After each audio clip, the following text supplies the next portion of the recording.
Welcome to the treasure room.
Ten, 9, 8, 7, 6, 5, 4, 3, 2, 1, 0. Prepare for vault door opening.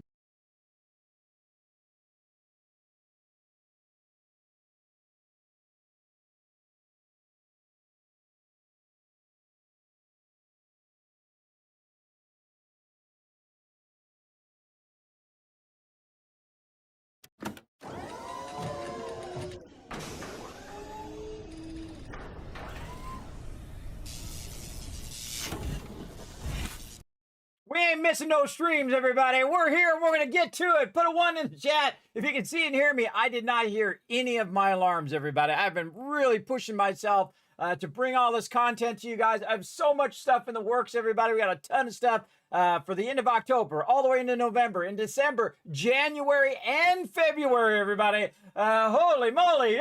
Oh, it's a great time to be a gamer right now, everybody. A great time. And one of those games, of course, is the mighty, when it comes up here in a second, is the mighty Outer Worlds 2, everybody. Oh my God, was I having so much fun playing it yesterday.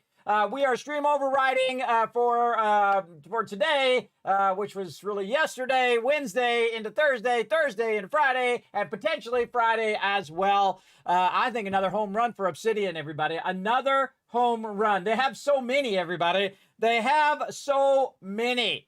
I'm gonna go and just look up some of their games, everybody. I'm gonna go over here. Oh, it went back to my went back to the full screen thing again.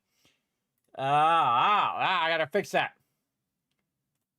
Yeah, adjust my settings. It didn't save my settings. Windowed full screens. Apply.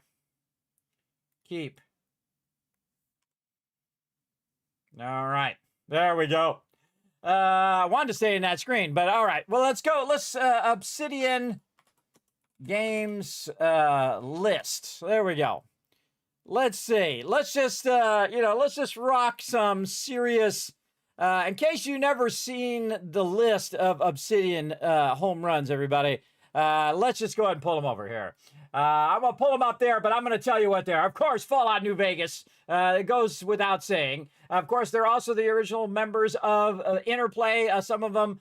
So, of course, the whole entire Fallout franchise. They, of course, created Fallout 1 and Fallout 2. They're the reason we have Fallouts and other games that basically kind of riff off of Fallout. As well. Pillars of Eternity, Neverwinter Nights, everybody. Of course, The Outer Worlds, Star Wars, Knights of the Old Republic, the Sith Lords, which actually a really great version. If you never played Star Wars, The Old Republic, everybody, the original game, I actually didn't play it when it first came out, and I was going to play Star Wars, The Old Republic Online, or whatever, the SWOTOR, was it Star Wars, The Old Republic Online, yeah, online. And so I played it right before we were going to play that game as a team, which we did. We actually had lots of fun. So Knights of the Old Republic, incredibly great series. Also the number 2, also very good. Pillars of Eternity, a whole bunch of Neverwinter Nights, of course. A whole bunch of stuff in there, everybody. You could go look at all of their home runs. But they also have Outer Worlds expansions. They have Grounded, which is another great one as well. Alpha Protocol, and of course Avowed, which is a role-playing one. We played that a bit on the stream. Oh, just so many great games that they have knocked out, everybody. And I'm going to put this up in their top tier list because that's hard to do, everybody. It's hard to come out with a sequel that has the same vibe, has a new story that is very interesting, that kind of draws you in. I was going to play for, say, 2 or 3 hours. I played for almost 7 hours. That tells you right there, everybody. That was a 12-hour stream, too, by the way. That was a 12-hour stream yesterday, so that wore me out. So I had to rest up. But, hey, late stream's better than a no stream, right? So we're going to get it here. We're going to get it going on right over here. And again, highly recommend everybody. Came out yesterday. 100% recommend The Outer Worlds 2. Again, big love to Obsidian, and congratulations, I think, on another home run. Let's go see on the Steam charts, everybody. Steam charts. Right over here on .com. Let's go see. Let's see. Search games.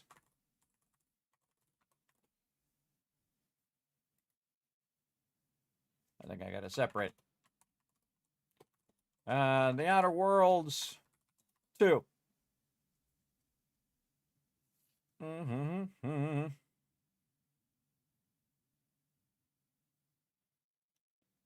What? Oh, there's no data yet. There's no data yet since it came out yesterday. Okay, well, we'll see. We'll see. Currently, by the way, everybody, if we go to the store page, everybody, right here, everybody, for those who have already snatched it up, very positive. Oh, you can't see it, but it's very positive right now on there. And that's hard to do, everybody. That's hard to do because, once peeps get in there and they get it going on, you're going to have a lot of people giving some feedback. And right now, very positive. And I agree. I totally agree. I think they've crushed another one here.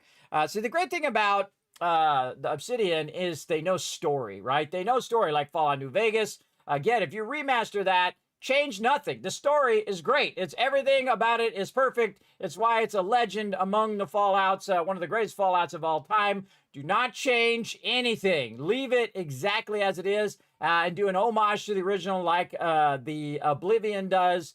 They did Oblivion perfect, everybody. They did it in the way where it's modernized. You can do a whole bunch of stuff, revitalize you to play the game again, but it keeps the story and keeps a little bit of the glitches and, you know, the things that people remember from the original as well. So, man, and we got so many games, everybody. I got so many games lined up. Let me shout out a few that I wrote down. Hold on. That is coming down the line here. Of course, Astroneer, the Mega expansion, DLC, and free stuff that's coming.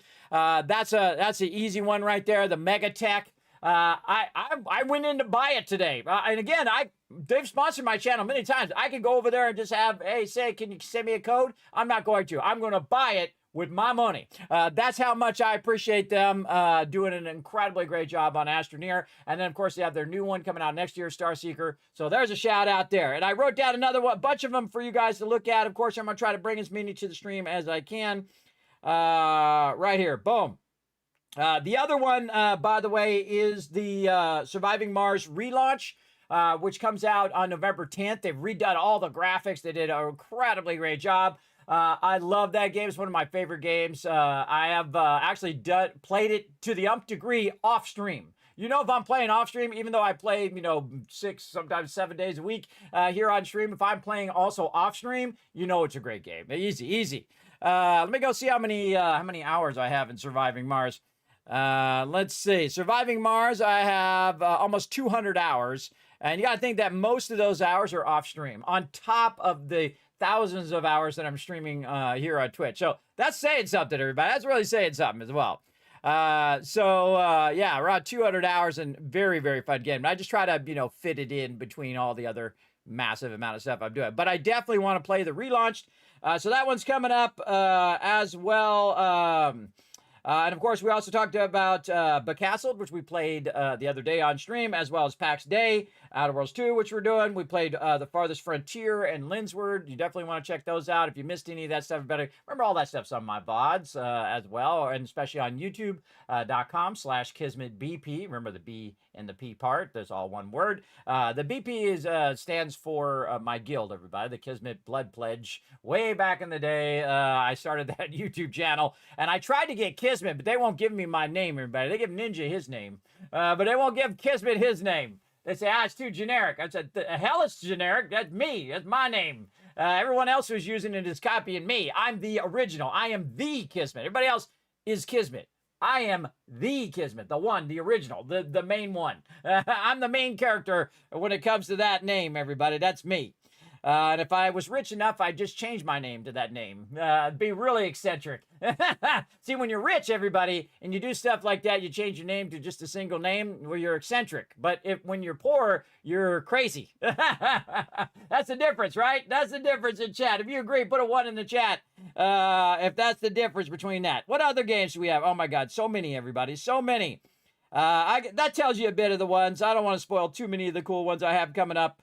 But those are some of the ones I highly suggest. And of course, Outer Worlds 2, everybody. We're going to play it all the way through. I can tell you within the first 10, 15 minutes of playing, if it has that same vibe, if I get drawn into the story, if time flies by while I'm playing it. That's my measure of any game, everybody. If you've got me within that first 10, 15 minutes, then you've got me. That's it. You got me the whole rest of the ride, everybody. I'm ready. I'm ready for the roller coaster. So let's get into it.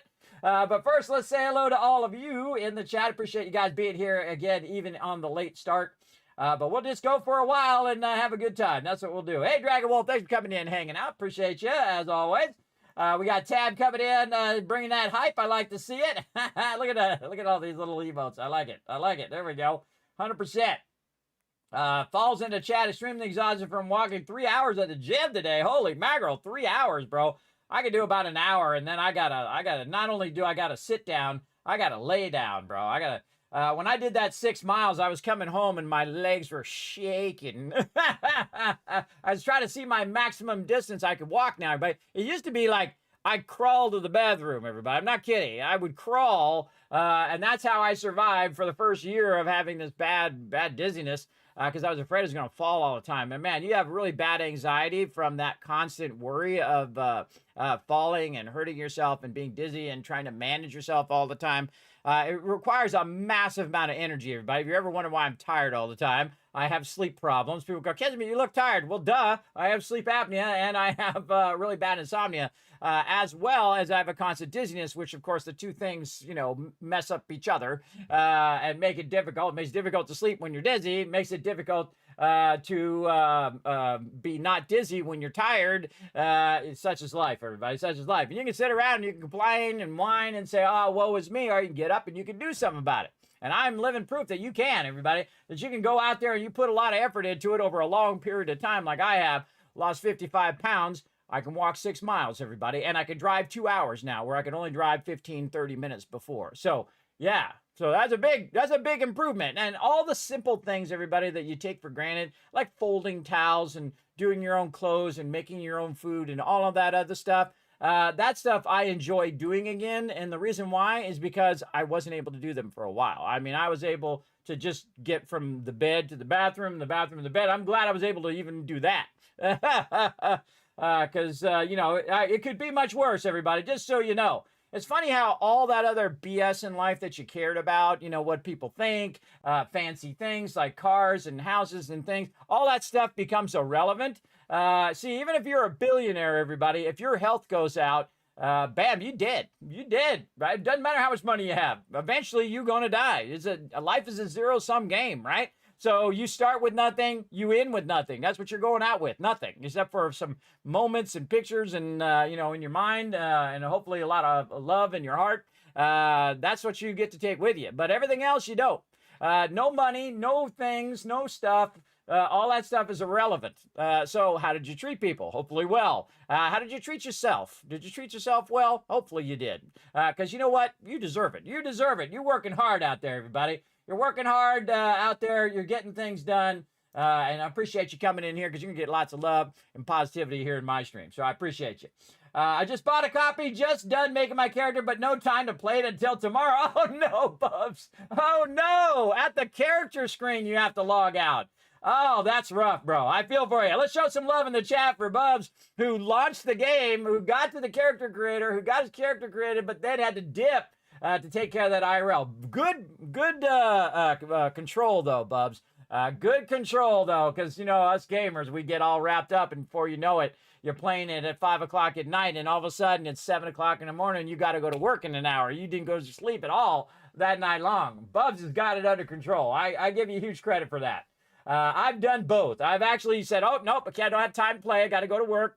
And I've also done, I got to go to work in 30 minutes. I've done them both. And I can tell you the staying up all night long is a long day at work. I tell you, it really is. I've actually done that, and I've gone to work, got everything queued and ready to go for like an hour, and then went and laid down in my office. I said, oh, no, I'm just going to rest for an hour. Okay. I'm ready, back at it. Probably why I have sleep problems now, all that awkward sleeping and gaming for too much. I don't know. Who knows what causes that stuff, everybody, but that's the past. What you got to work on is the now, everybody. That's the only thing you have control over right now, this moment. No, you don't have control over your past because that's already been happening. You don't have control really that much over your future. A little bit, you can steer it one way or another. But things are going to happen. They're going to happen, everybody. It's inevitable. Some of that stuff, almost like destiny, right? And then, of course, some of it's under your control. So you got to mix the two, everybody. Like both things are happening at the same time that you got to be in control of. So I try to do my best. That's all you can ask of anybody. Thank you, Tab, for the one. Thank you, Thoroughbrick, Unforgiven, bringing a one in. Dragon Overlord, thank you very much for all the one. There you go. Holy mackerel, kicking some butt at the gym there. Very nice. Yeah, I bet you're exhausted. Yeah, don't overdo it. See, the number one reason why people get a gym membership and then pay for it for months on end and never go is because they burn themselves out too quickly. You go in and you're all gung-ho, you do it for a week or two, and then you say, well, I can't go today because of insert reason here. And then you don't go that day, and then you don't go the next day, and the next day, and the next day, and then you're paying for this gym membership forever. Some people pay for like a year and never went once. I've done that. If I have a rule, if I don't go for 2 months, I cancel the membership. I cancel it straight away. Because otherwise I'll be that person who will be like a year of paying for the gym for nothing. But yeah, way to crush it there, Unforgiven. Just don't burn yourself out, bro. What, in your opinion, on the game, was the ratio of combat to conversation compared to a game like Fallout 4? In here, I'd say it's pretty similar to New Vegas. New Vegas, you have a bunch of dialogue that you can do if you want, or you can just go shoot stuff. I mean, it's really up to you how much dialogue happens, right? And you can also skip dialogue. You don't have to. There's a lot of games everybody. You can just skip space, skip the dialogue, and just go and blast stuff, and just kind of figure out what you're supposed to be doing. I've done that a few times, everybody. It's really disconcerting, though. The one that does it the worst when it comes to dialogue versus play of knowing what you're doing and questing is actually Fallout 76. The way the original game, not the expansions later, those were actually much better. But the original game, when you're playing the storyline, most of the time you have no clue what it is you're supposed to do next. And so you're wandering around trying to figure out what the hell you're supposed to be doing. And that's why they added quest trackers, everybody, for people who, like, when you play the game and then you're halfway through a quest and then you have to do something else, you come back to the game later, you have no clue. You have no clue where to go, what was I doing, because they had told you in the moment that you have to go over here and click the thing, but then you go look in the log and it doesn't tell you where to go next on a lot of those quests, right? Not all of them, but a lot of them. So the breadcrumbing of the quests, that's what that's called, everybody, like Hansel and Gretel, right? You leave your little breadcrumbs to find your way where you need to go. It's terrible. It's awful. It's probably my biggest, other than the overlapping audio, which is like you're talking to an NPC and you have this unique storyline that you have going and you're only going to hear it that one time. Meanwhile, in the background, pew, pew, pew, pew, pew, pew, blah, blah, blah, blah, blah, blah, blah, blah, blah, and a robot going by and the guys talking, the cows mooing, and you got some other NPC yapping and blah, blah, blah, blah, blah. You can't hear any of the dialogue. It's called ducking, everybody. Audio ducking, where you can actually push all the audio of everything else down except for the main character that you're talking to. It's not that hard to do. I'm talking to you, Fallout 76. Go out and get it done. When someone's talking to an NPC, all the other audio should be pushed down to the minimum level or turned off. I think it's really obnoxious. And as somebody who's partially deaf in their right ear as well, all that sound becomes muddled, so I can't even hear anything. All I hear is more. That's what I hear. That's what I hear in there. That's what's a problem when you have disabilities, everybody. And so that's my biggest gripe with 76 is not the later quest. Later quest much better. They took their F team out and they put the A team in for 76. 76 is 1,000 times better it was on launch. Everybody, highly recommend. By the way, very fun. We'll get back to it eventually. We got so many games. So many games. There's a lot of games dropping this year, everybody, and then especially in 2026, man. 2026 is the year of the gamer, man. We rule yet again. For sure. There you go.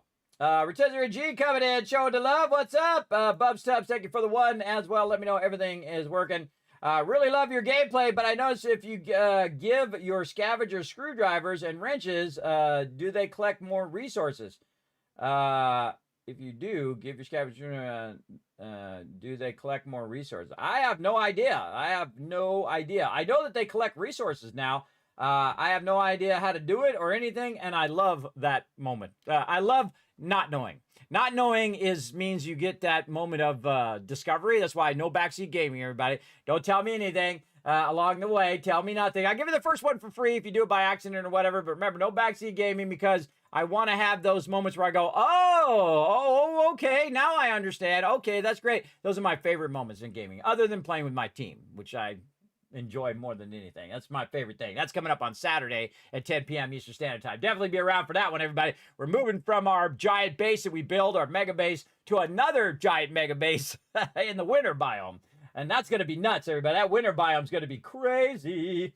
I actually think the desert biome, because of those guys that shoot the bees, is probably harder than the other biomes, in my opinion, because those bees come right at you, man, and they just infect the heck out of you, bro. And they actually tone those down, and they're still harsh, I think. I think they're still majorly harsh as well. Hey, Foggy, what's up? Thanks for coming in and hanging out.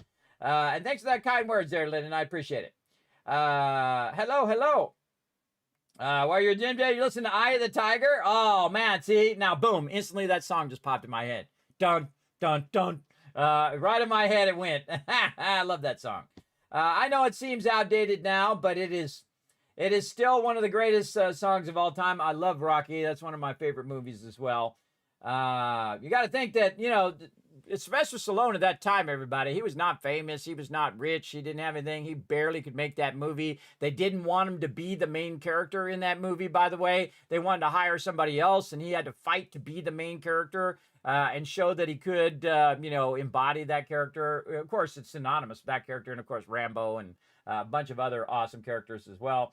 If you've never seen The Expendables, by the way, everybody, if you are an action fan, highly recommend The Expendables series because it has all the action stars in there. Really great, everybody. Really great in there. And then the other guy who is, oh man, hold on. I got to go look up the other guy. I feel so bad when I don't remember actors' names, everybody. Expendables. Hold on. I got to look at the other actor, his buddy, his main buddy. He's a famous guy, everybody. I forget his name. What's his name? His name is Jason Statham. There we go. Jason Statham, also incredibly great in The Expendables. And, of course, all the peeps and whatnot who were in there. All the most famous action stars of all time. And then some that are more like B action stars, as I would call them. But still legendary. Even if you're a B action star, everybody, you're still legendary because, everybody knows who you are. And you still did it, big time. Rotisserie G coming in saying, squirreling. Oh, I'm totally squirreling right now. 100%. Hello, Obama. Thanks for coming in. And I squirreled earlier, too. Man, I just, I was exhausted. I've worked so hard. I've been working hard on the real life and working hard on the stream.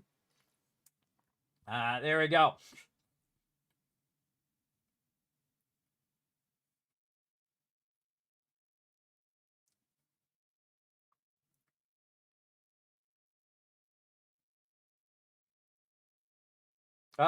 There you go. Yeah, Unforgiven talking about being kind to waiters and waitresses. I gave a $5 tip and told her to greatly appreciate what she does. Yeah, see, a lot of people who are like servers or they work at fast food or they feel completely unseen because most people don't interact with them. Most people don't even recognize they exist. They're just like, yeah, bring me my food or whatever. And a lot of people can be really rude, everybody, really rude and disrespectful and whatnot. Now, if they're screwing up your order, hey, you say, hey, my order's messed up, could you bring me another one? I've done that many times, but I don't yell or scream or get all upset with them or any of that kind of stuff, everybody. A mistake is a mistake. It happens, big deal. But you got to think that these people are grinding, everybody. They're grinding just to survive. If you're a waitress or a waiter or you're washing dishes or, you're out working construction or whatever it is you're doing, working fast food, these people are grinding. They are like out there, collecting resources in a game, everybody, just to survive. Just to survive. They already got it tough enough, everybody. You don't need to be jerks to them and make them feel like they're inferior and whatnot. I don't think anybody is inferior, everybody. The second you set somebody below you, then you, of course, drop to the bottom of the list, in my opinion. I don't think, and you see a lot of people that are like that, everybody, especially if you live in California, everybody. There's a lot of snobby people there who think they're better than everybody else. I don't care if you're smarter than everybody else. I don't care if you're richer than everybody else or better looking or whatever. The second you set yourself above other people, you are instantly a terrible person. You just instantly have just lost a bit of your humanity when you treat people so badly. And especially when people treat like homeless people badly. And stuff like that. People have bad things that happen to them, of none of their own causing a lot of times, everybody. And I've known people from every walk of life, from everywhere in the world. And I can tell you there's one universal thing, everybody. It's how you treat people. If you treat people badly, then you're a bad person. If you don't treat people badly, hey, you're rocking life and you're winning. You're winning at life if you treat people kindly. And that's what I try to do. And again, how they treat me, everybody, is irrelevant. I don't care how they treat me. And my two rules are treat others how you want to be treated. So I treat people kindly and nicely. And sometimes I got to be tough. And sometimes I'm nice and kind and sweet and all that kind of stuff. And then I have a second rule. If they don't treat you the way you want to be treated, don't do nice things for a-hole. Don't do nice things for a-holes, everybody. Don't do it. Don't do it. If they're treating you badly and they say, oh, I want you to do this and this for me, say, no, I'm not doing it. Nope, you're treating me badly. You just be straight with them. Nope, you're treating me badly. I'm not doing stuff for you. Nope, not going to. Just 100% call them out on their actions, everybody. And some people can handle it, some people won't, because they're trying to control you, everybody. A lot of people are like that, narcissists especially. They don't understand emotions, and so they will just try to control you by, doing bad stuff to you. And if you put up with it, then they know they can control you by doing that. So you got to watch out for those people. Those people are crazy, everybody. They're crazy to deal with. And they're always like in some sort of drama too. Like, oh my God, it's exhausting. They're always in some sort of drama. Oh, woe is me. Oh, woe is this or whatever. Hey, I'm a 55-year-old disabled man who's partially deaf and who could barely get around about 11 years ago. And now it can get around okay. Still dangerous, still could fall at any moment and hurt myself. And then that would be game over. But you don't see me sitting here going, oh, woe is me. Oh, man, it's so bad, whatever. I just get up and do what needs to be done, right? Just get up every day, do your best, try to be a decent human being.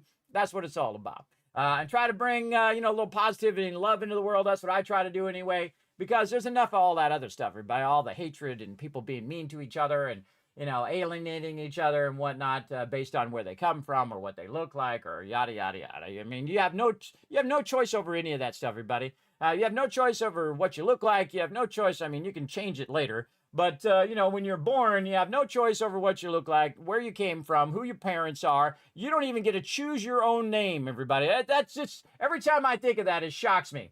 That you don't get to choose the name that you are born with. And probably will use for the bulk of your lifetime, unless you change it later, which you can do. But you don't get to choose that. Somebody else has chosen that. The universe has chosen that for you. So why discriminating people against that stuff? Now, of course, if they treat people badly, peace out, bro. I'm out. No. If they talk to me rudely or badly, sometimes people are just having a bad day, though. Too. You gotta kind of have that.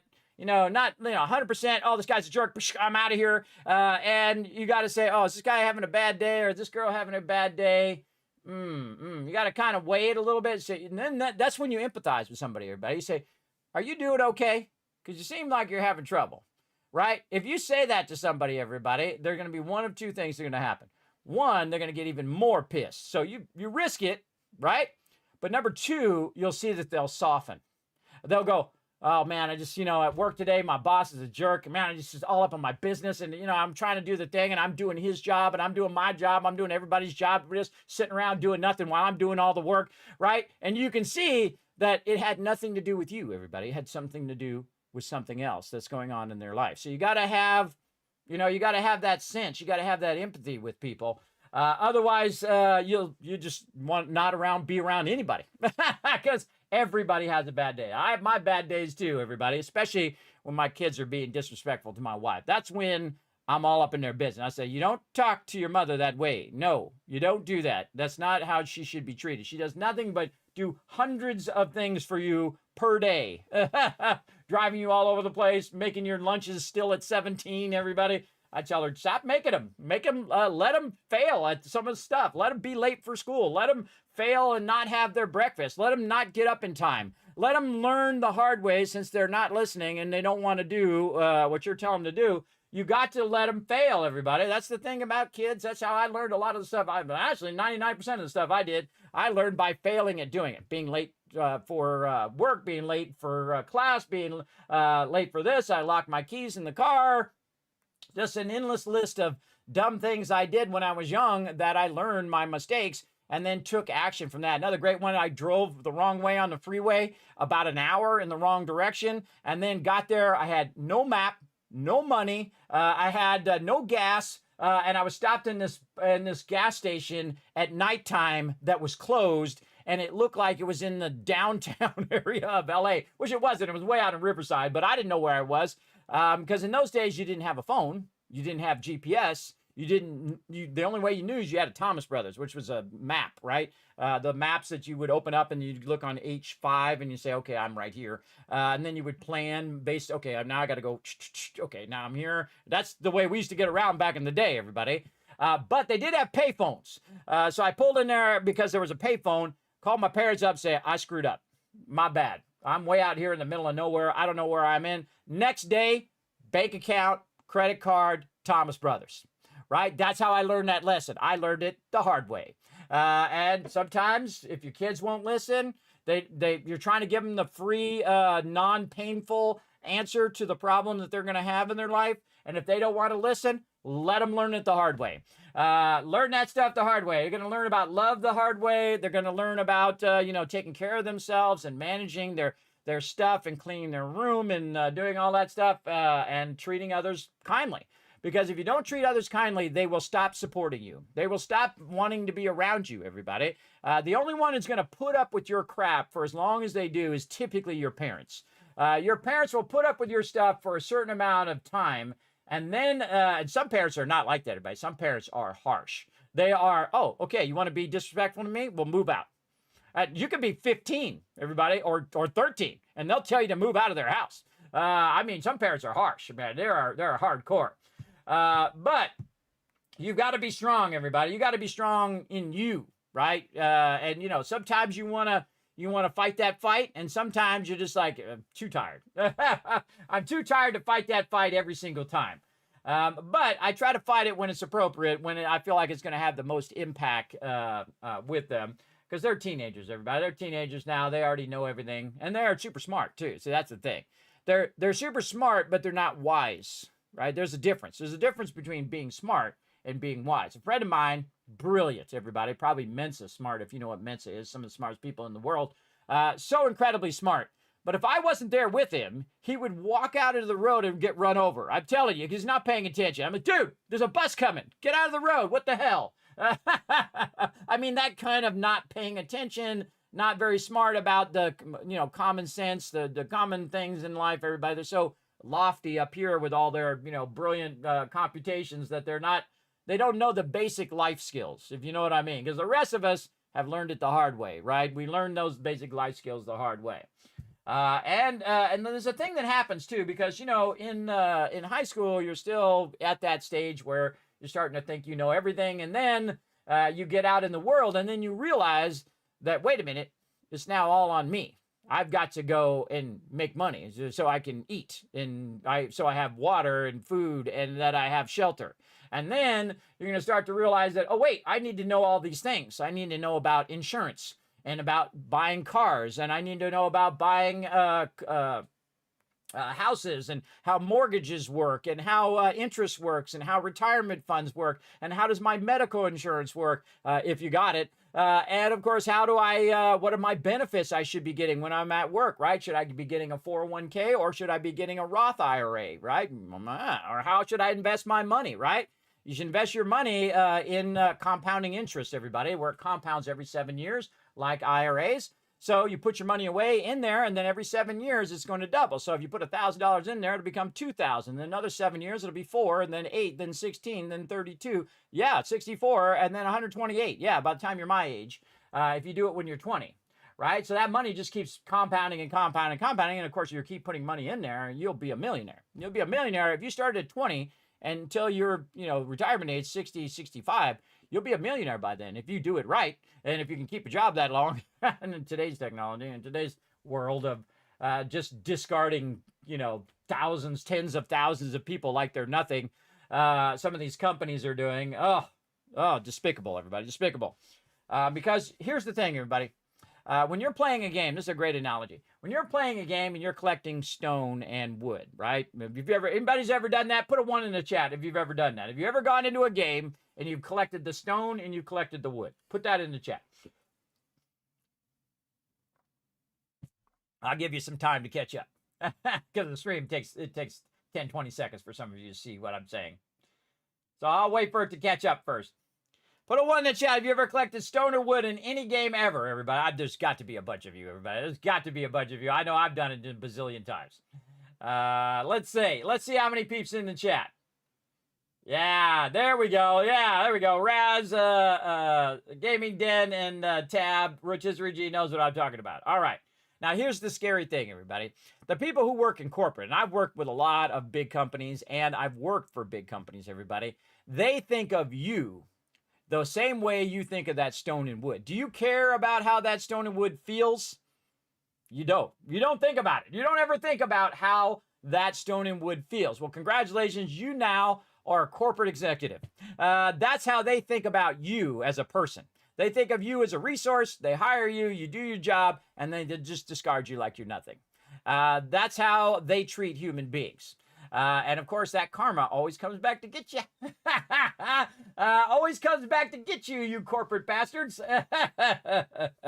And the best way you can tell them, hey, screw you, everybody, is not to spend your money, because that's what they want to do. They want to take your money out of your pocket and put it in their pocket, right? So if you don't give them your money, then they ain't going to get it, and then they're going to stop doing what they do. That's the only forcing function that forces these corporate peeps to shift, is when people start canceling like their subscription services. Like, I'm not going to say which one, everybody, but people start just full on canceling. No, actually multiple now. Actually, now that I think about it, multiple just full on. Nope, we're not putting up with it. Boom, big cancel.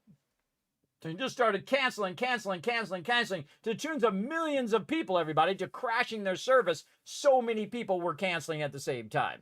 Yeah, see, and that is how you tell them. That's the way you tell them. No, we're not putting up with that. We're not putting up with that crap. I'm not buying those games. I'm not putting up with that corporate crap. And then you know what you do? You go out and you support the good games, everybody, like Outer Worlds 2. You go out and support the good stuff, the people who make games because they want to make great games, not just because they're making a profit. Now, you got to make a profit, too, so you can make the next game and continue to provide for the company. Nothing wrong with making profit, everybody, but when it just becomes about profit, that's when you've crossed the line. That's when you've crossed the line and you're just pushing out crap instead of really fantastic games like a bunch of these games that are going by. But Warframe, incredibly fantastic game, and so many more, everybody. They'll all scroll by back there. Great games, everybody. So that's the way you tell them, because they don't think of you even as a human being. They just think of you as a resource, and they'll just discard you whenever they don't need you anymore. I feel like that's way too cold for me. That's why I never wanted to be that. I feel like that's you've lost a bit of your humanity when you've done that. You've totally just made life about making profit, and you're going to die one day, and all of that horrible crap that you did and the way you treated people will all come back. All circle back on you, bro. And you'll die with nothing. You take no money, all that money you earned, all that stuff you did, all that sacrifice you did. You sacrificed your family, you sacrificed your, your job, and a whole bunch of people's futures and current presence for nothing, for zero-sum game, everybody. That's the most important thing to learn about life, everybody, that in the end, all of that, what you think was important in the moment was not. It was not that important to screw over your clients so that you could make a little extra dollars, and now they don't want anything to do with your company anymore. Yeah, that was not worth it, was it? And there's a bunch of those, everybody, that I'm just like, nah, you screwed over way too many people. I'm out. Peace out, bro. I peace out of companies that are scummy like that. Because you just know they're going to do it again. Because the same people running the company, so they're just going to do that same scummy stuff over and over and over. And you just, you got to peace out of that, everybody, and go and support the people who make great games. A lot of great indie devs right now, just absolutely crushing it. Again, Outer Worlds is awesome. The Be Castled is very, very fun. Of course, PAX Day coming out. If you like that type of thing, the MMO and whatnot, support the peeps who are really in it to win it, everybody. Not the corporate bastards who are just trying to make a buck off of you and over monetizing everything. My favorite thing, by the way, about games that are massively monetized is to play the game and not spend one dime and still win. I love doing that.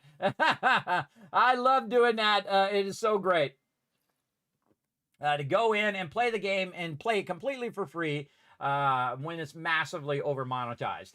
Now, again, I don't mind if it's on a mobile game, everybody, especially if the game is free. If a game is free and then they say, oh, well, you can buy this if you want to speed things up. But if you don't want to speed things up, you want to just play whatever you can.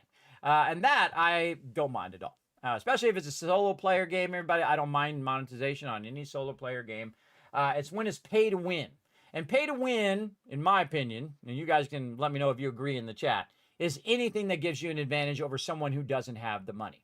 Anything. Doesn't matter what it is, whether it's experience, whether it's gear, whether it's gold boost or buying gold or whatever. If it gives you an advantage over someone because you can purchase it with money, then it is pay to win. 100%. 100% pay to win. And there is no middle ground. There's no middle ground in between, everybody. If it gives you an advantage over someone who can't buy the same thing, too bad. Too bad. That's what it is. It's pay to win. And again, some people have a more looser thing of pay to win, and some people have even stricter thing of pay to win. Anything that's in a shop is pay to win.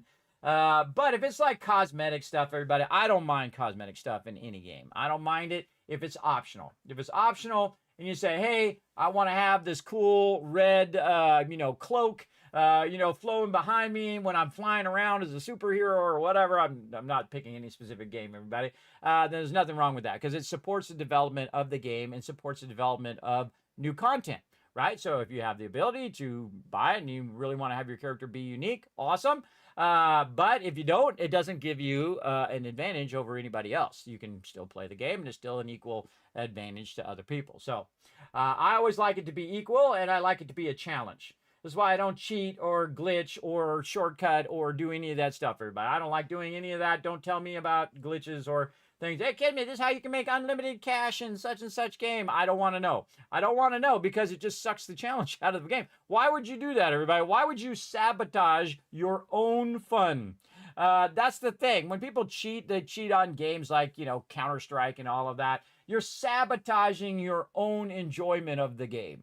Why even play the game? It just makes no sense to me, everybody. There's no incentive for me to play a game that is just easy mode, that you just press a button, boom, I win. That's not fun. I like the challenge of it, and that's how I go into every game. I go into every game like, if I was really there, what would I do, right? And I enjoy that kind of play. And that's what we're going to do here in the Outer Worlds too. So sorry I get a little bit on my soapbox there. I usually do it from time to time just to, inspire you guys a little bit because, man, if this old man can become a Twitch partner and a YouTube partner and lose 55 pounds and then get up to 4, 5, 6 miles from being absolutely disabled and down and out and told by my doctors that it was game over. 100%. I'm not kidding. 100%. Doctor said, nothing we can do. Lay down and die. And I gave him the middle finger, buddy. I said, nah. That's not the way the Kismet goes out. And I still believe it to this day. Had I not made that choice, I would be long gone. I'd be dead. I'd be dead right now, everybody. I'd be long gone. This would have never happened. We've never made it this far. If I had made that choice of just saying, you know what? There's nothing I can do. Take disability, lay here in the bed until I waste away and die. I could have made that choice. I just got paid by the government, whatever. I refused to take disability. I thought it was a death sentence. If life's too easy, everybody, it will affect everything you do. So the struggle is what it's about. That's what it's all about. Everybody, just like in a game, everybody, the struggle is what it's about. That's the journey. That's what you're on. Everybody's on that journey, by the way. You're not alone. You're not alone. Everybody is on that same journey. Billions of people. Can you even fathom billions of people, everybody? Can you even visualize that many people in your head? Try to visualize the most people you could possibly think of in your head. The most people you've ever seen in one spot ever in real life, not just in pictures, but in real life. How many people have you been around? I've been around tens of thousands, hundreds of thousands of people before, everybody. It's a lot of people. And that's 100,000, right? That's the size of a small town, everybody. But in the world, 100,000 is nothing compared to billions, everybody. It's hard to fathom that much. It's hard to fathom $1 billion in ones. How far that would go. There's a lot of videos on that, by the way, everybody. If you stacked $1 trillion in ones vertically, how far would it go? Would it go to the moon? Would it go to Mars? Would it go to whatever? I highly recommend those videos, everybody. They're great. They're a great way to explain the science of distances and planets and all of that stuff. I love those videos. Those videos are great. It helps you visualize it in your head for when you have trouble visualizing things like that. TwitchCon and WWE had a lot of people. It sure does, yeah, tens of thousands. But you got to think that's, 100,000 people compared to the, I don't even have enough room here. I don't have enough room. You got to think it's like a little drop of water in a bucket, right? That's how much 100,000 people is compared to the total population of the world, everybody. It's nothing. It's crazy. And that's probably the most people you've ever seen in one place at one time. Imagine if we all got in one spot at one time. A billion, even just a billion people in one spot, everybody. The whole earth might just start turning weird. It's kind of like when you stand on a boat. Here's a great example. I actually did this, everybody. We're getting really long talking in the beginning here, everybody. Don't worry about it. We'll get into it. But I love talking to the chat. It's like my favorite thing. So I rented a pontoon boat. If you don't know what pontoon boats, they got this big, long kind of tubes underneath there. And they're like a pontoon boat. They're called a party boat. And so me and a bunch of my friends went off to the lake, and we were driving.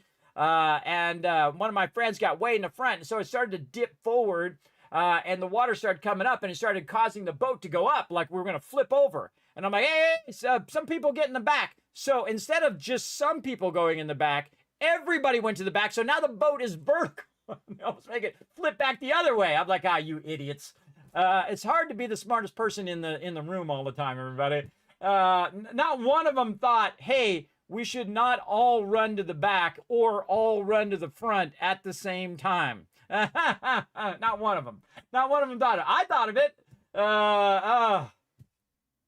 Such is life, everybody. Life is very much like that. And again, that's just 5-6 people in one place, everybody. Imagine billions of people in one place. This is crazy. I wonder if you, hold on, let me look that up. How many square miles?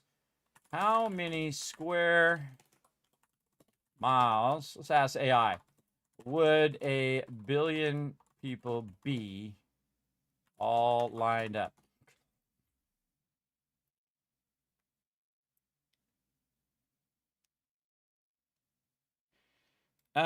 Okay, squeeze side by side in a square, assuming an average shoulder width of 1.5 feet, 1 billion people would line them up to form 284,000 miles long. Just 1 billion. That's just 1 billion, everybody. What's the circumference of the Earth? What is the circumference of the Earth in what is this? This is miles. In miles. Okay, the Earth is 24,901 miles. So this would be 100 times that. So 1 billion people would circle the Earth 100 times, in theory, according to AI. I just figured out the math myself. So yeah, that's crazy. Roughly, obviously. Socially distanced in a grid. Okay. Yes. So basically, they'd circle the Earth 10 times. Can you visualize that? People standing, one after another, in line, all the way around the Earth, 10 times. Right? I love visualizing that kind of stuff. It really gives you an insight into how small we are. And of course, imagine the universe, everybody. I don't even think that reaches to Mars. If we lined everybody up, could we, 1 billion people up, could we reach Mars? How far is Mars? How far is the moon from Earth? Okay, 1 billion people could reach, if we lined up, we could reach the moon. A little bit. We might go just slightly around the moon. So we could reach the moon if we got 1 billion people to line up. A lot of them would need to be in spacesuits. I'm just saying. Yeah, the people who are, in between the moon and the Earth, those people are going to be in trouble. Also, things are going to be rotating and, going around the Earth, and also going around the sun.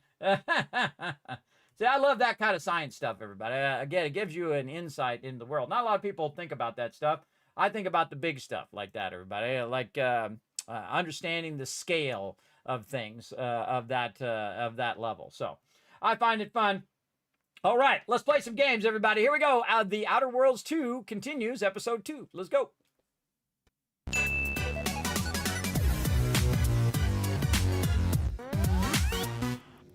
All right, everybody, let's get into it. And hello, Bommel. Thanks for coming in again, hanging out. And thanks for all the ones in the chat, everybody. Let's go. Niles asked to talk to you. He did? Oh, well, we'll chat with him in a minute. Let me continue where I left off. There we go. We got our retweets are good. Oh, they are good. Look at you go. Here we go. 1,000, 2,000, 3,000, 4,000, 5,000 caps because we're 5 times in those caps for all of you, everybody. Made apples, but Anti-Fizzos made them better with Anti-Cleo's patented mock apple cider.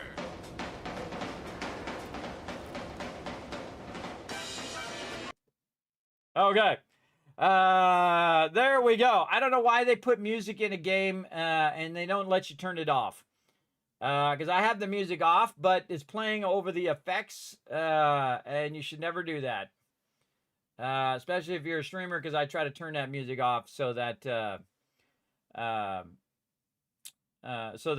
don't get copyright striked on YouTube. So, and I don't think you should get copyright strike if it's part of a game. If you're physically playing the song and it's not your song, and then you claim it, especially if you claim it as your own song, that's when you should get in trouble. But when you're just playing a game, everybody, it's part of the game. And so it's not like I went in and told it to play that music. It was part of the whole experience of playing the game. And I think that should be exempt.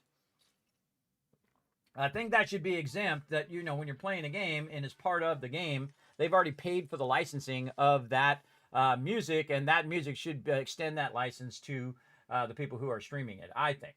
That's just me.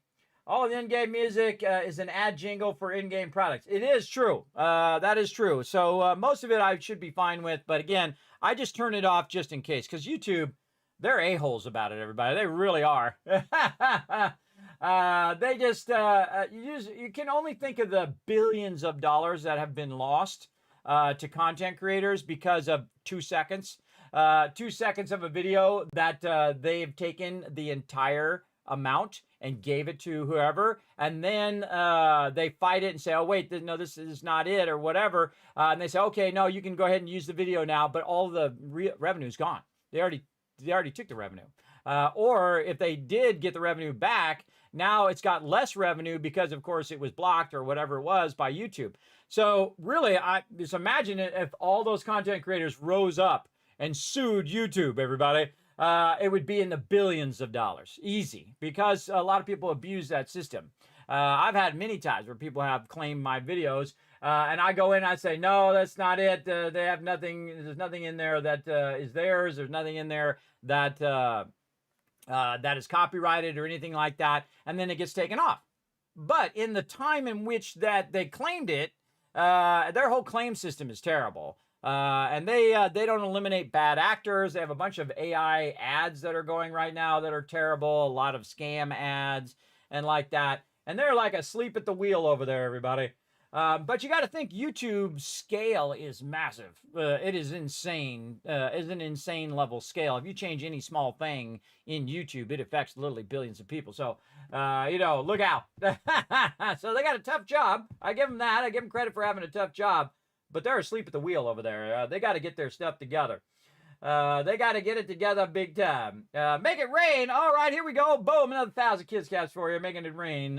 You can thank Tab for making it rain for you there. Okay, everybody, so here's where we left off. Now, what we did is, of course, we started the intro of the game. We got in here. We worked a bit. Also, by the way, I did say that it said that I would get some stuff. I think I already got my stuff. Yeah. Oh, no, right here. Scoundrel's Aegis. So this is from the premium edition, that we got this Aegis here, and then also, the Pissiker clothing, as well. And then, did we get any new weapons? Yes, we did. We got a light revolver, there as well. And then we got the Trooper Steel helmet, the woolly beanie, and we got a biomass grenade there. Okay. Okay. All this stuff. I don't know if that's new. I think that's what I got previously. And wow, look at all this stuff in here. All right, I like to roll over it. So we've got some damage resistance to plasma, gain an additional grenade slot. Oh, okay. These are all mods, by the way. And then these are decryption keys. They still haven't learned about keys, keys and stuff, everybody. Put all your keys and passwords and notes and all that stuff in a whole separate category away from everything else. They still haven't learned the lesson of Fallout yet. Fallout does that where it puts a whole, just junk, right? And they throw all of it in there. And what they really need, keys and passwords in their own category. So you put it all in there. If you need it, it'll be in there. I'd say 99% of the time, you will never look in that category, ever. Because you don't really need to. Because it will automatically work or it won't work. Simple as that. Wiz coming in, showing lots of love, everybody. Show him some love right back in the chat. Again, 24 months of sub love. That's 2 years of love, everybody. And you got your brand new sub badge as well. Congrats there, Wiz. Thanks for coming in, showing that love. Appreciate everybody coming in, showing that support. There was something going on Twitch right now, by the way. Also, if you gift subs or something like that, or you subscribe, you get bits from it. I saw that just a bit ago. When I was logging in. So again, if you want to help support the stream, everybody, now's a great time to drop that Twitch Prime or to gift subs, or if you want to support the Vault Van Life project, everybody, any donation of $15 or more goes to that project over there where we're going to get a real life van. We're going to build it out. I'm going to take you guys along on the journey, of course, virtually. And we're going to try to build it out so we can go to things like TwitchCon, and I can use it as a broadcast van. So I could, say, turn on a Starlink and then have my own dedicated Wi-Fi apart from everybody else's crappy Wi-Fi. And then, of course, stream live from the different events and from different locations and all of that kind of cool stuff. So, yeah, very, very cool idea. It's my one last wish in life, everybody, and I hope I live long enough to at least do a little bit of it and am strong enough and you know, still able to move around and do things. That's my big wish right now, everybody. It's one of the largest projects I've ever worked on here in the stream. And I think it's going to be amazing. I think it'd be amazing. It'd be awesome. An awesome journey, everybody. Again, you got to think big in life, everybody. You got to just go for it, right?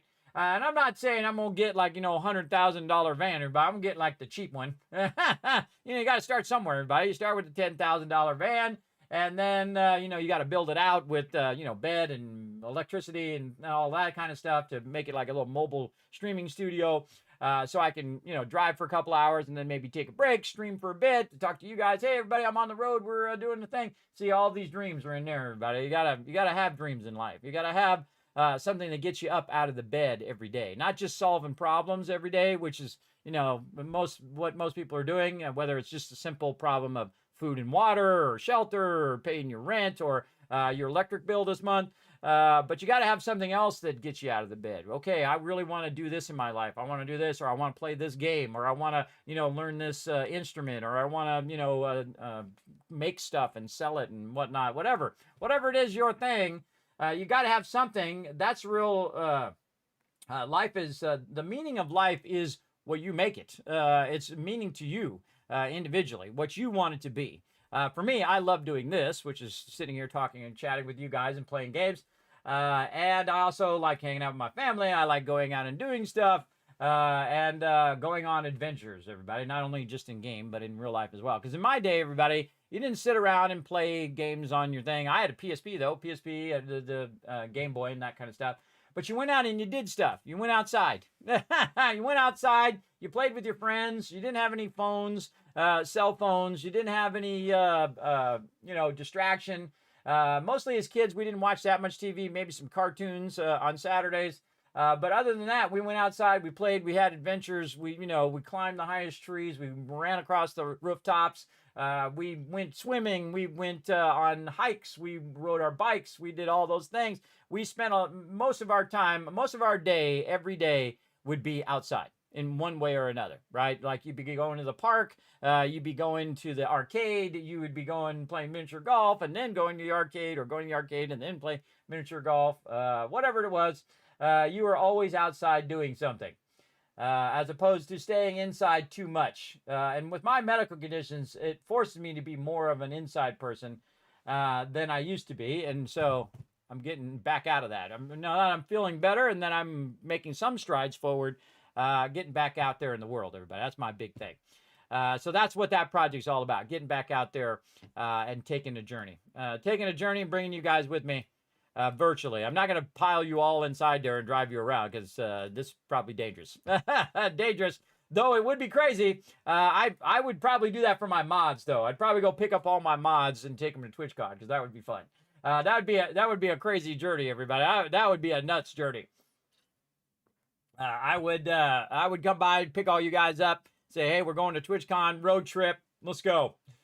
You know we'd go off the rails, everybody. It would be just straight off the rails right from the very beginning. But that's life, everybody. That's life. All right, so we have some special cool stuff, again, from the Deluxe Edition. Again, thanks to Obsidian for sending me a code. Now, yesterday's stream, or Tuesdays into Wednesday stream, this is Wednesday into Thursday stream, even though now it's Thursday, right? It's Thursday now because it's in the morning. But again, the Tuesday stream was the sponsor stream. Now I'm just playing because I want to play it. So that tells you that I enjoy the game, everybody. Again, I like these type of games. This is my jam right here. These are like built specifically for me. It was like, hey, Kismet wants another installment of The Outer Worlds. Here you go. And I'm like, thanks, bro. I like how they have all your ammo down here at the bottom, too, everybody. See how they have all the ammo at the bottom instead of being in your inventory? I absolutely love this change down here. I like that. One of the smart things they've done. Now, what do I got? I got a service pistol. I've got a triple barrel shotgun, which is cool. And then the premium Moonman SMG, which comes from the Deluxe Edition. So, pretty cool. Let's see. And then we got these things.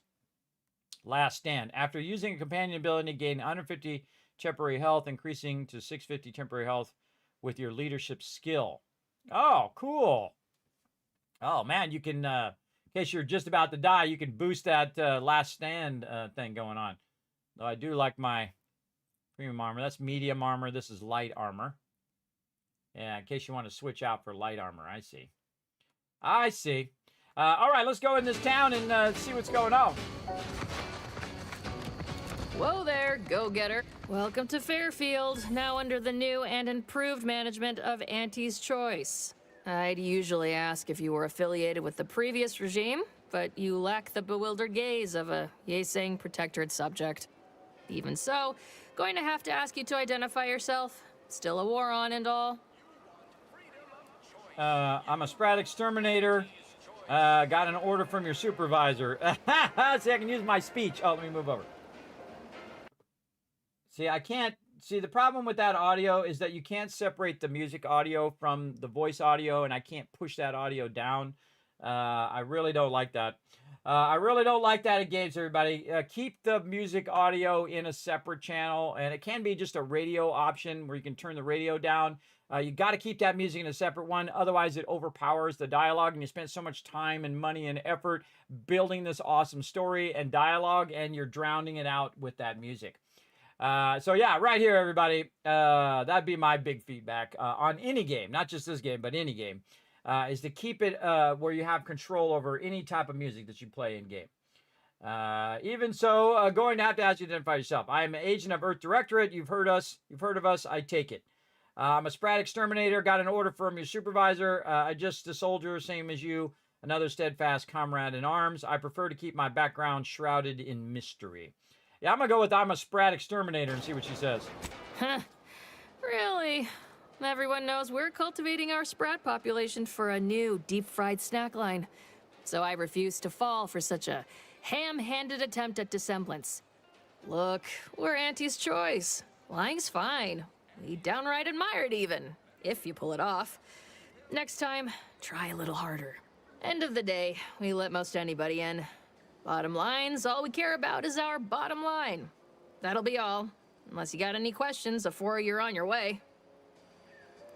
Looking for a trader who goes by DeVariz. Any ideas where I might find her? You all need to watch your mechanicals. I was attacked by some drones on the way in.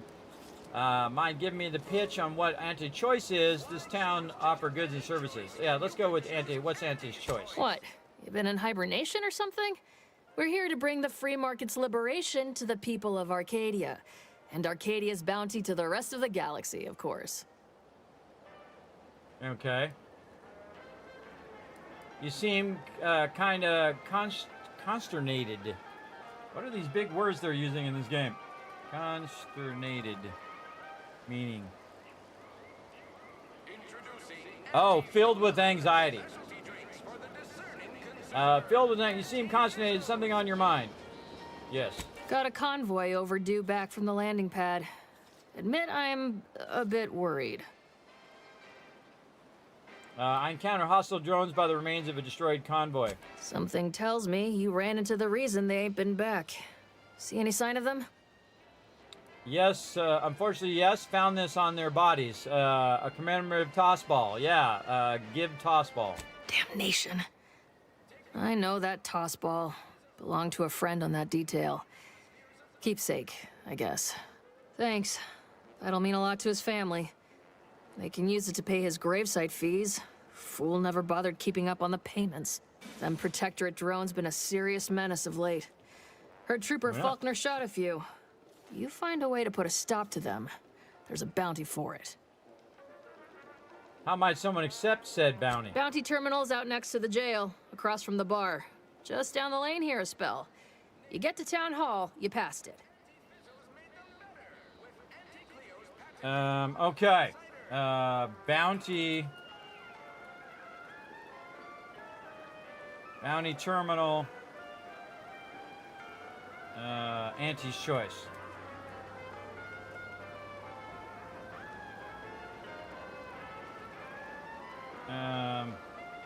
Across from the bar. See that music in the background? It's just obnoxious, everybody. I mean, it's cool. It's giving you flavor in the thing, but I can't control it. It's up too loud. I want to turn it down. Looking for a trader who goes by DeVeras. Any ideas where I might find her? As I've never heard of her, can't say I can.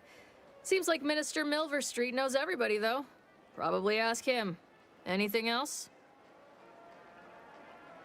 Mr. Milverstreet. Okay. And we gotta ask him about the bad lady. I forgot what her name is. Anywhere I can buy a gun or drink or some meds. Oh, we got everything. One of them, at least. Clinic's over there on your left. Watering hole's a bit down on the right. Market's a straight shot down the lane. I'll leave you to it. Before I forget, I have standing orders to send all newcomers to Minister Milverstreet. He's in the town hall. That'd be the one with the giant hologram on it. Can't miss it. Once again, welcome to Fairfield, the official new home of free trade and self-reliance on Eden. Oh, look at this corporate trooper guy. What's up, Niles? I know I've been pushing to find DeVries, so this might seem a bit of a left turn, but void it. I'm just gonna ask. Got an old friend here on the island. The doctor who patched me up after Horizon Point. Ex-Protectorate, a good man. Tracked him to Westport a short time ago, but never got up the nerve to visit. Reckon we could drop by and pay him a visit. Brief one, of course. Do you think we have time for this right now? Stop being coy and tell me what this is really about. There you go. I had some bad years on my own. Now with you here being part of a team, this might sound a mite soppy, but I feel like I could be a proper agent again. That starts with writing accounts. This friend of mine, Zebulon Tran, I let him down. And I've been chewing on that live wire for a while. Too long, maybe. Oh, look, and if I had engineering, there's another option. One of these days, we'll do engineering, too. Any chance, nothing good comes from dredging up the past, trust me. Any chance well, he'll be happy to see you? What happened between the two? After I recovered from Horizon Point, Zeb and I ran together for a spell, doing what we could to help folks in difficult spots. Fighting protectorate tyranny in small ways. Too small for Zeb, as it turned out. He was unhappy before I showed up, and after, well, all my directorate talk fired him up even more. I had my orders. I was to stay low. Couldn't let the Protectorate catch wind of an Earth Directorate agent in its midst. But Zeb, he kept pushing to take more extreme action. Never would have guessed there was resistance to the Protectorate from within. Sounds like he put you in a tough spot. Wasn't like I didn't want to take things farther. Hit the Protectorate where it hurt. but I still had my cover to think of too. I couldn't risk disrupting the mission. I respect you putting the mission first in spite of everything. That's dedication. I'd feel better about that commendation if things hadn't turned out as they did. We worked hard, but the Protectorate's arbiters and sentinels worked harder. Often than not, our help only made targets of the folks whose lives we were trying to improve. Didn't matter what we did. Arcadia was still caught under the Protectorate's boot. You were trying to do the right thing. That's what an Earth Directorate agent should do. Guess some of what you said way back when stuck. All that talk about putting people first. Figured that's what I was doing. Remembered. Putting a stop to all the pain I was causing. Anyway, things weren't good. Zeb and I couldn't find the rhythm we had before. We were arguing every day. Eventually, cutting ties just seemed for the best. Clean like. Only later I learned Zeb hadn't given up the struggle like I assumed he would. He got to stay in mental refreshment for his trouble. That's the last I heard of him, till recent. No time like the present to make up for past mistakes. Let's go see your friend. Remind me again what mental refreshment is. Be straight with me, Niles. What are you hoping to get out of seeing him? Can't you just cut and run? Some friend you are. Oh, that's messed up. Not interested in seeing him. Sounds like a waste of time. We got other things to do. That's harsh right there. What's mental refreshment again? Oh, man, I really want to get out of this dialogue to get away from this audio. If the Protectorate suspects someone of having an independent thought, they subject them to some kind of chemical brainwashing. And these folks who get refreshed, they come out less themselves than before. More agreeable-like. That's if their mind ain't destroyed altogether. I don't know how it affected Zeb, but it's high past time I found out. Be straight with me, Niles. What are you hoping to get out of seeing him? If it weren't for Zeb, I'd be in the ground. It's a debt I never properly repaid. Plus, I don't relish his last memory of me being a vanishing act. I owe him better. And since finding you, well, a lot feels possible now that didn't before. No time like the present to make up for past mistakes. Let's go see your friend. Much appreciated, Commander. Promise, I won't be making a habit of pulling skeletons out of my closet. Westport's on the east side of the island. I tracked Zeb to somewhere on its outskirts, but never got up the nerve to visit before now. We ought to start there. Okay.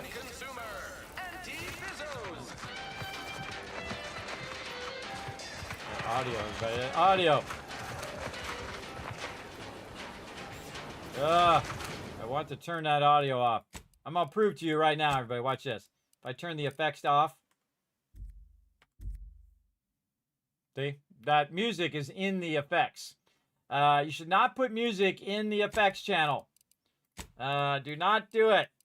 So it should be effects, not music. Oh well, we'll just suffer with it for now.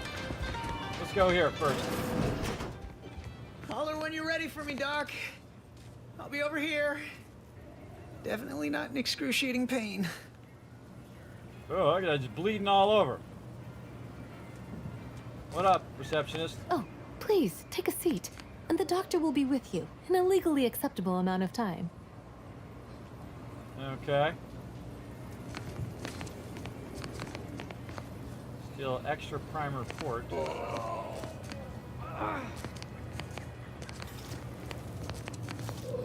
But I don't want to wait.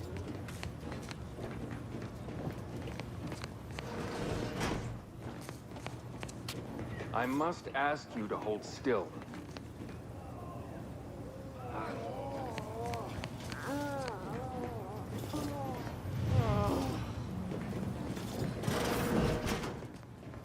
Whoa. See, this is always what's cool about these type of games, right? You go outside and you're like, whoa, beautiful. Awesome. What's up? Sorry, idle chit-chat ain't in my contract. You need tobacco. Look around the outside first. Oh. Stealth grass. Thick grass hides you from hostiles in the area, making them unable to see you from a distance.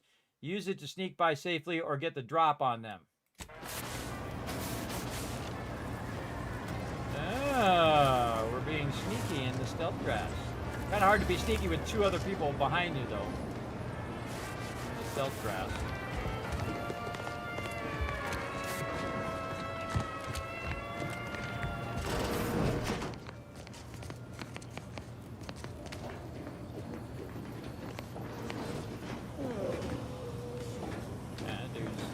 good. Damn it. Kismet looks really complicated and probably expensive. Can't tell much from looking at it, but most of the vials are pretty empty of materials. Formulate coagulant, random mix of chemicals, and hope for the best. Got to get medical 3 for that one. All right, let's make a note of that. Auntie's choice. Choice doctor area equals med 3 mixer. Okay. Try to make a note of this stuff.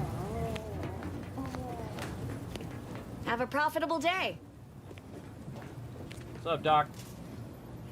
My liver ain't the lily kind. Tell it to me straight, Doc. The bullet shattered your tibia and all but demolished your gastrocnemius muscle. Due to the risk of infection, I have to abscise your leg. There is good news, however. I recently enrolled in a course on advanced amputation techniques, so I'll be seeing a positive return on my investment sooner than expected. Oh, boy. Shame to lose the leg, but it'd be worse than losing your life. Amputation seems a little extreme. You fetch the restraints. I'll grab the bone saw. Oh, nasty. Seems a little extreme. Yeah, Doc. Is this really necessary? Kind of need my leg. You know, for getting around and such. I don't have time to argue about this. I have other patients waiting. If you're disinclined to live, leave. Otherwise, we need to get you prepped for the procedure. Say, how sore are my pockets gonna be after all this, Doc?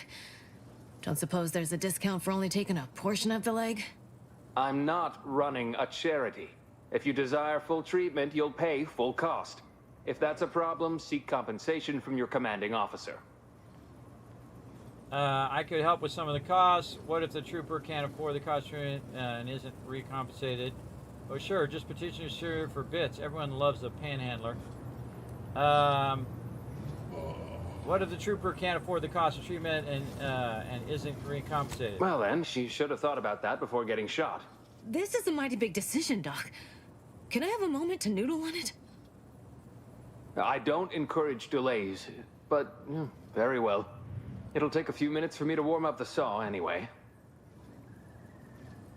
You got a full crowd in your waiting room. Any way to speed this up? I don't suppose I could borrow that bone saw, you know, for reasons. Fairfield's a big town. Are you the only doctor? At the moment, yes. It's only medical doctor. We also have Dr. Tinsley, but let's just say she's in a different discipline altogether. I'm on my own then, more or less. In case it isn't apparent, I'm having what might be called a day. A whole platoon of soldiers decided to get themselves all shot up defending the forward operating base. And then there's Erickson. Something happened with a drone. I don't know. You'd be better off speaking with him about it. Sounds like too much work for one man. Is there anything I can do to assist? You can show me a little more concern for shoulders bleeding out in your waiting room. Is there anything I can do to assist? Short of you skipping back in time and ordering the coagulant I need, I doubt anything can be done to accelerate the timetable for treating these soldiers. I'm hearing a lot of complaining. Shouldn't you be coming up with solutions? Can't make your own coagulant? There's a chem set right there. I am a doctor, not a magician. I cannot manufacture coagulant from the aether, neither do I possess the special training to improvise with what supplies I have on hand. Now, was there anything else? I see Anna's choice here, but do you get many extra coming in treatment? Yeah, see, if I had medical, I could do another option there. See, it just allows you to play through multiple times, and with different options, you can see the different dialogue. I love that about the game, everybody. That's a whole bunch of stuff that I absolutely love, for sure.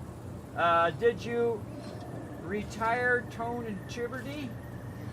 Says funny name. Do you mean I retire from Throne and Liberty? Yes, I don't play Throne and Liberty anymore. We dipped when the grind went from this to this. They said, hey, guess what? You're gonna have to run this instance like 150 times to get this legendary gear. And I'm like, nah. No, I'm not gonna subject my entire team to running that 150 times. I don't think so. I enjoyed the game. I played the game for how long? Let's see how many hours I got in Throne and Liberty here. A lot, by the way. Let's see. I put 1,400 hours into Throne and Liberty and enjoyed every second of it. Really had a great time. But you got to know when you got to dip. You got to know when you're done. You got to say, okay, these changes are not the changes that I like, and then you dip out. And I do the same thing with my guild, everybody. I think of my guild in terms of, is it worth the time and effort for them to grind that? Are they going to get the enjoyment out of it, or is it just going to be like a job that they have to go and just grind every day? When it becomes a job like that, then no, I'm good. But we had a great time, though. 1,500 hours is a lot in an MMO, for me anyway, because I'm also playing a ton of other games, streaming and doing all of that other stuff. Yes. So I did retire from Throne and Liberty. I think that's what you're trying to say there, and I got it figured out. Is this game, question, is this game continue from the first game? No. I mean, it kind of does. I mean, you got some of the stuff that continues the different corporations and stuff, but you're not continuing from the previous game. There's a whole new character with a whole bunch of different kind of forward in time stuff that's going on. I'm almost spoiled a few of it, but I don't want to spoil it for you. 100% recommend this game, everybody. Again, if you like the Fallout series, if you like Fallout New Vegas, if you like Obsidian games, if you like RPG games that have a decent storyline, then this is your jam right here. I know, right? Andy Strikes, how dare you, wave slaves, demand freedom, fair pay, health benefits, dental, and not pay taxes when you're dead and have a free grave. I know, right? Wow. Choking to death. All right, well, let's see what kind of medical supplies he has. Let's go. Pharmaceuticals, bandages, tinctures. It's all here.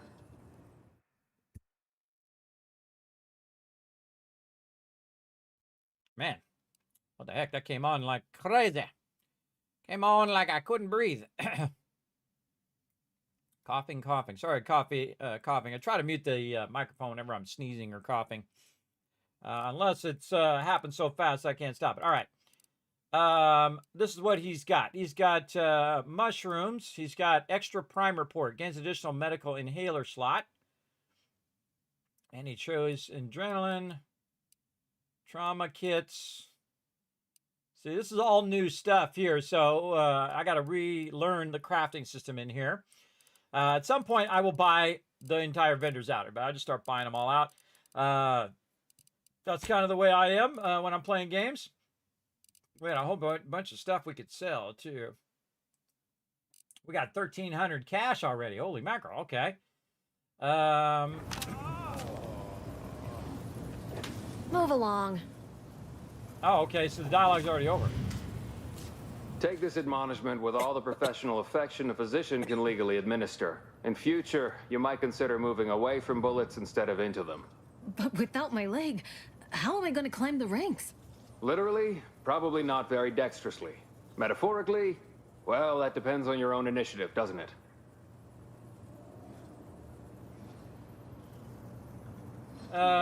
Shame to lose the leg, but it'd be worse than lose your life, I guess. Excuse me, I'm in the middle of a private consultation. Say, how sore are my pockets going to be after all this, Doc? Don't suppose there's a discount for only taking a portion of the leg? I'm not running a charity. If you desire full treatment, you'll pay full cost.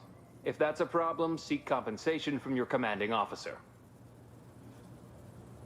I could help cover some of the costs. A kind, if naive offer.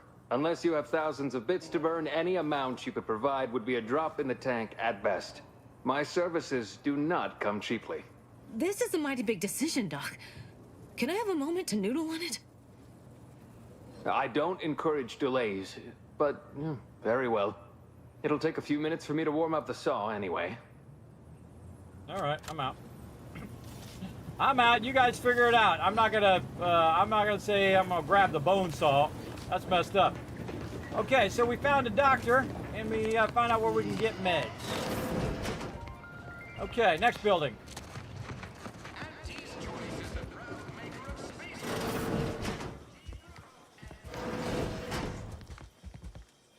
Salted free nuts.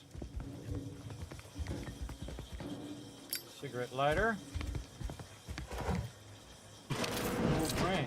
Hey-o.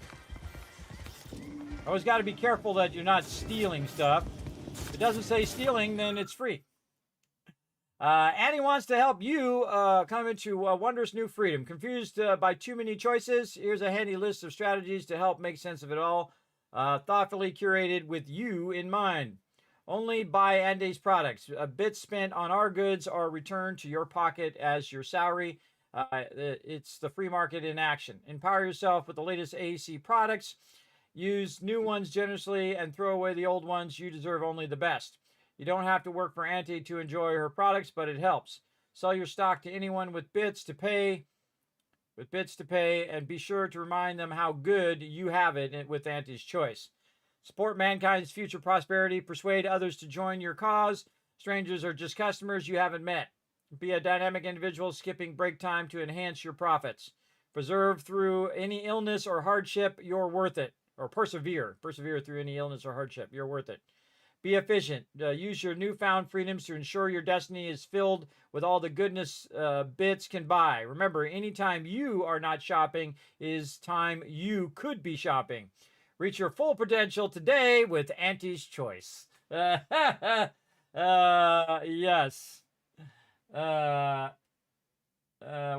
When it's called peanuts, does it make me wonder about the nutritional content and whether there's actually real nuts in it, right?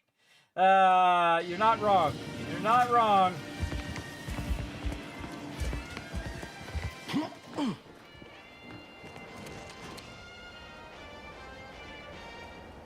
Second, I'll make a note over here. Auntie's Choice makes a cream for it.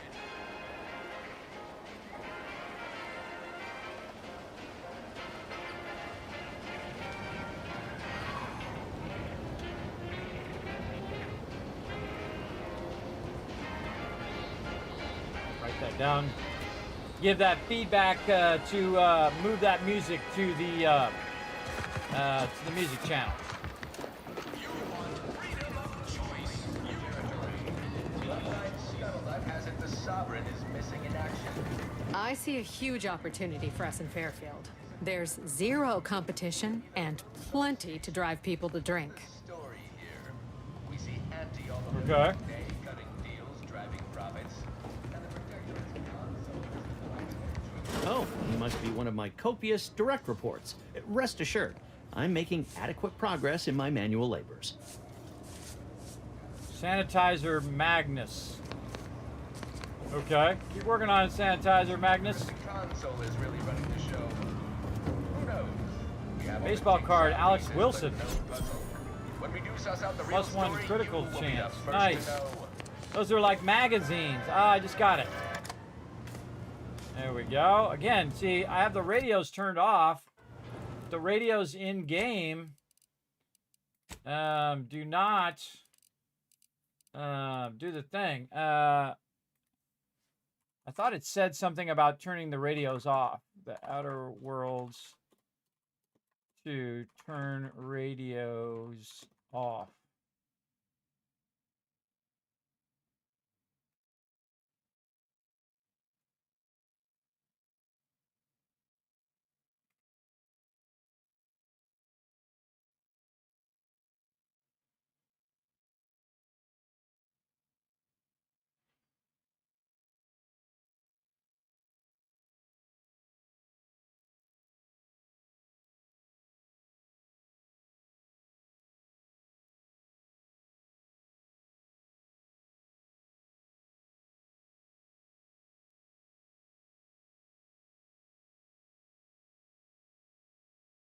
Is there a way of doing that, everybody, to turn it off completely so I don't have to go to each individual radio and turn those off?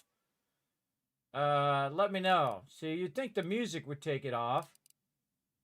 I got voice on, I got menu, and I got effects. Those are the only things that should be on right now. So, like in Fallout 4, they added a function where you can just have all radios off, or you can have a mod that turns all radios off. But I hate resorting to mods for something as simple as turning the radio off. Turn radios off by default or can't hear radio. All right, we'll make a note of that too. So then I got to run around, because that's the way it used to be in Fallout 4. I got to run around, turn all the audio, all the music off manually, because the music is overpowering the audio of the voice. I'm gonna turn it down even lower. I'm gonna turn it down to like 20, so I can hear the audio of people without that music being annoying. Because now you got two music. You got the music of the speaker out there, and then you got the radio over here running. Well, look at that old thing. Welcome to the Name Pending Saloon, purveyor of spirits and stimuli. What'll it be, stranger? The name pending. Nice. I really could use a Reckon drink. so. Here's what we've got. What do you got? You got Prestige Brandy, Purple Berry Punch, Security Bourbon, Annie Cleo's and Pal's Brandy, Gravel Juice. Okay, this is just to restore health. Oh, biomass canisters. Steel canisters of highly pressure organic materials commonly used to power weapons of questionable design or as a food source. Okay. So see, this is the unique thing in there, the biomass canister. So that's the thing we want to write down. Biomass canister bar at, what's the name? Oh, Fairfield Saloon. I'm not going to remember all this stuff, everybody. And later on, I'm going to be like, man, I need to find one of these canisters from some weapon that I have. And I'm totally not going to remember that it's out here. Or I might. But if I write it down, then I can look it up. All right. Oh, let's ask about information. Back already. Anything else I can help you with? The name Penny Saloon, you haven't named the place yet? That is an ensuing step on my 19-point business plan. Trying to find a name that would convince patrons to spend their hard-earned bits here. Like to hear a few contenders? Sure, what do you got so far? At present, my top favorites are 1. The Drunken Haggler, 2. Accessories, 3. Absinthe-Minded, 4. The Fair Shake. Now tell me, which would make you spend your hard-earned bits here? The Fair Shake. Well, that's what we'll call it then. I'll tell future business partners we did extensive outside testing. I can now check off step 18 of my business plan. There we go. Tell me truthfully, you don't really have a 19-point plan, do you? Shh, not so loud. Look, operating a new location sure ain't easy. Swear I get blamed for anything going wrong, whether it's my fault or some foul up from the local head office. But the nice thing about Fairfield, if you sound like you got some know-how, people believe just about any bit of hooey or bunkum you declare. No, really? Okay. You know, I bet you love to gossip as much as I do. Why, sure. You'd be surprised how much loose talk and idle speculation occurs around here. What, between them protectorate defectors, finally able to speak their minds, and all our off-duty Antes employees carping about work and the war. Any particular topic you have in mind? Anything you can tell me about the people who are running this town? What's with Annie's Choice? I thought Andy, Cleo, and Spacer's Choice were separate. What are folks saying about Vox Ray Station? Any word situation up north, and anything someone headed that way should avoid? Let's talk about the people who run this town. Minister Milverstreet's blessed with the gift of gab. Swear he could sell bypass shunts to a Raptidon. Ain't one of them falsely magniloquent types, though. Sincere fella. Shares command of Fairfield with Acquisitions Officer Carr. She's blunt and murderous. 2 traits Auntie's Choice highly prizes in a commander of corporate forces. To say they have differing approaches to leadership is like saying, gee, suns are hot, whilst being incinerated in a solar eruption. Who's in charge up at Vox Relay? Vox Station's run by a brigadier by the name of Montelli. Sounds like he's as much a danger to his own troops as ours. Real piece of work, even by Protectorate standards. Reportedly enamored of show trials and summary executions. What's up with Annie's Choice? I thought Annie and Spacer's Choice were separate. You're asking me for the particulars of a high-level corporate acquisition. Like, An in-depth accounting of the various parties who vied for control and who won out in the end. They merged. Rebranded. Auntie Cleo seems in charge now. Dunno. Do my best to steer clear of corporate intrigue. Okay. Know anything about the path up north? Anything worth seeing? Anything worth steering clear of? Tell you one thing you can't avoid. The bridge. No other way around it, and at present, it's held by Protectorate forces. We have a small contingent of troops bivouacked nearby. Forward Operating Base, they call it. I have so many questions now, and I feel like I had so many questions, and now I feel I know everything. Thanks. That's all I need to know. Thanks. Now I feel like I know everything. My pleasure. Got anything for me in return? Don't have much. Being an Earth Direct isn't like a Commander Zane and Buddy. The Rift's going to swallow this entire colony soon if we don't do something. All either way serials are true stories based on classified Earth Directorate files. I was frozen in space for the last 9 years after raiding a secret Protectorate base. Not as such. In fact, I should go. The Rift is going to swallow this entire colony soon if we don't do something. Of course I know that. We all do. Just trying to make some bits while I can, you know? Besides, some say it's decades away. Why fret unduly today? Here I was hoping you'd have a good story for me in exchange, but oh well. Not everyone's a seasoned raconteur. You know what? Let's revisit this another time. All right. Appreciate you dropping by. Yeah. I forgot how to put my gun away. Is it hold down R? Yeah. Just like having my gun out in people's face the whole time. In other games, everybody, you can actually say, they'll say, hey, put your gun away, it's in my face. Skepticism. I'll pay my tab in no time. You'll see. Mark my words, when my deal comes through, I'll have enough bits to own this place. What's up, guy? Swear, I almost had it this time. Everything all lined up. Easy mark, guaranteed moneymaker, favorable terms. Practically the recipe for success. Look like you've had your share of troubles.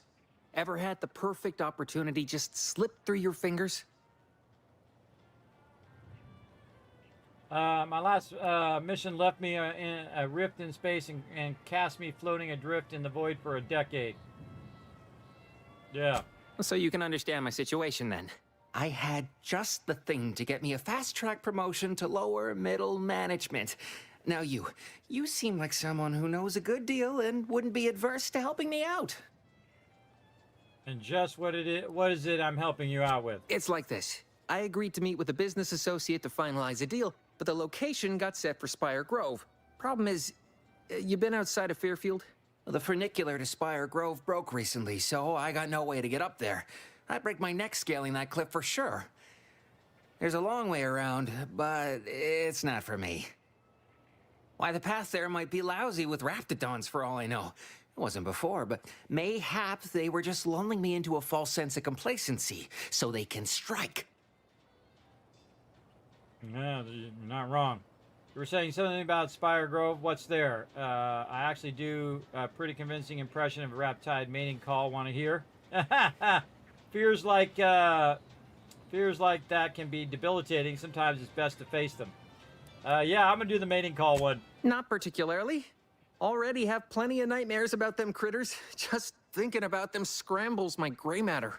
I can't imagine setting foot in Spire Grove, even though it might mean losing a chance to acquire the prize of a lifetime. You see, my partner there unearthed an unexploited Protectorate technology. Wouldn't go into details, but promised it'd revolutionize the daily life of Auntie's Choice citizens.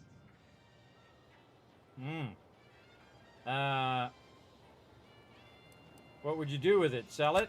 I lay my hands on something like that, turn it over to management. I'd start climbing the rungs of the corporate ladder right quick. Soon, I'd have all the considerable perks of someone responsible for a hit new product line. Bigger salary, name recognition, reserved seating in the company restroom, the works. You're in quite a bind. We could probably work out some solution. Opportunistically leveraging difficult predicaments. That's the Auntie's Choice way. I have a few bits I can offer you. Not much, but if it turns out a roaring success like it ought to, and I get a fat promotion, I promise I'll see you're taken care of later. I seriously doubt that's gonna happen. Well, okay. Splendid. Go parlay with Jackson Plum up at Spire Grove. It's some kind of agricultural harvesting encampment southwest of here, near a mess of them rocky spires. He'll provide the agreed-upon schematics. All right, heal. Chandri. From, what's the name of this place again? I already forgot. I wrote it down, I thought.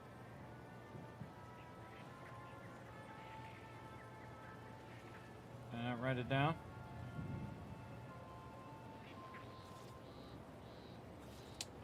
Fairfield or something. Fairfield town.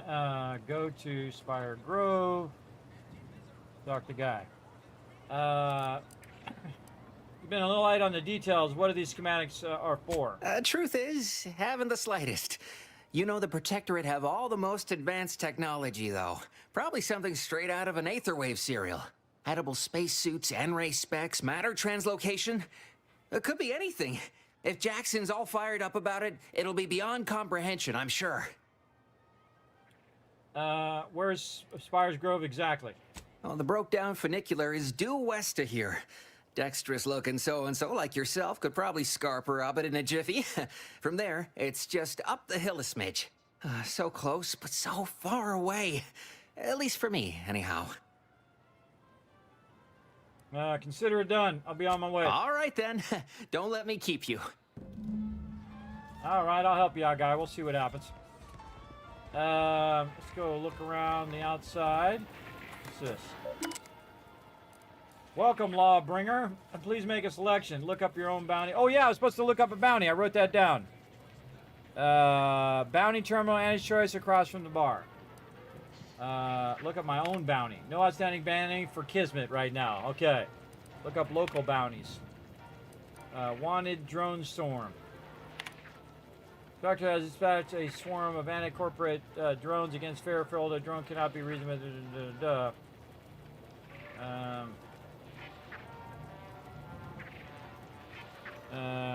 Okay. Bounty. Kills around the Ministry of Accuracy. Wipe out drone swarm.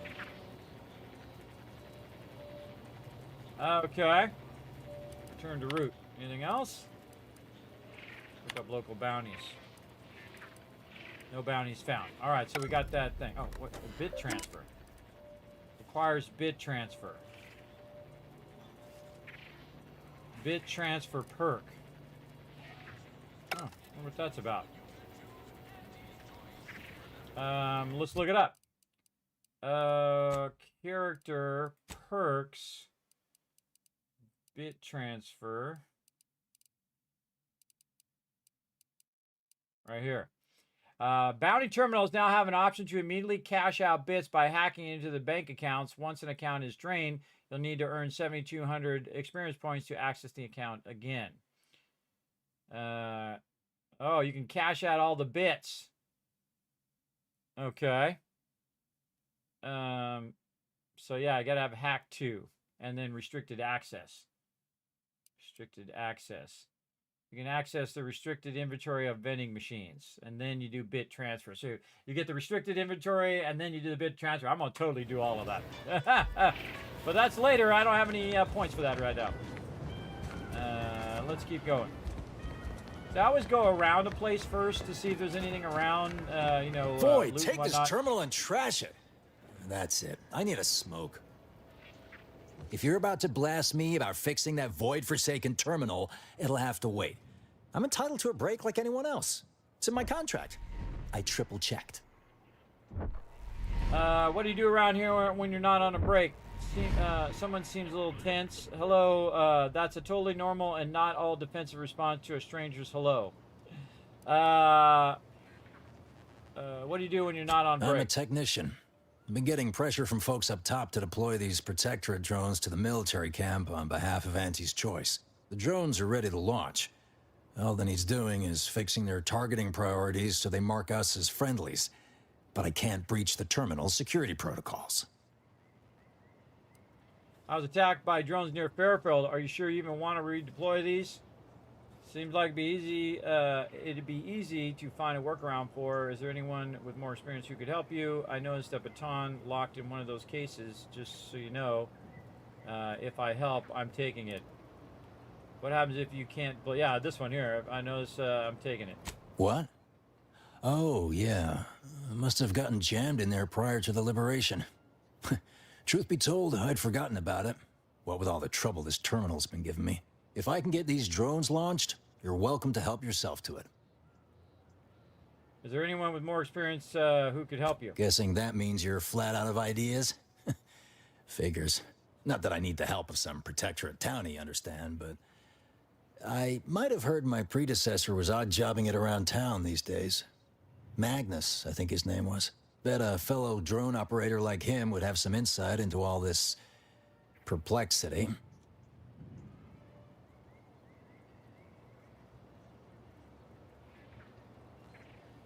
Okay, Magnus.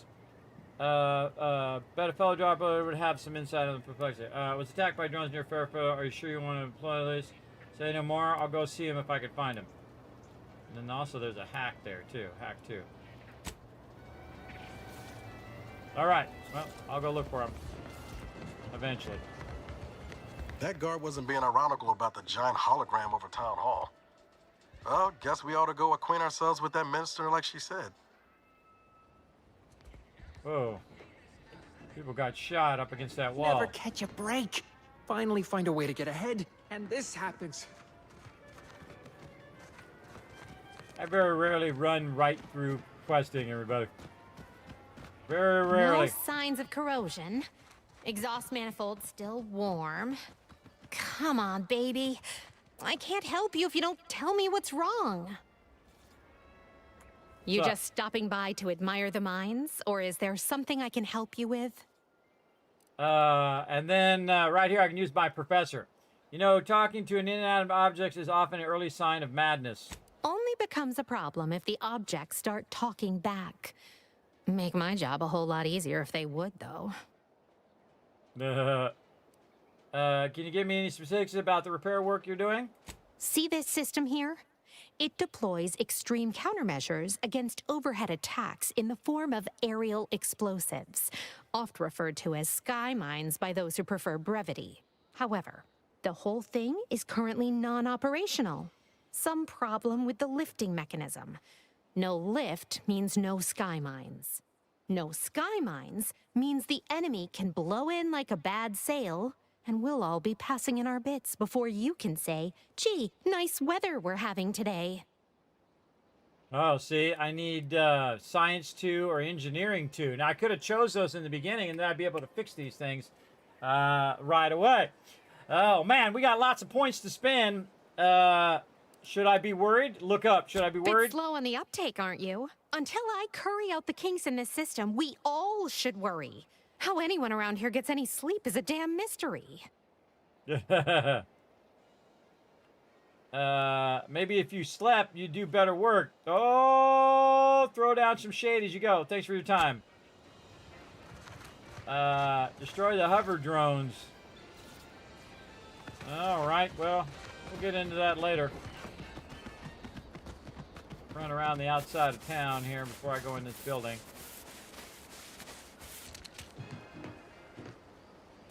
Always looking for ammo and goodies.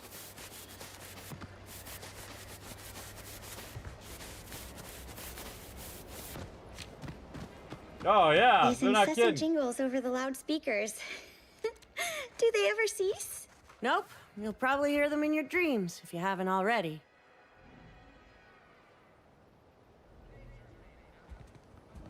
Saying something, but I can't hear. Outsider. Hello, and goodbye. Oh, that's rude. That's rude, lady. Go back over this way. this round building all over? Oh, look at this.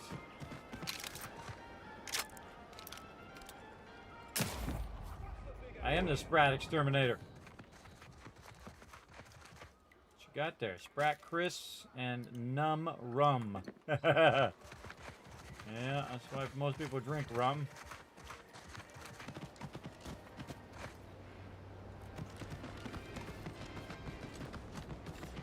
Whoa. All this over here. Okay, we'll come back. We'll come back. Let's not get distracted. Oh, look at all these robots in here. Okay, what's this circle building all about, or is it just a thing? Oh, it's just like a place to chill. What's up? Maybe focus on self-bettering yourself. We're jumping over stuff. Cloth laying around. What's up? Can't even talk to that guy. Or that lady. Can't talk to that guy. I bet I could shoot him in the head, though. Come on, gun away. Okay. Here's the main thing. More perfect goods. We'll come back to that. What's up? Do I look approachable? Because I'm not. Yeah. No. No.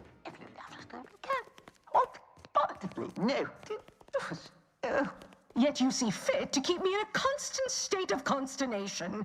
With each unauthorized act, you jeopardize our hold of Fairfield. Yes, but you must understand, the Protectorate citizenry is a hair's breadth from defection. Within the week, I'm certain. Certain.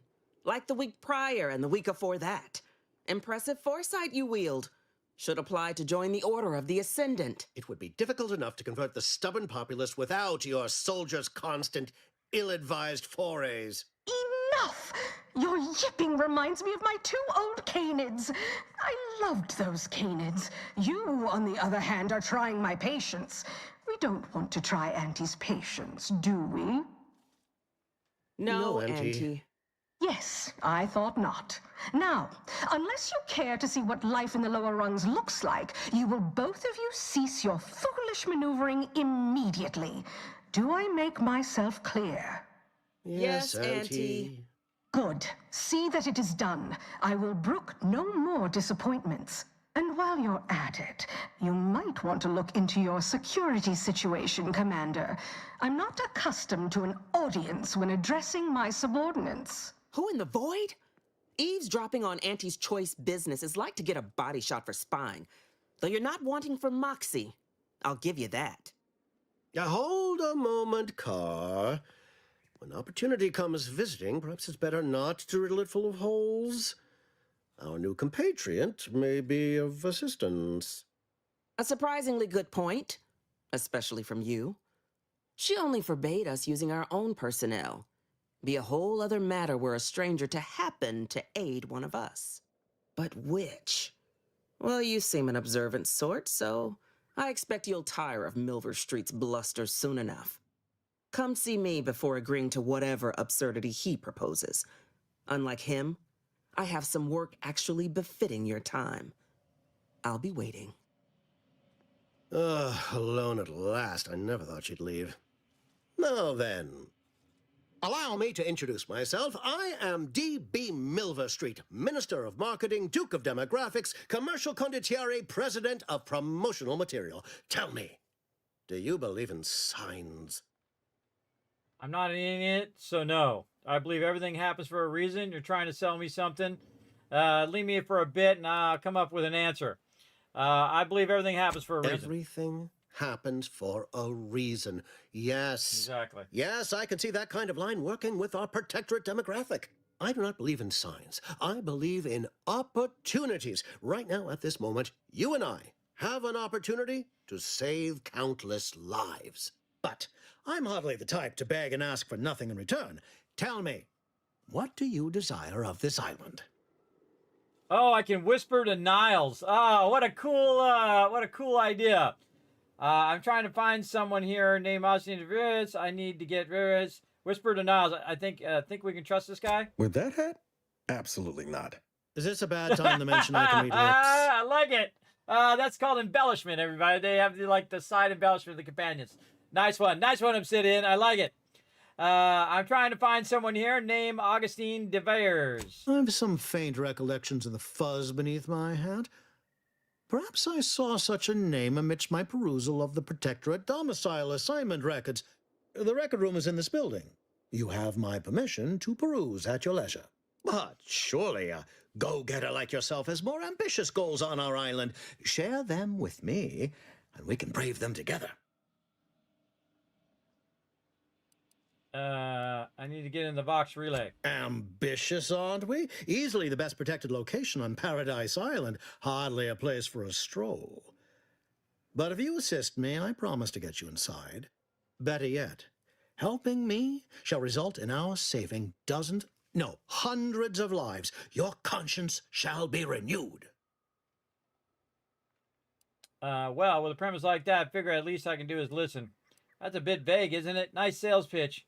My conscience? What? I gotta look words up in this game.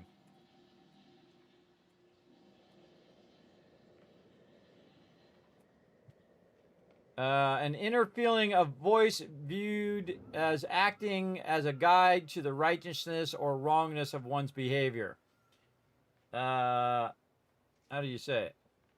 Conscience.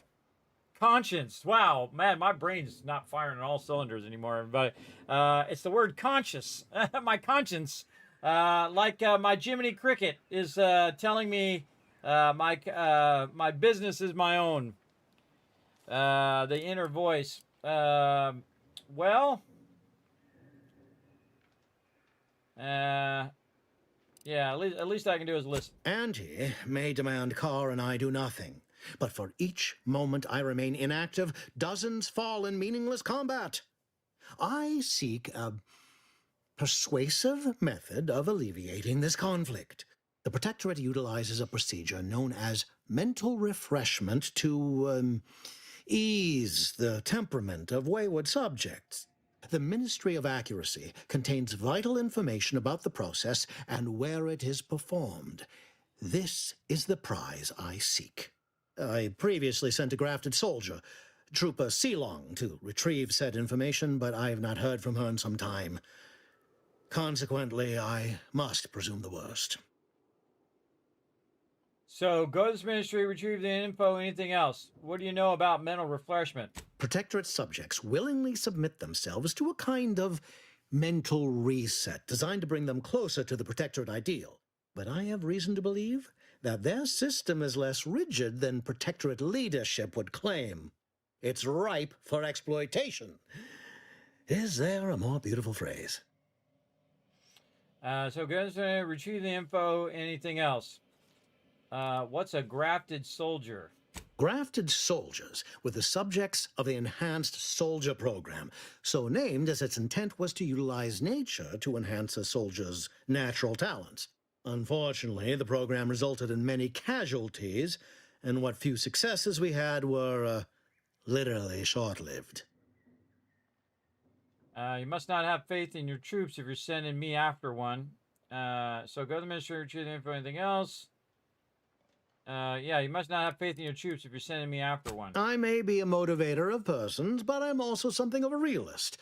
Our grafted soldiers are capable at their apex, but many degrade before accomplishing themselves. I chose Trooper Sealong to grant her the opportunity to be of use, but the grafting program was shuttered with good reason. Best to be thorough. So go to the ministry, retrieve the info, anything else. Yes. One additional word of warning. The good Commander Carr shall not take kindly to your working with me, though that is a bridge most worth burning in my estimate.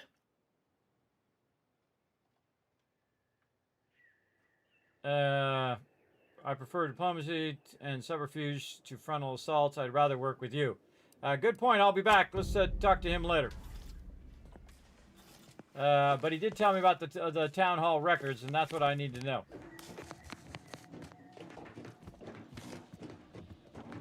L for light. Oh, hello. Oh, can't grab it. Scrap metal. Watch out for that Auntie Cleo. I know she don't look it, but she's more dangerous than she seems. Even the whole of Spacer's Choice couldn't outmaneuver her. Yeah, she looks sketchy. You there. Still got work if you're looking. Well, we'll talk right after I save the game. Right there. And take a bit of a break. I'm going to try to get my breaks in today, everybody. Oh, man, we went for a long time yesterday, and I totally forgot to take a break. All right, so we're going to take a little bit of a break, everybody. Let you guys solve some words on stream here. Earn some Kiss Caps at the same time, working together. I know, right? That's what I thought too, Rescue. I totally thought of the Wizard of Oz as the Oz himself. I'm sure it's inspired by that, 100%. 100% inspired by that thing as well. Your manager isn't going to complain that you're working too hard or making your coworkers look bad. True. That is very true. I've never had anyone actually tell me that, everybody, that, oh, you're working too hard. They're never going to tell you that.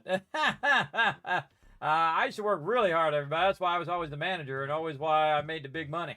Because I love doing it. See, that's the thing. When you love doing something, everybody, you'll just do it way at a level that most people won't, who are just there to, you know, what I call zombie employees, where they just come in, they clock in. They don't do that anymore, but there used to be time clocks where you would get your thing and you'd clock in, and then you'd go in and work, and then you clock out for lunch, and you clock in for lunch, and then you clock out at the end of the day. They don't do that anymore. Or at least I don't think they do. That's so outdated. Now they just beep you in with like a little card. Beep, beep, beep. It's all electronic and whatnot. Years later, they added that where it was just like what function you're doing. You would go in and you would type in, okay, I'm designing. Oh, I'm outputting. I'm, doing whatever I'm doing. I'm using the stat camera back in the day of graphic design. And you just put it in there, and then it automatically just totals all the hours and things that you've been working on and the total profit for them and whatnot. Because, they got to track their profit, track what the stuff is costing, so they know how much to charge. So there you go. Way back in the day, I don't do any of that anymore. I don't have a time clock. I just do as much as I can, and then until I get exhausted, and then I rest, and then I come back and I do it again. Every day. That's my thing. All right, let me make sure that this actually is going to work here. Let me press all the buttons, flip all the switches. Okay, here we go. Taking a break. Back in a bit.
I'm back, everybody. For some reason, my sound is not working. My headphones, I think, died. Let's switch them. Swap them around. Has it been that long already? Wow.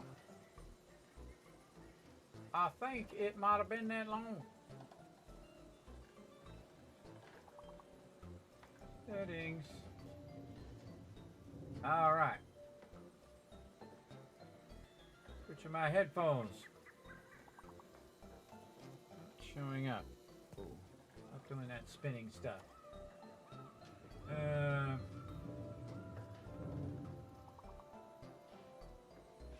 Always solving some sort of technical problem. Okay, not showing up. Okay, dig them out. Go back in again. Oh, there's something weird going on. It's taking a while for it to sink in.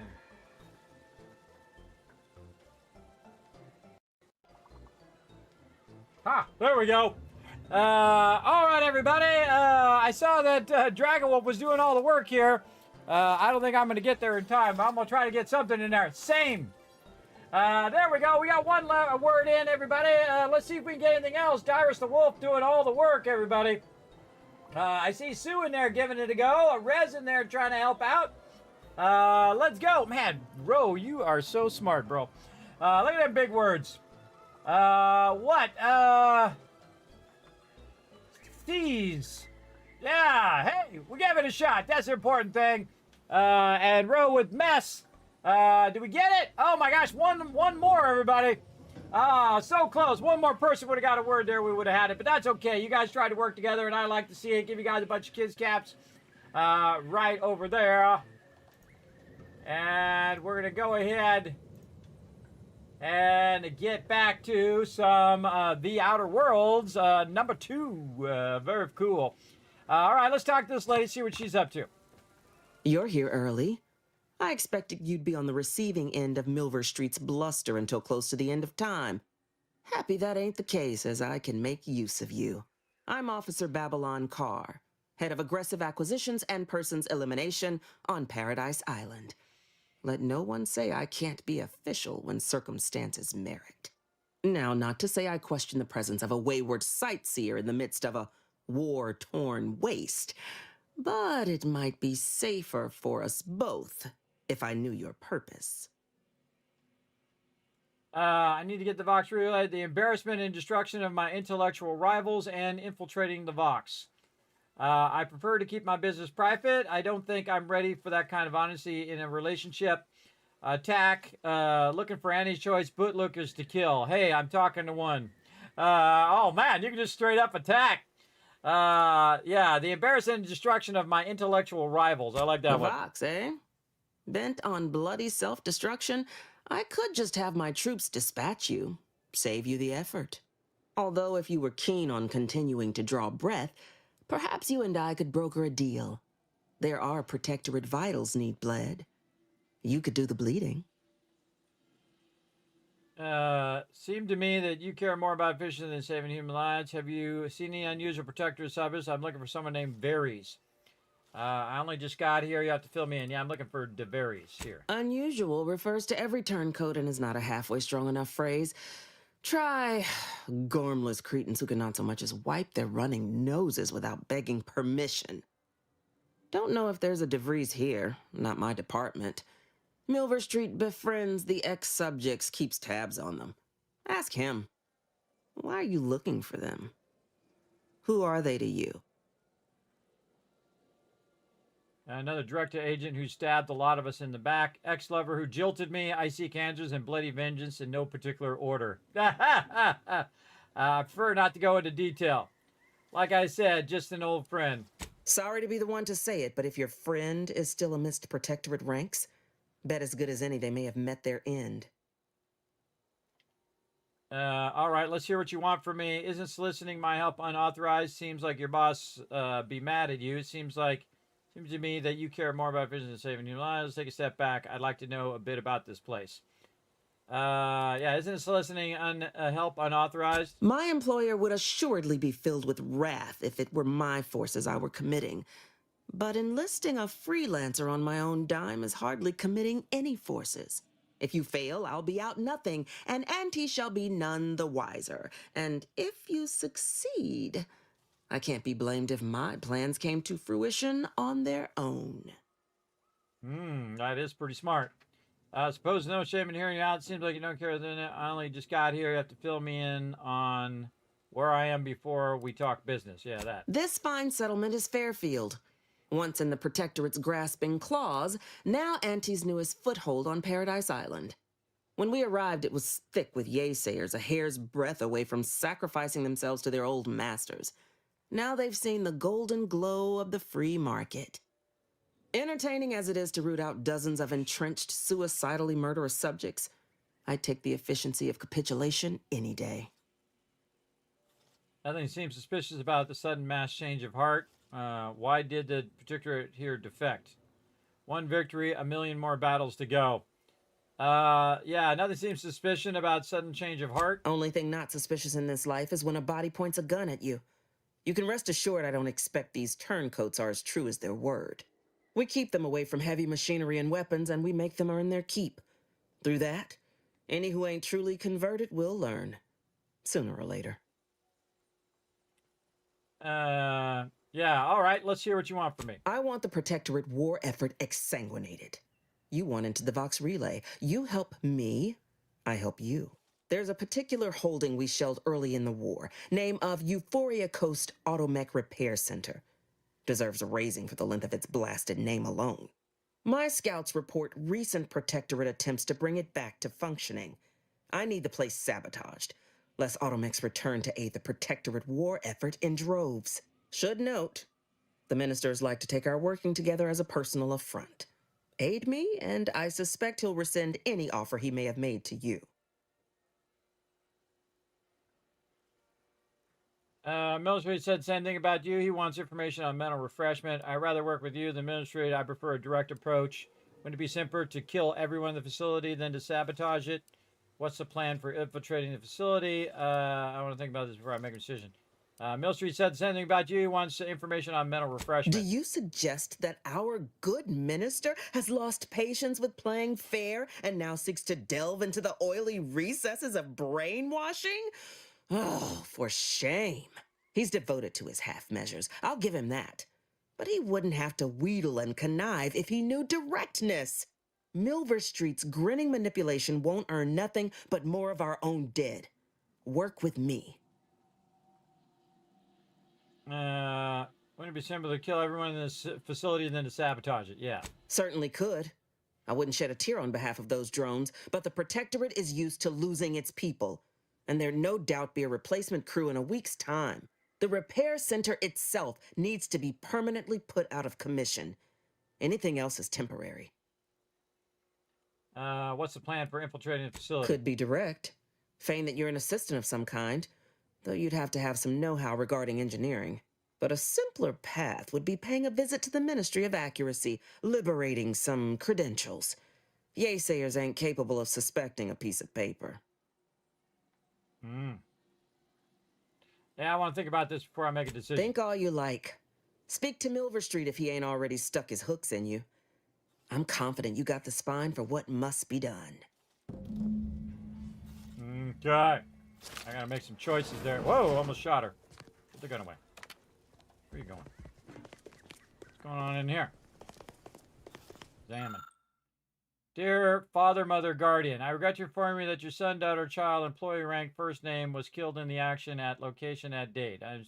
I know the sorrow that this message rings, but no soldier rank, last name, and you can see that they don't even care. They don't even care. They got it like it's like a mail merge letter. That's messed up. Stealing the cloth. Okay. You got questions? We ain't got answers because there's no one working the desk. Let's go see what's up here. This is my favorite part about just wandering around and discovering what's where. Oh, whoa, what a cool shot. I didn't even notice that was up there. I didn't even notice that was up there. See, this is why they create these moments, everybody, where you come out and you're like, whoa, look at that. Yeah, that is super cool. Very cool. All right, what we got up here?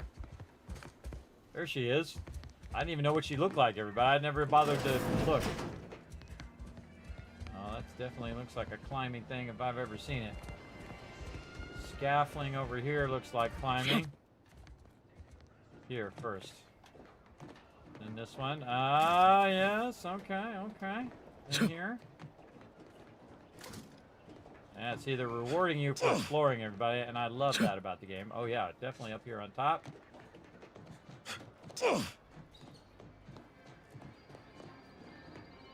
Examine.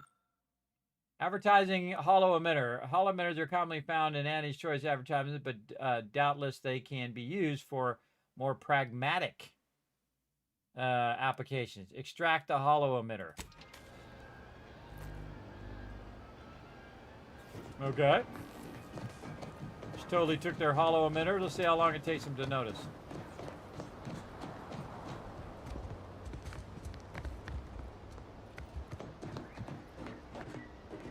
More scaffolding in the back. Let's see if there's anything down here.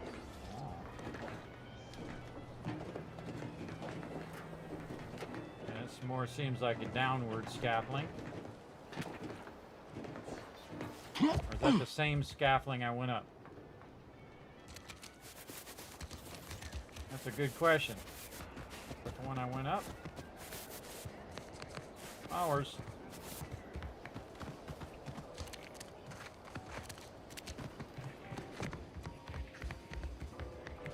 Feels like the one I... Oh no, over here is the one I went up. So there's one on the side and one in the back. Okay, getting an idea of the location, everybody. Commander, there is a 98.7% chance that hunting Agent DeVries will require greater amounts of ammunition than you currently possess. Ammunition can be purchased at vending machines or crafted at a workbench using materials like this collection of scrap metal and powder. I can also help you craft items in a pinch when we're out together. Most won't even explode on you. Most. Nice. Acquire more ammunition. All right, let's talk. Is it me anyway? Needs? Sure. Always happy to tool around for a bit. What did you have in mind? First thing we're going to do is break down. Then we're going to break down all the junk. There we go. Then we're going to go back. We're going to craft some... Man, I got to learn how to do better ammo.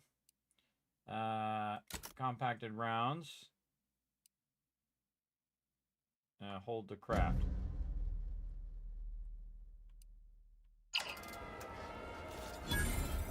And there we go. Got it done. Quest complete. Easy mode. Lock and load. Nice shotty. Shotty good. Hold down R to hide the weapon. Alright, here we go. We got here more perfect goods. The general vendor. I always like a general vendor. Oh man, look at all this stuff in here, man. We're gonna go into the weeds on this eventually. A smoke grenade that looks like the Moon Man. See, and they created their own signature, you know, person in the game too, everybody. The Moon Man, which I really like because you know that takes some effort and actually some know-how to create up signature stuff that isn't like everybody else's stuff. Which is cool. Okay, so that's a vendor, and it's got a whole bunch of stuff. It's got rounds in there. The ones I need for my thing, and I got $1,300, is called short rounds. My AK. How much are the short rounds? Short rounds are... Wow, okay. Can I just buy... one? No. It's yeah, it's actually more than the cash I have by one. Just one stack of 500. But I'll get that money, everybody. You'll see. I'll get into the, you know, making the super looting later. Welcome, welcome. See anything you like? Super building.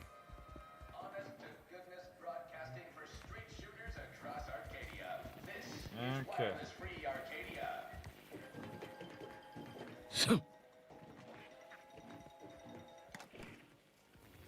Radios. Well, if it isn't a new face in Fairfield.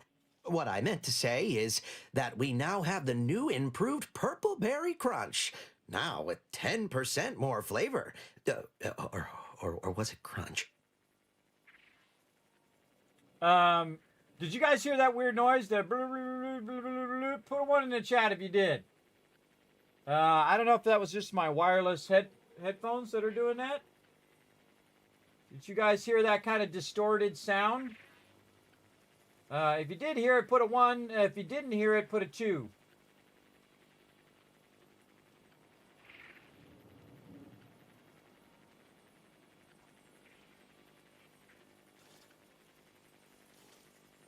You heard it. You heard that weird distortion? Okay, maybe it's not my headphones. Maybe it's the actual game itself. Yeah, it sounded like a weird robotic noise. I guess I'd go back on the VOD and listen to it and see if it was in the VOD.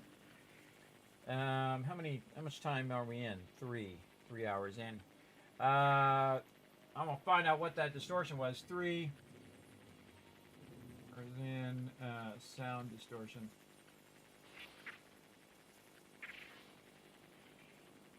Okay, I'll look at that later, everybody. Hopefully it doesn't happen again. I mean to say we're per bird crunch, or was it crunch?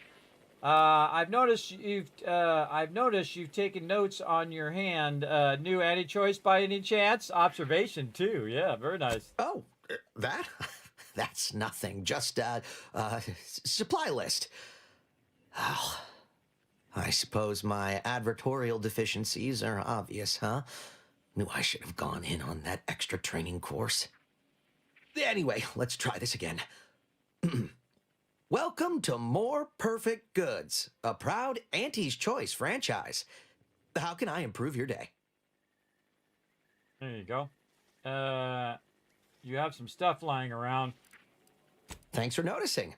All part of the presentation, of course. Think success, present success, be success.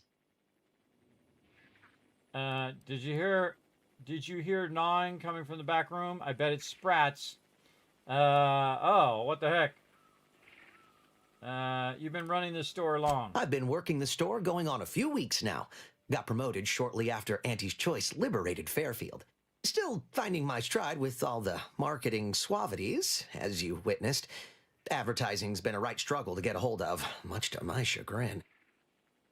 There we go. Advertise easy. Just put on a smile and lie. That's a corporate attitude right there. How'd you end up in charge of the store? What was your job before this? Yeah. Associate Waste Systems Technician. Wasn't the job I wanted, just the one I got. Came home smelling like a sewer sprat more time than not. I do not miss those days. I should count myself lucky that putting words together in a way that sounds smart is the hardest challenge facing me in this job. Reckon I'll get better over time. I hope. Been a pleasure. I have to Sure go. thing. Exit encouragement. Hold on, that's not right. Just a moment. I'll remember. When you want better than the best, think More Perfect Goods. Say, I think I'm getting a handle on this. Top rungers, here I come. Okay, there's something weird going on with the sound, everybody. We better save and figure out what's going on with that sound.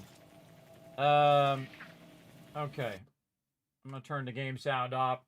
I'm going to stop my VOD here for a second, everybody, and I'm going to go back and listen to it to see if that noise is actually in the VOD, or is it just my headphones? Is it the game causing that problem? I should just quit the game and relaunch it. It might be a game issue. Something is causing a distortion in the sound for me. So either it's my headphones, or it's Outer Worlds, or it's my computer, or it's any number of 100 things. So hold on a second, everybody. We'll bring up my backdrop while I'm waiting for my recording to process. I guess I could be relaunching it while I'm waiting.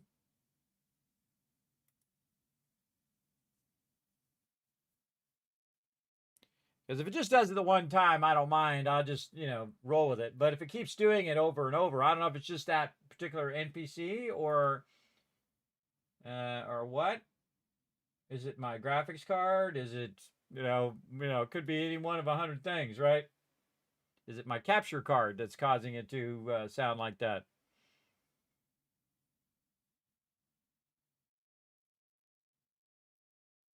Press any key. Okay. Again, I'm going to go see if it's in the actual VOD itself.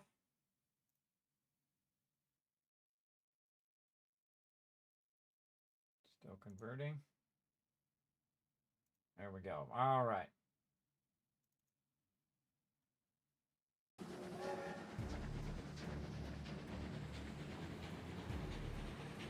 Whoa. No, it's not. It's not the VOD. It's definitely something going on with my headphones. Huh. Definitely something going on with my wireless headphones there. Let's try these ones.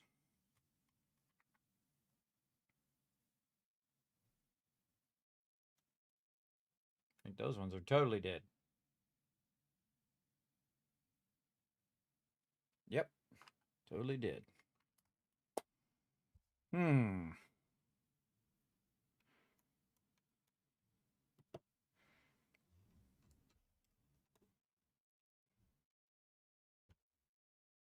I was just playing back it and it was sounding weird. I think it's on my headphones.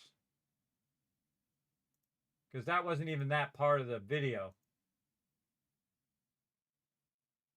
We're here. We're going to get to it. Put a 1 in the chat.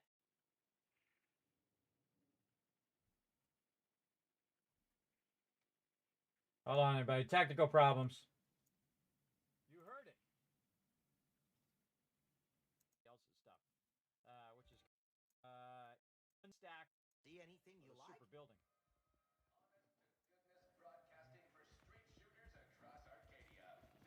Okay. Put a 1 in the chat if you did. Or was it Crunch? Have the new improved Purple Berry Crunch.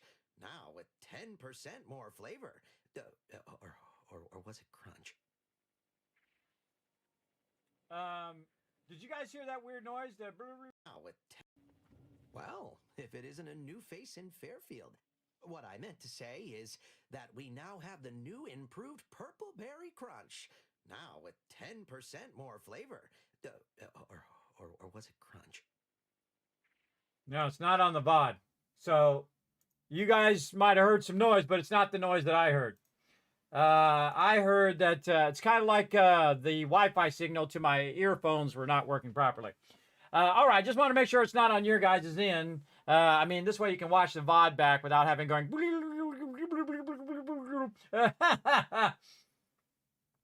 All right, so again, it's on my end. Okay, no worries. I'll just use these headphones and let those charge up some more and work on that later. And I got my I got a third pair now too, so in case those ones don't work, I can go to that pair too. So I'm charging those up as well. Okay, so back to it, everybody. Let's get back to it right there. Let me continue where I left off. All right, we'll continue this conversation with this dude.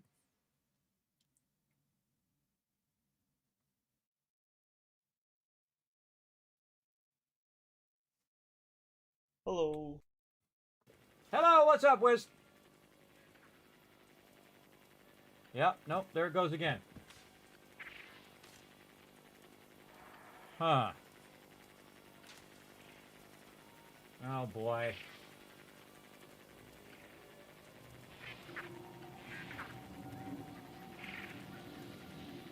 Yeah, see, I don't know if I can fix it without having to, like, quit completely out of the OBS and restart the entire stream. All right, well, let's go How for it. can I improve your day the Auntie's way?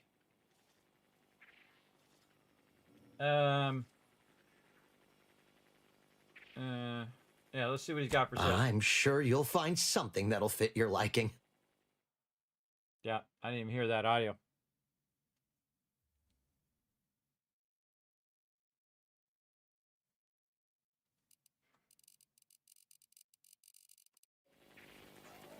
How can I improve your day the Auntie's way? Like they say, a bit spent today is a bullet fired tomorrow. True. Okay, let's just hope it fixes itself. Kinetic biomass pistol. It's like something's interfering with my Bluetooth or Wi-Fi signal. Kinetic biomass pistol. Rattler. Decryption key. Plasma rifles. Okay. Because they got like different weapons in this one, everybody. The trip blade. Cool. Foot shoulder helmet. Foot shoulder armor. Triple barrel shotgun. I got one of those. Magnet, servo, blade, light pistol, foil. And I'll get seriously into crafting later, and selling and buying stuff. I'm just trying to get familiar with all of the things. Oh, yeah. It's really going bad.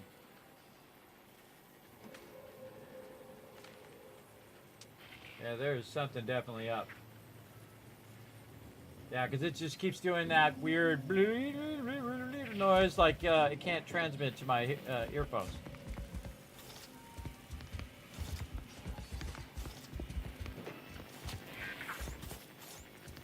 I got OBS issue or something, or a transmitting thing. Hold on a second. Figure out what it is. Maybe it's my Wi-Fi thing.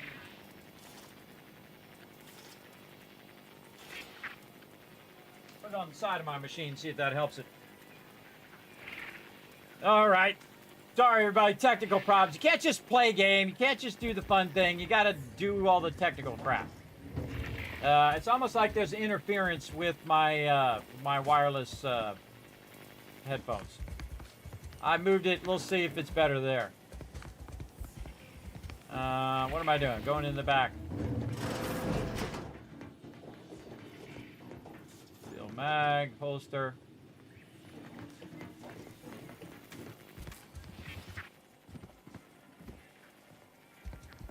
Yeah, let's see what happens when you tell them to go to the back. How can I improve your day the Auntie's way? Do you hear that knock in the back room? I bet it's Sprats. Sprats again. Must be after the crunch. Please wait here. This'll just take a moment.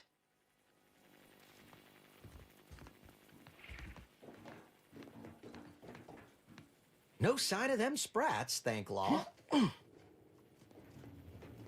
thought he was jumping to grab some loot. Coming back out. Be there in a moment.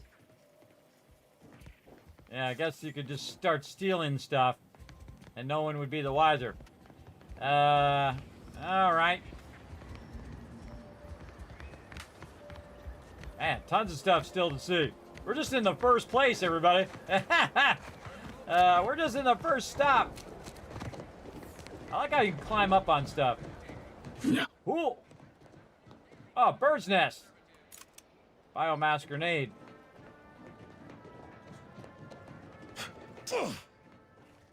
Matata!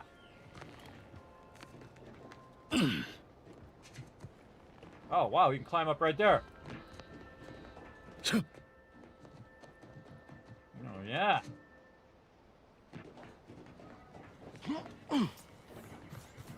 Feel bad for my companions, everybody. They gotta follow me on these crazy journeys I go on. Looking for loot.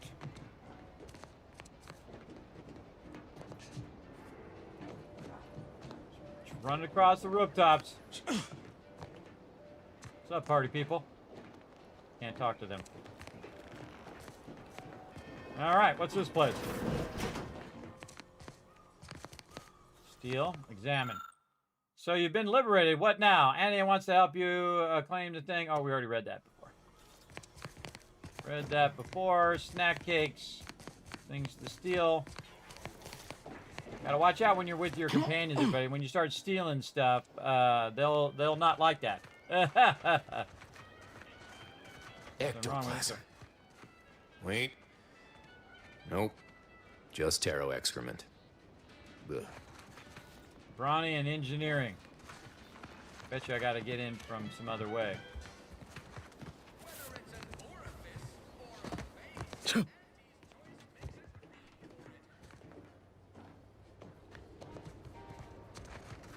Engineering 3.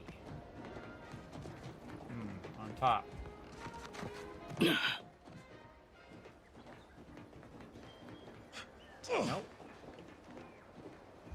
Okay, well, we got to get our engineering up. See, I could have had engineering 3 by now. If you choose in the beginning, you could have just put 1 point engineering. Boom, you have engineering 3.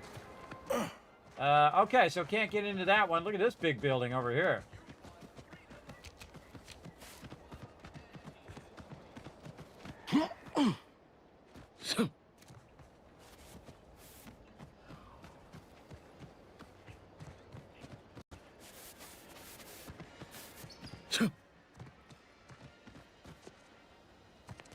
All right. Whoa, cool. Hey, this is what it's all about, everybody. Going into really cool environments. Look how much work that is, everybody. Oh, how much work they put into that. Big love to the environmental artists of this game, everybody. Holy moly. Light. All these plants and stuff in here. Oh, and it's watering. That's a cool effect. Neato.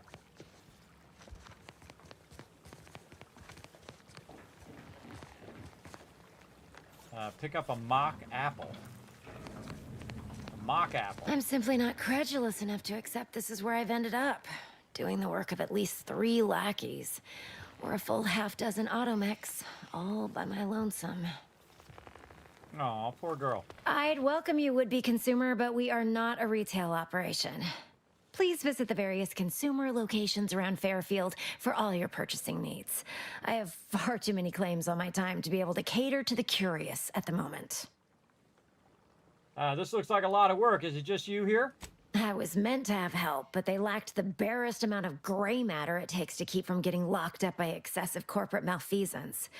So I'm on my own here, breaking my back, trying to buttress all these vines on top of all my other jobs.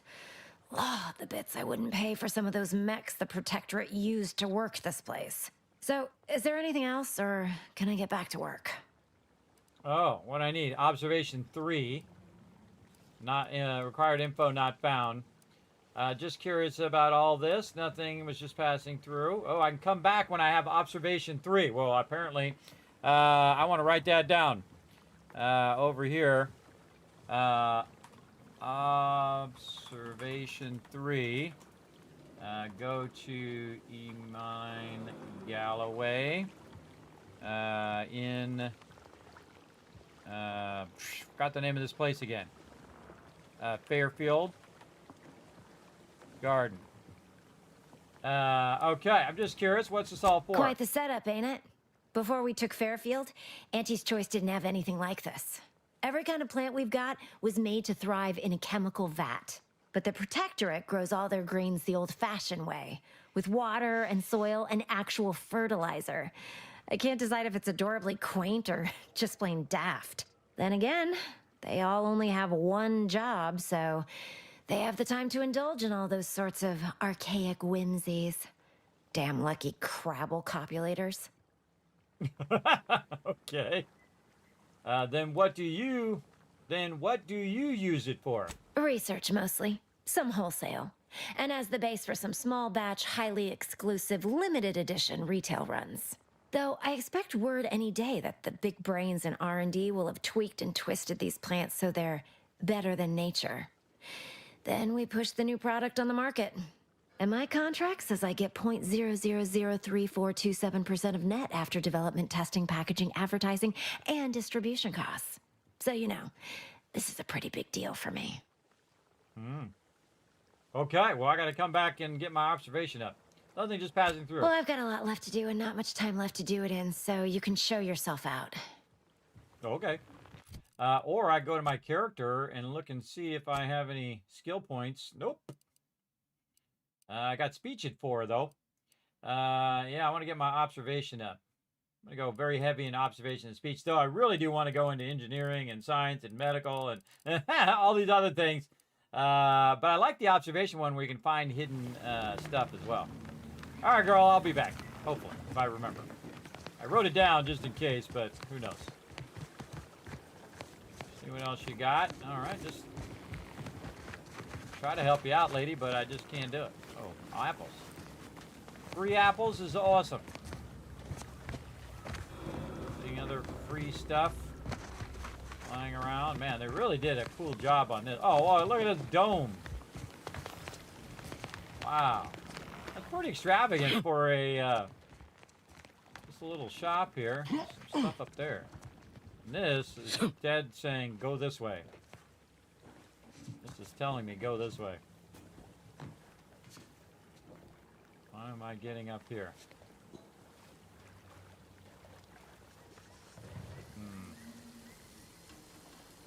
Why is it leading me up here? These are good questions. Not sure. I guess if I started shooting everybody, this would be a great place to kind of, you know, get them from up above. What's the blue mean? Let me go to shoot somebody. What's the purple mean? Stop that scrounging around! I'll do whatever the heck I want. Tell me what to do, lady. Taking your apple. Taking your apple for that bad attitude. Hey, Gads, the hologram's gone down. A simple malfunction, perhaps. An outrage is what I call it. That hologram was our flag planted in the soil of conquered lands. And that's a good thing. That symbol is our pride, our identity. How can you wage a war if you don't even have a logo? May the sovereign... have a profitable day! Hello, and goodbye. Yeah, I was going to go put it back, but now I'm not going to. Too bad. It's in here. Oh, almost grabbed it. Almost grabbed it. Another terminal. Personal logs. Outreach programs. Executive of Eloquence. Nice. Whose terminal is this? Property of D.B. Milver Street. Oh, the Duke of Marketing. What else has he got in here? Other contemplations. It is true that persuasion has been pushed aside in favor of battles and bloodshed. I hope to law that this is not the case. But my age is catching up with me, and I know now that my words fall on deaf ears as I am a doddering old fool. I know the eyes of Auntie and indeed everyone else in town are upon me now. So if I am to show my methods are sound, I must make a move now and mustn't fail. View messages. Tinsley halted a simulation. To Dr. Ethel Tinsley from Minister M.B. Mel Street, halted a simulation. Dear Mrs. Tinsley, it is regrettable that you are harboring those thoughts. Give me time. You'll most certainly make yourself useful to Annie's choice. If all else fails, simply find a mirror and gaze into your own magnificence, and I'm sure you'll find the feelings of inadequacy melt away. It works for me every time. Although these feelings stem from any lingering protectorate connections, I may be able to be of use. Do you perchance still possess any yet years-say compatriots reluctant to fully give themselves to Auntie? If so, do tell your favorite minister so I can help you help yourself. That sounds like a bad idea to me. Don't tell him. It's just going to turn him in. Mill Street's private locker key. Okay. Maybe that's the thing I was talking about with him and saying, hey, I want that thing in the thing. It's all steel, steel, steel. Got a nice place. Oh, look at that, I can grab. Ag pick. Who likes to jump over the This banisters? paradigm of yours, or sovereign, or whatever, does it really provide everything you want? We are provided everything we need, not everything we want. There's a difference? You need what you need, but you don't need what you want. I suppose it's a subtle distinction. Trust me, I need my Auntie's Choice Sprat Crisps. No way you can eat just 100. No, she's not wrong. All right, stealing. All that stuff is stealing. Who's this over here? Amelia Galloway's personal terminal. All right, messages. So the other one was that guy with the top hat. That was his place. Subject: play stupid games. Play stupid. I've begun my work here, including taking over my predecessor's overseer role at the greenhouse. Oh, this is the lady from the greenhouse. Okay. Unfortunately, it seems Fairfield's situation is even worse than I feared. The buffoon Caldwell apparently felt receiving our inventory as aerial drops was too much effort. So he was having the pilots set their asses down on the old Protectorate landing pad, after which he'd move the goods in the middle of the day, apparently expecting that everyone would just ignore their little shenanigans, no matter how much of a ruckus they caused. I considered paying a visit to Caldwell's cell in the old constable's office just so to ask him why he could possibly be that hull-headed, but there's no answer. He'll probably just give that he'd justify the risk of our associating in the public. Okay, well, we know Caldwell is in the old constable's office. Fully determined to deterministically fail. Be certain we know rushing unsalted agents into position was risky, but there was so much profit to be made on this damnable moon that we just had to try. Still, never in our wildest did we conjecture that these clods bury themselves in crabble crap this deep. In addition to the obvious smuggling, they've been run up on a dozen of related crimes, including marketing disruption, unconscionable shrinkage, and anti-monopolistic pricing. Still, at least they're all accounted for. Unfortunately, some of the charges against them seem a mite weak, and if they get loose, I'll have twice the work getting the operation back on track. But give it no mind. I shaped a plan. I think we'll solve it all my next move. Operations to resume shortly. Let's see. F. Min. I think that's the main guy. I finished gathering all the internal information on our troublemakers, gift wrapped a lot of it, and left it atop a local compliance adjuster's terminal. Given the incredible financial windfall this case now offers him, I expect he'll aim to deliver our former associates to the undisputed claim as soon as humanly possible. Give me a week or two after he leaves to finish cleaning up, and then we'll be ready to get our market back to work. Okay. Okay, so she's going to get the market back to work. So yeah, the lady that works in the greenhouse lives there, and then the main dude lives here. Anything else out here? Ask them defectors if they miss anything about Protectorate life. 10 bits they said community. Yep, community. I'm here to spread unfettered free trade, not chew the fat. Okay. Do I look approachable? Because I'm not. Yeah, I noticed that. Why are you not standing in your little booth? I like to stand in your little booths. What was the third person command? Let's go see. Controls, keybinds. Again, because you can't play in third person, everybody. I would definitely not be battling in third person. Can I go back it? U for... you look around. Trying to get the camera to get me in the thing. Oh, almost. Yeah, there we go.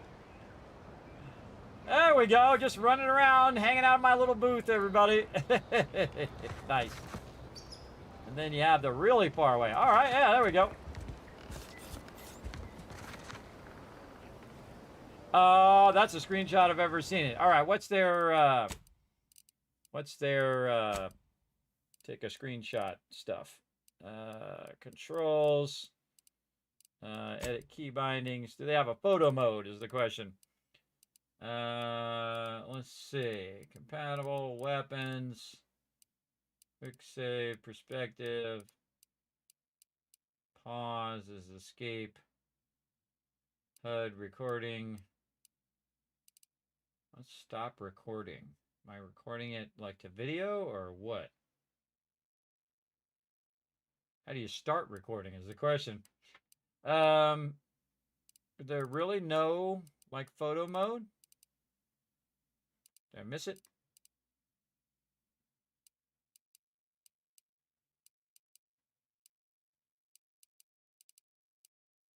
I don't think there's a photo mode. Anybody know if there's a photo mode? You can just tell me in the chat.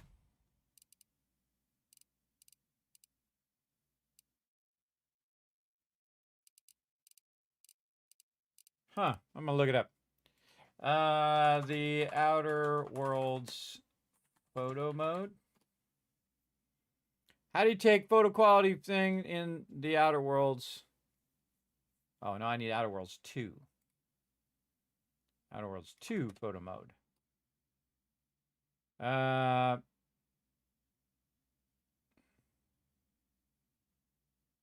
1 week ago. Outer Worlds 2 photo mode.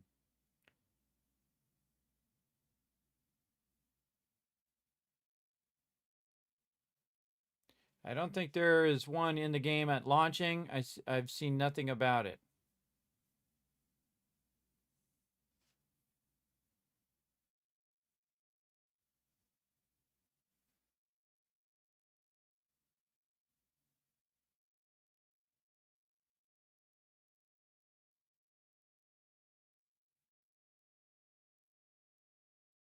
Apparently there isn't one. Okay, no photo mode right now. They can always add photo mode later.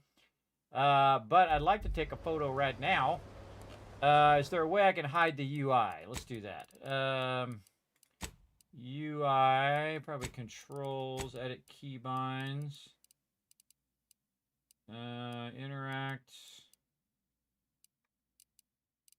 Hide the UI. Hide the UI. If you know how to hide the UI, everybody, you can tell me that stuff. You can just tell me if I'm looking for a command. You know how to hide the UI, let me know. Man, it doesn't say in there.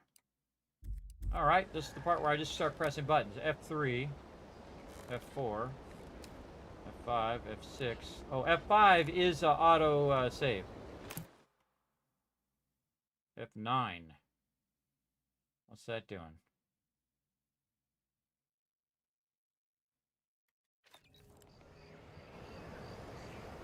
Oh, that, I think F9 is reload. I better be careful what I'm doing. Controls, edit keybinds. Did it say F5 was save in here? Did I even see it? Oh yeah, no, quick save and quick load. Oh man, you gotta be careful with that. Yep, no hide the UI or anything like that. This is a perfect place for a photo. I want to take a photo right there. For the background and everything. All right, I'll just make myself disappear for a second, everybody, and then take a photo. Hold on. I'm gonna go into full screen mode here.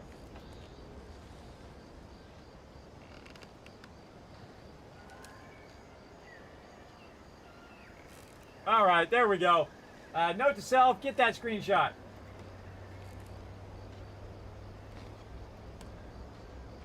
All right, I'll get that screenshot later. All right, do what we got to do. I wonder if there is a, you can just print screen. All right, dude, you're in my way. Doc said nothing important got hit. Nothing important? Turret shot her 15 times. No way that didn't do something. If I'm gonna get back to bits, Islander, now's the time.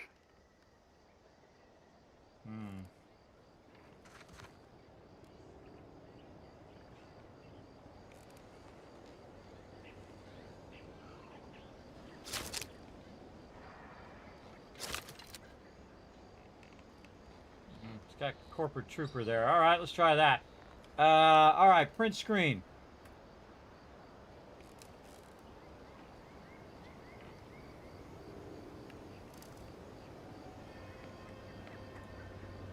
Doesn't work. Doesn't work. None of that works. All right, well, maybe no photo mode for now. All right, onward.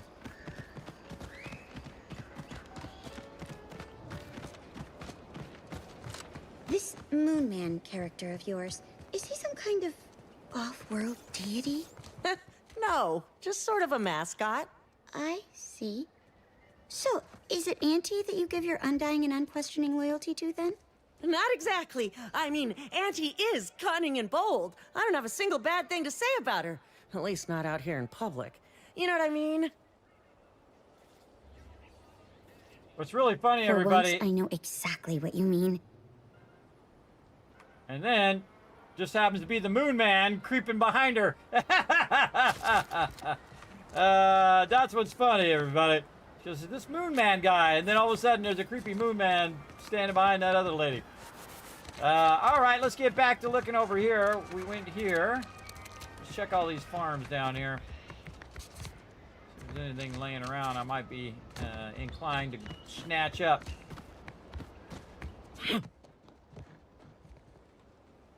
It's my favorite part about it, because I never played the game before, so I don't know what's over here.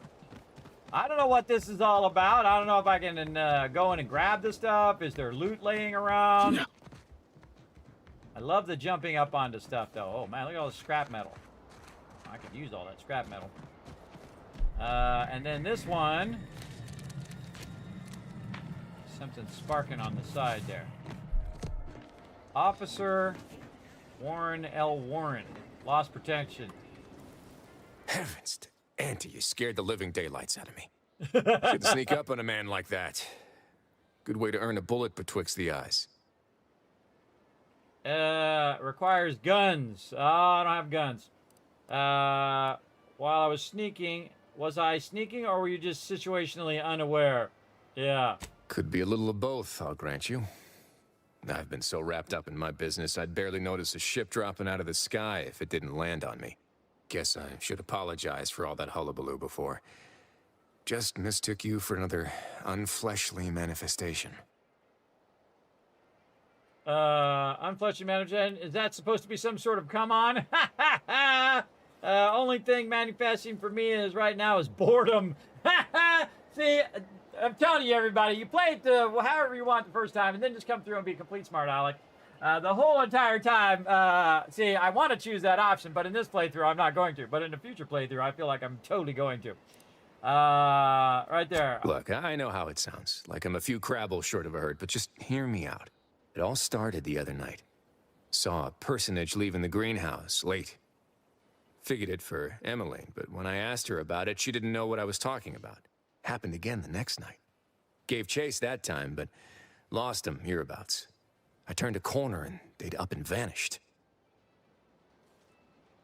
Probably whoever it was just didn't want to get caught. Protector holdouts, maybe. Is that all that happened? I think your manifestation is a common burglar. Is that all that happened? More or less. Maybe I'm not telling it right, but believe you me, it was downright uncanny. Strangest part is that foodstuffs have also been disappearing from the greenhouse since we took Fairfield. You think it's all connected? I think your common mistake is a common burglar. Have you investigated the houses nearby for clues? I'll look around and see what I can turn up. Well, I'm stumped. Good luck solving the case. Peace out. Have you tried to investigate the houses? Knocked on doors, peeped a few windows, respectfully, mind you. And I ain't spied anything more exciting than a chair. But then, a being of pure information probably wouldn't linger on this plane any longer than necessary. Too tiresome, be my guess. Sorry, did you say being of pure information? Oh, you're so, so you're unbalanced. Explains a lot. Let's just stick with the hard facts for now. Sorry, did you say being of pure information? Well, maybe. I still don't know all the particulars yet, but it's one theory. I'll help, but only to prove nothing strange is happening here. I'll look around and see what I can turn up, if anything. Okay, so at nighttime. Check out the farm house or sneaky figure. You know what? I should just make this Fairfield town at the bottom. Fairfield town notes.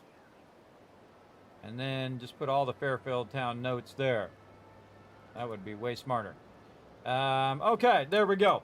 I'll look around and see what I can turn up. I certainly won't say no to having a fresh set of lamps on the scene.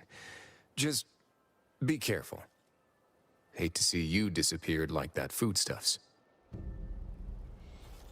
Okay. Help them track down the missing stuff. Vending machine. What's up, bro? It's all that. Sup?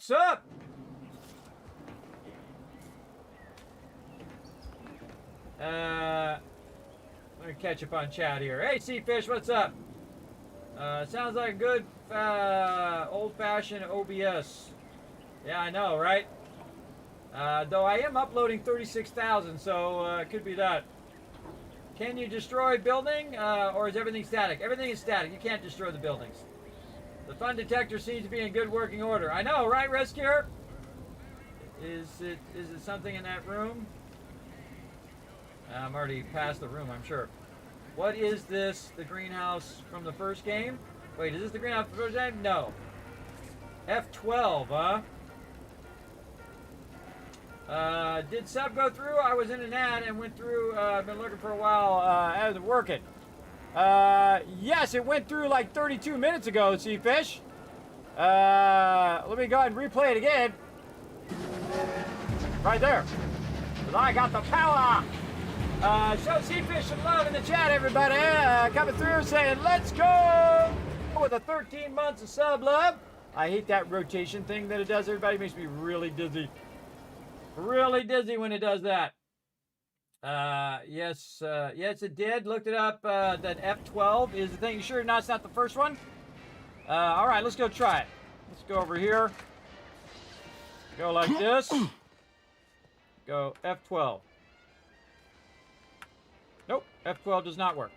So normally it makes a noise, or unless I just took 15 screenshots and it just didn't give me any response. It might be the previous Outer Worlds and not this one. Remember, these are two separate games. All right, let's go see what's in there. Place is trouble. Oh, this one I can grab.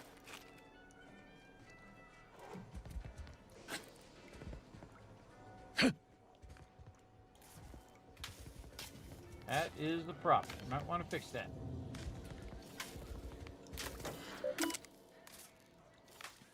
Sentinel Lorenz. Scrap of paper. Hack 3 and bypass shunt. Required item. Messages. Contingencies. I confess I did not think a cellar would be of much use when I first moved into this house. Imagining a natural disaster or something unlawful uprising occurring in Fairfield of all places seemed absurd. Now we are at war, and I haven't heard it rumored that the invaders will attack Paradise Island should the worst come to pass. My resolve, it will not waver. I will, of course, answer duty's call and repel these fiends by any means necessary, but having somewhere safe to fall back on could prove valuable. Administrator code. Twice this week I've input the wrong code and locked myself out of the terminal. It happens third time. I suspect I'll be recommended for mental refreshment due to insufficient recollection. Given how scattered I felt, maybe that would be for the best. I keep waiting for the Sovereign to call me up to combat the invaders, but no, I have orders to remain here in Fairfield. No matter, I must remain diligent. Perhaps I will code down the pin it on the refrigerator or some such until I properly memorize it. It's not as though I entertain visitors. Turn to root. Messages. Any other messages? Okay, it's on the refrigerator. Where's the refrigerator? Over here. Pick up scrap of paper. What looks like a terminal administrator code has been written onto a scrap of paper. Not a good idea. Okay, quest objective complete. Access the administrator controls. What would you like to do? Unseal the cellar. Process complete. The cellar is now accessible. Oh, that's what that button is. Ah, and then I saw the button. Oh, don't grab that. Oh, right here. Ah. Thought it was over on that side. No, it's this button here. Get the light on. Weapon ready. I suppose it was only a matter of time until we were discovered. Though what an odd thing to die for. Apples. Oh. Protectorate scum! I'm not here to fight. Oh, spare me such timid drivel. We needn't waste time bandying lies. Of course, I know why you're really here. You have come to exact retribution for our larceny at your greenhouse. That must have been you, Warren Spotted, leaving the greenhouse then. Yeah, actually, stumbling upon you was a complete accident. How coincidental. When we've finished here, your fellows will call your death the same. Why would you ransack the greenhouse? Well, I know why, because they're hungry. The greenhouse's stolen bounty offered a healthy alternative to gorging ourselves on that vending machine poison. Alas, I was spotted on 1 or 2 forays. Your hands are shaking, and you stink of old salt tuna. You're starving, aren't you? Yeah, observation. I am merely quivering with rage over this insulting interrogation. And that scent you so subtly pointed out is the aroma of noble effort. Foreign to you, I'm sure. Thought I saw you disappear in here. Oh. Seems I've stumbled into quite the shindig. You lot been hiding out in here all this time? Touch cramped, ain't it? You should wait upstairs, Trooper. I'm handling this. Should we really be worried about enemy's comfort right now? So much for your fancy theories. I'm handling this. Please, stay. It would please me to end the lives of 2 invaders as opposed to 1. Not very copacetic, are you folks? If this exchange is not to your liking, I can accommodate you with a bullet instead. Let's stop pretending. Your squad's starving, low on ammo, and you're in no shape to fight. Surrender, and I'll see you treated fairly. You really are brainwashed, aren't you? I want to spare you and your troop sentinel, but you're giving me no other choice here. Not to accommodate, not if I accommodate with you one first. Yeah, speech. Let's stop pretending. I like the observation one. I'm glad I picked that one. And if I deny your assessment? You've kept your, and again, leadership. See, I took leadership too. You kept your shoulders safe this long. Don't throw away their lives now. You must think highly of your skills to believe you would come out on top during an engagement. But undoubtedly, there would be casualties. Very well. With so many invaders yet to slay, I would be remiss to relinquish our lives in such an unworthy duel. We surrender. For now. That was some slick talking. Can't believe you got them to surrender without firing a shot. I thought for sure we'd have to blast our way out of here. Huh. Guess I had this mystery all wrong. Small part of me was hoping... Nah, never mind. It's downright foolish. I won't judge. Tell me. I'm gonna totally judge him. I lost a friend in the invasion. A good friend. Thought maybe all this was her trying to send me a message of some kind. Like I said, foolish. Petty larceny seems like a weird message to send from beyond the grave. That is a good one. More people will suffer the same fate as your friend if you don't wise up and move on. That's harsh. It's difficult to lose people you care about. We all agree differently. Sounds like she was really special to you. She was. Yeah. Oh, that feels good to say aloud, even if it hurts too. Romantic entanglements ain't exactly encouraged between troopers, especially in the same division. Supposedly compromises our decision-making in the field. But I digress. Thanks for your help. And for listening to my languishments. Glad someone else might remember her now, too. Well, there you go. And now, I'm taking all your apples. No more apples for you. Yeah. And then you just plain murder them right there, everybody. You know some people are going to do that. They're going to say surrender, they'll get right here, and then they'll just murder everybody, including that guy. Everybody's dead. Your companions would not like that, everybody, if you just straight up murdered them after they did it. Pick a high security lockbox. You gain high security lockbox. Oh, well, do I open it? Or do I just use it? Where do I find the lockbox? Here. This high security lockbox has been sent to your ship and may be opened there with advanced decryption keys. Oh, it hasn't been sent to my ship.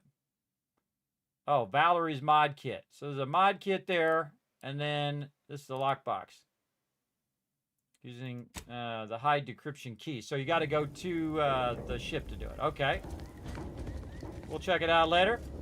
Well, Central Lores. This is but a momentary setback. That's what they say. What about you? What more could you want from us? Spare me your falsities.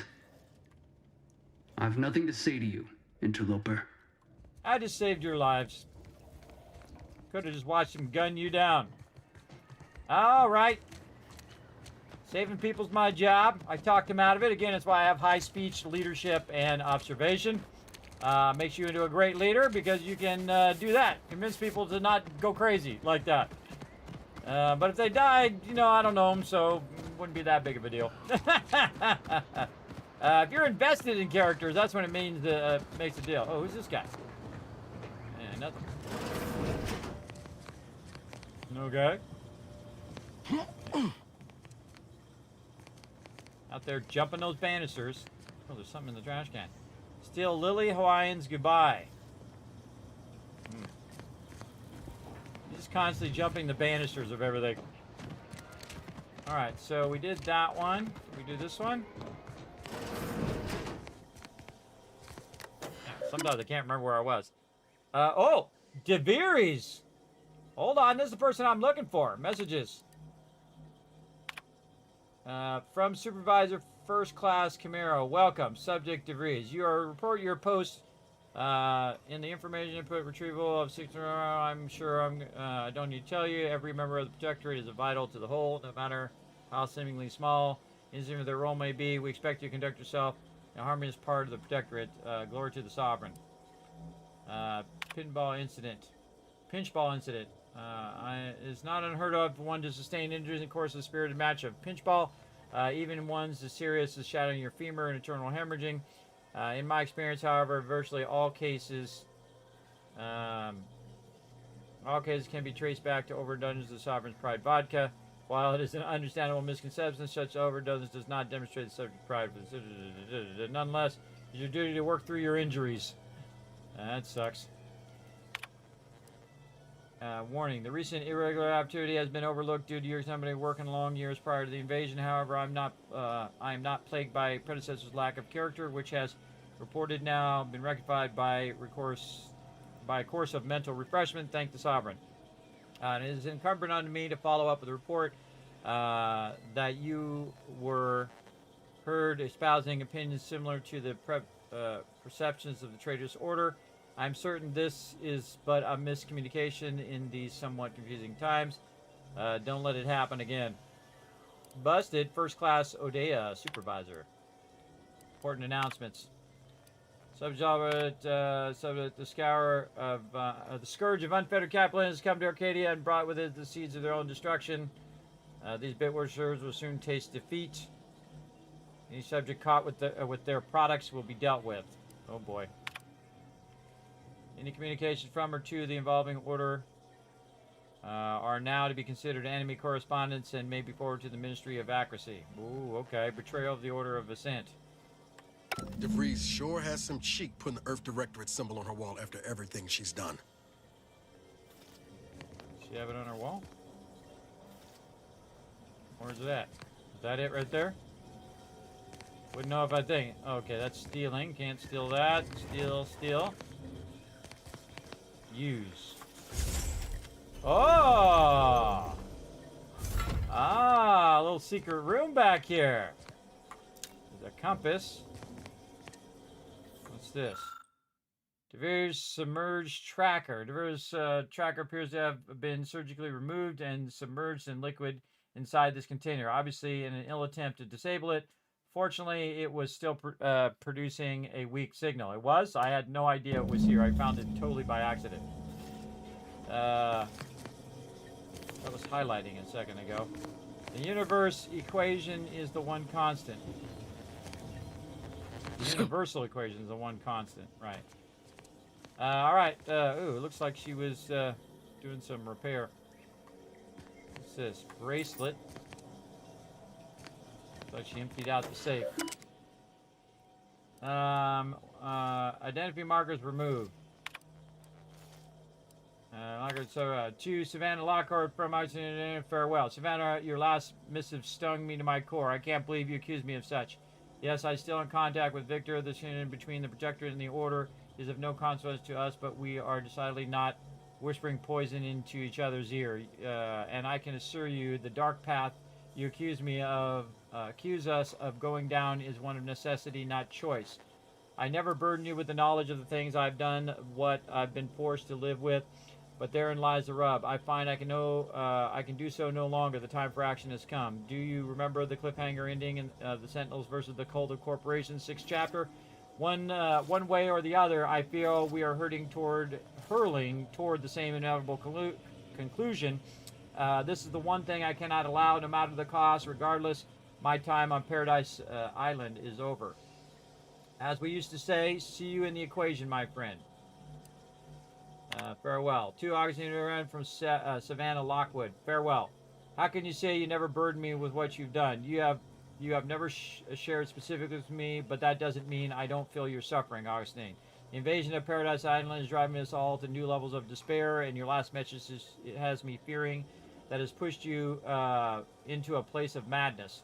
I'm begging you, forget that boy damn cereal and whatever it is you're planning, and please come to see me before you do anything that cannot be undone. This ought to make you laugh. I'm holed up in the old order church of all places. Maybe because it reminds me of the better days with you and Victor. Oh, okay. So Savannah Lockwood in the old order chapel.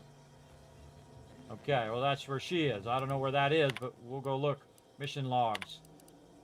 Day 25. My cover story has worked. I am safely ensconced at the Vox station, assigned to the lowly Information Input and Retrieval Department. It seems a colony so certain of its absolute control over its subjects can be less than rigorous when it comes to security. I was able to easily widen out a space behind the walls of the main control room to establish my safe room, giving me unfettered access to the communication transfer conduits. I have hacked into their system downstream from the security protocols, so I am able to infiltrate their entire system with them being none the wiser. While I have little doubt as to the success of our mission, trepidation still gnaws at me, though I cannot say why. Perhaps it is simply the normal mission commencement jitters. Could be. Mission log 153. I thought my duties complete. Information gathered, reports filed, preparations made.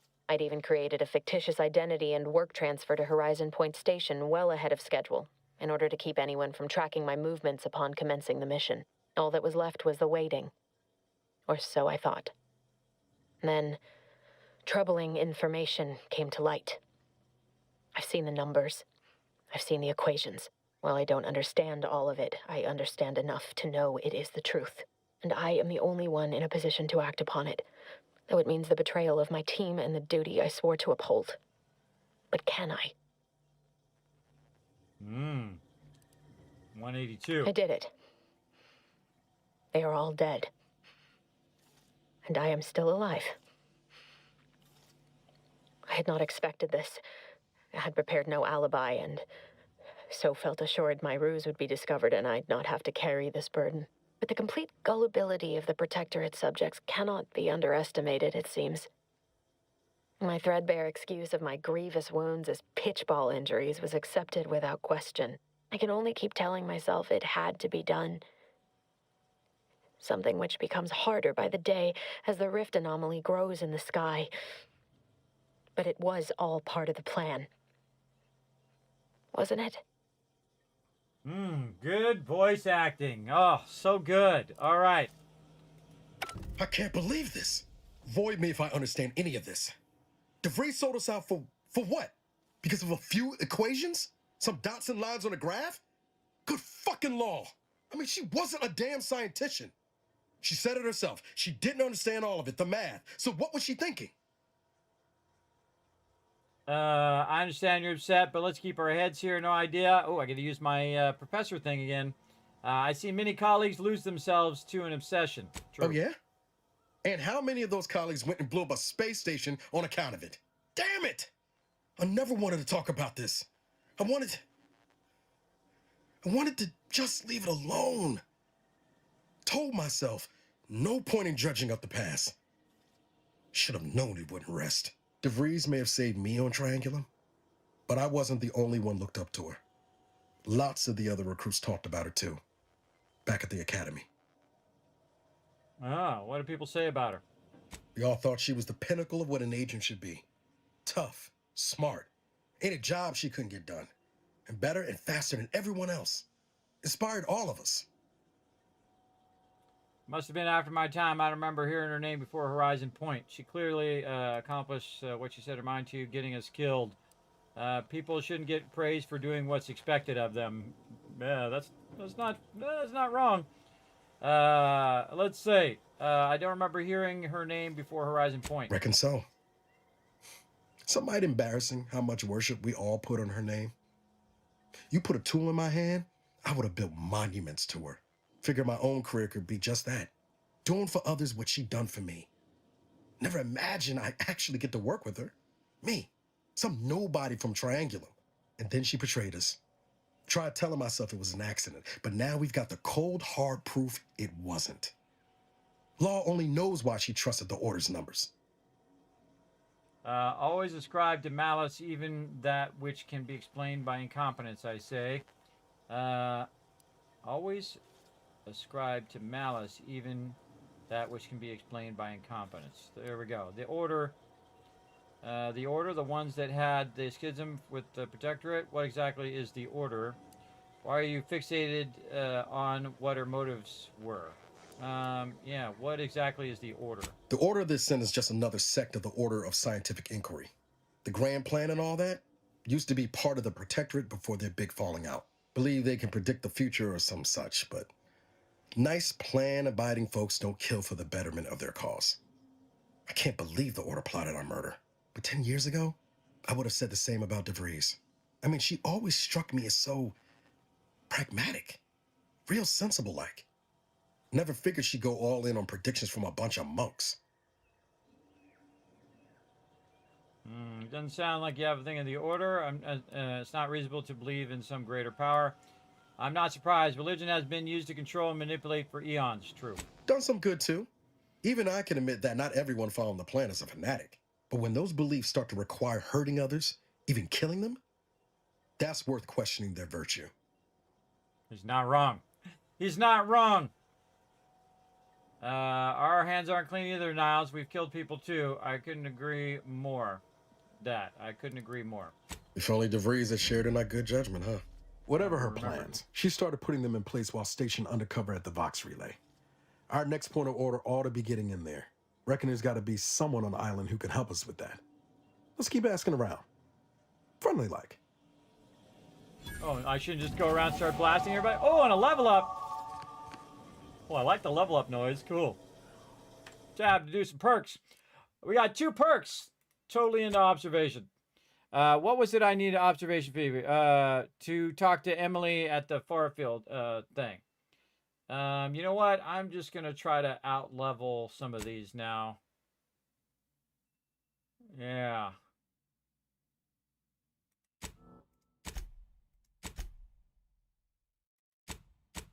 Yeah, look at my weak spot damage going way up. I can't out-level because it's only 2, so I can go into speech, which would out-level me. Oh, man.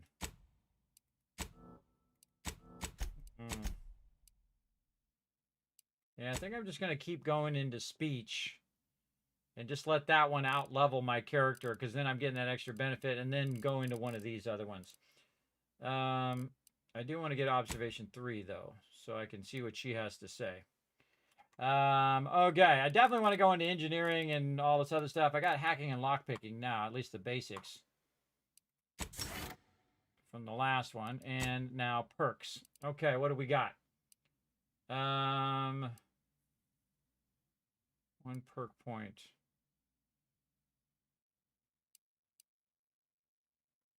You can access restricted inventory of vending machines. Yeah, that's the one I wanted to get. Restricted access, and then bit thingy. Bit something. Yeah, so I need the bit one that goes with it. But I think you had to have higher thing for that. Bit transfer. I gotta have hack 2 for that. So, I don't know, getting that now, is that useful? Damage resistance, more health, evasion chance, and heavy armor. Light armor, armor rating, damage, critical chance. Damage increased across enemies with cautious, brilliant, and indignant. Factions respectively. Manual reset. Automechanical is stunned for 20 seconds, plus 10% damage to automechanicals. You can hack into automechanical, forcing them to restart, temporarily disable them. You can reset unaware automatics by sneaking up on them and having enough hack skill. That's a good one. Psychopath. Gain bonus damage against any faction you have negative reputation with. Pickpocket. I don't pickpocket. Your speech skills scales damage. See? And I'm going to really be putting that into speech. So I could be scaling up my damage through that. Palm greaser. Bribes now cost less and stolen items sell for more. Yeah, I'm not going to steal items. Searching through containers can potentially reward you with bonus bits and or crafting materials. Yeah, I'll take a break here in just a second, Wiz. That's what I'm going to do after this. Thanks for the heads up. Treasure hunter.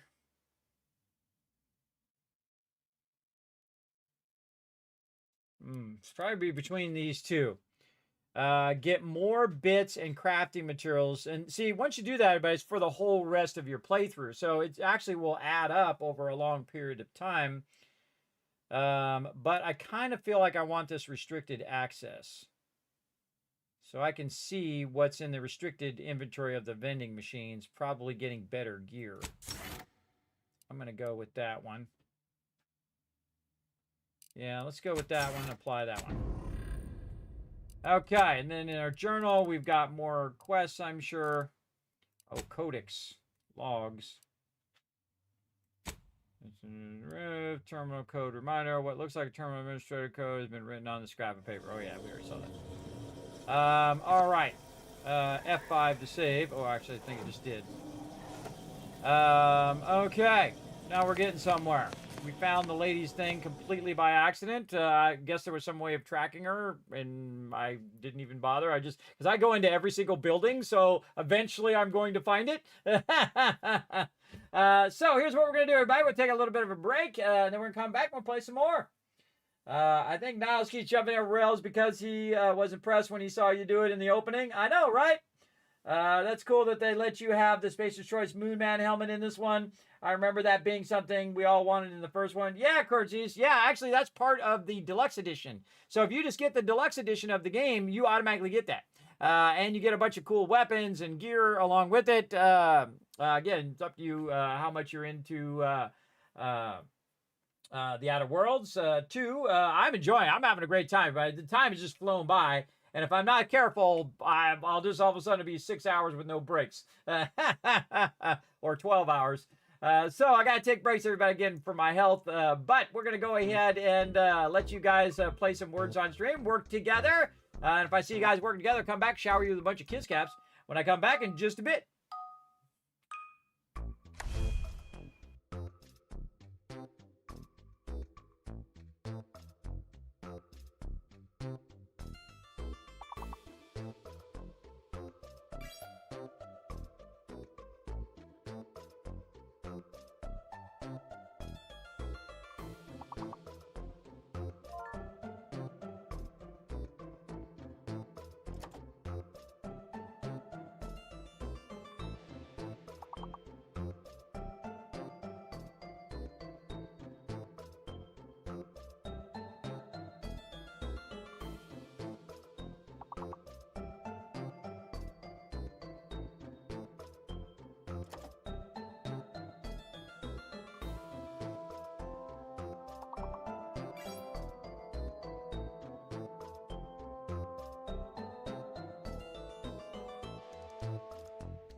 back, everybody. You're making Sue do all the work in the chat again. I got you, Sue. Let's team up. Let's go, chat. Let's work together. Let's see. You get every word. I'm gonna give you 5,000 caps right now. What? Deet. What? Dact. I can't think of any words. My brain just stopped working. Teed. Teed. What the heck is teed? I'm gonna look that up. Like teed up? Like, Oh, that actually is in the dictionary. Teed as in teed up when you put the golf ball up on there. So I guess it's one half of saying. That was just luck. I threw some letters together. Let's keep going. See if I can find another one here. Man, some long words there. Well, we know these are D words or less here. What? C word. Seed. Seat. C-A-E-T. C-A-U-T. I just throwing letters together, everybody. C-E-D-E. Oh, that's a word. Let's go see what that means. Oh, to cede, to give up, or he ceded control of the company.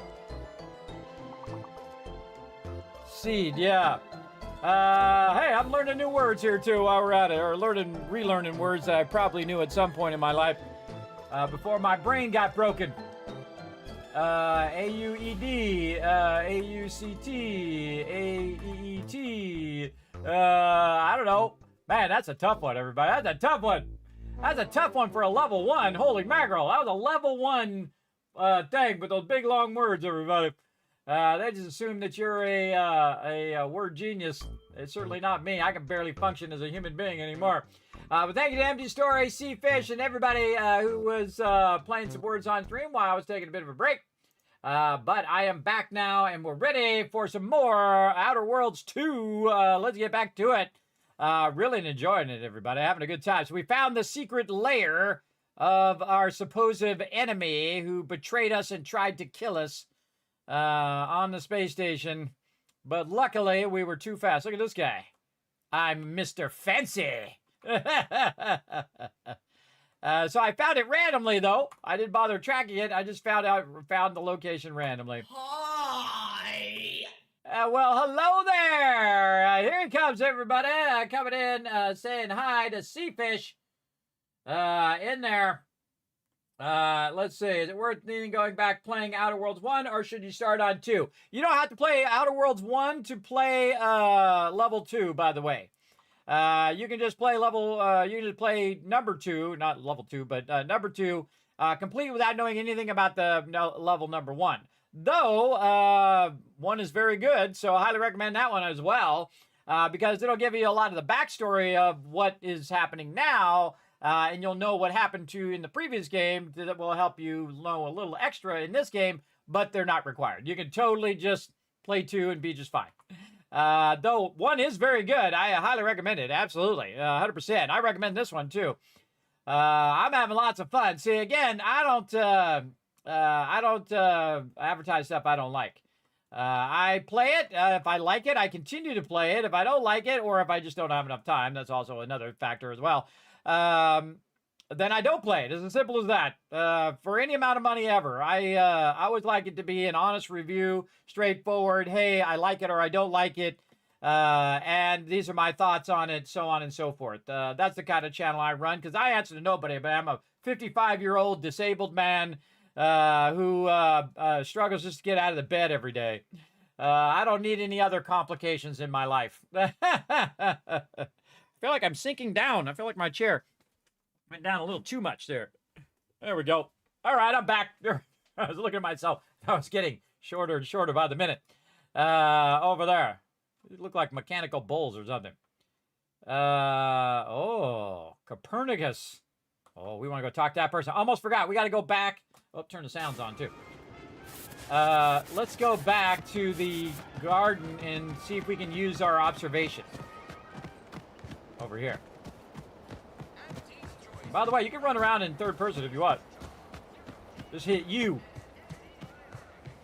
You can run around in third person and also extended third person. All right, girl. What's up? You're back. Why? Oh, discovered. Okay, yeah. So, I don't need it anymore because now I read the terminal. I see. I read your terminal and know you're involved in a lot more than this greenhouse. You read my terminal?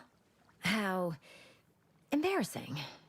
The compliance adjusters broke the door lock when they arrested my predecessor, and I haven't gotten around to fixing it yet. Not that I thought anyone had come snooping. I'd made careful arrangements to tie up everyone's loose ends.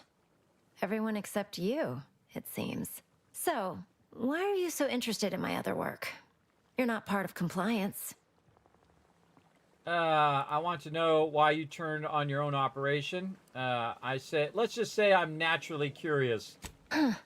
Assertive, ambitious, and aggressively self-deterministic? A go-getter who's not afraid of getting into the muck if there might be profit in it? You know, I've been looking for some backfills with the kind of cleverness usually only found on the seedy lower decks of the claim. Feel like making a few bits? Depends on the job. What are you offering? What is the claim? Yeah, what is the claim? It's Auntie's flagship, where all the best movers, shakers, and up-and-coming ne'er-do-wells hone their killer instincts. Work for me and you may see it someday. Interested? Absolutely. I'm always interested in the hunt for exciting opportunities. It depends on the job. What are you offering? I'm part of Sub Rosa. We're a group of merchants, information brokers, and commodity traders who deal outside the systems most folk are confined by. We're the best way to get things done in anti-space if you're looking for profit. Want to buy it, sell it, move it? We've got someone to do it for you. Right here. Required info discovered. Oh, see, those other ones that were hidden was because I hadn't read the terminal yet. Now I get it. So I had gathered that info from the terminal, and now I can talk to her differently. So you run the black market in Arcadia. Sounds good to me. No way. Auntie seems exactly the sort who would seriously punish black marketers. That's true. I saw your message. I know what happens to people you work with. They were rubes, nitwits, dolts so lacking in faculties that they couldn't handle the minuscule, and by that I mean damn tiny, amount of discretion this job requires. They had to be dealt with so we could all get back to work. And now that I'm here, things will be running right smoothly. So, long as your brain pan's filled with more than a half-dead sprat spinning on a rusty wheel, I absolutely guarantee this is a no-risk venture. There is something messing up my wireless headphones big time. I missed half that dialogue. You guys got to hear it. But right after he said half-dead sprat, it went... It felt like I was getting communicated from aliens or something. I don't know. Maybe they're trying to reach out to me here on stream, everybody. They're like, hey, Kismet, can you play this game? The aliens are making requests of games I can play. I get that all the time, everybody. Kismet, like, hey, Kismet, you should play this game. Kismet, you should play this game. I love to play them all, everybody. I don't really discriminate by genre or game or who makes a game or whatever. I want all the game companies to succeed. I don't want them to make dumb choices. I want them to succeed. I want them to do great at making games that we really enjoy. And so that's my job, everybody, is to say whether I like it or whether I don't like it, suggestions, things I do like, suggestions of things that could be better, like that audio. If I could turn that off, that would be great.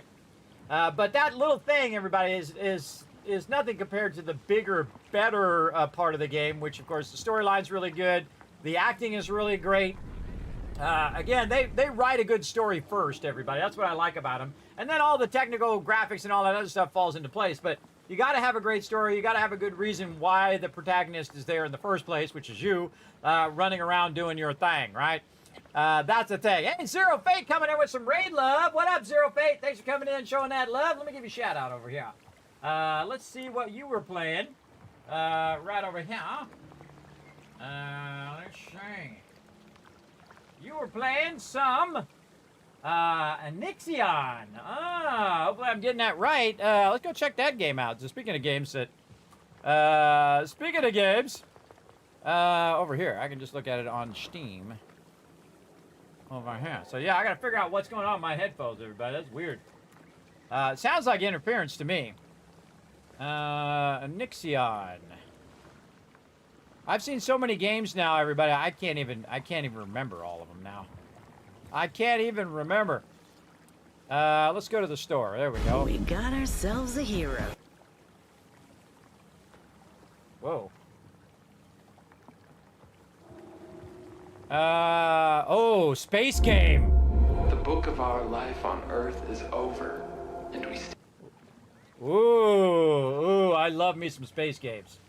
Is an unrelenting city-building odyssey across the stars. Administrator Tagrandillos, you asked preserving the balance. I'd love to see what other people are playing. Oh, man, that totally looks like my type of game. Choose the difficulty modes. How do you like the game? Oh, that's 100% my type of game. Oh, yeah. Oh, yeah. Oh, man, you get in deep, too. Look at this.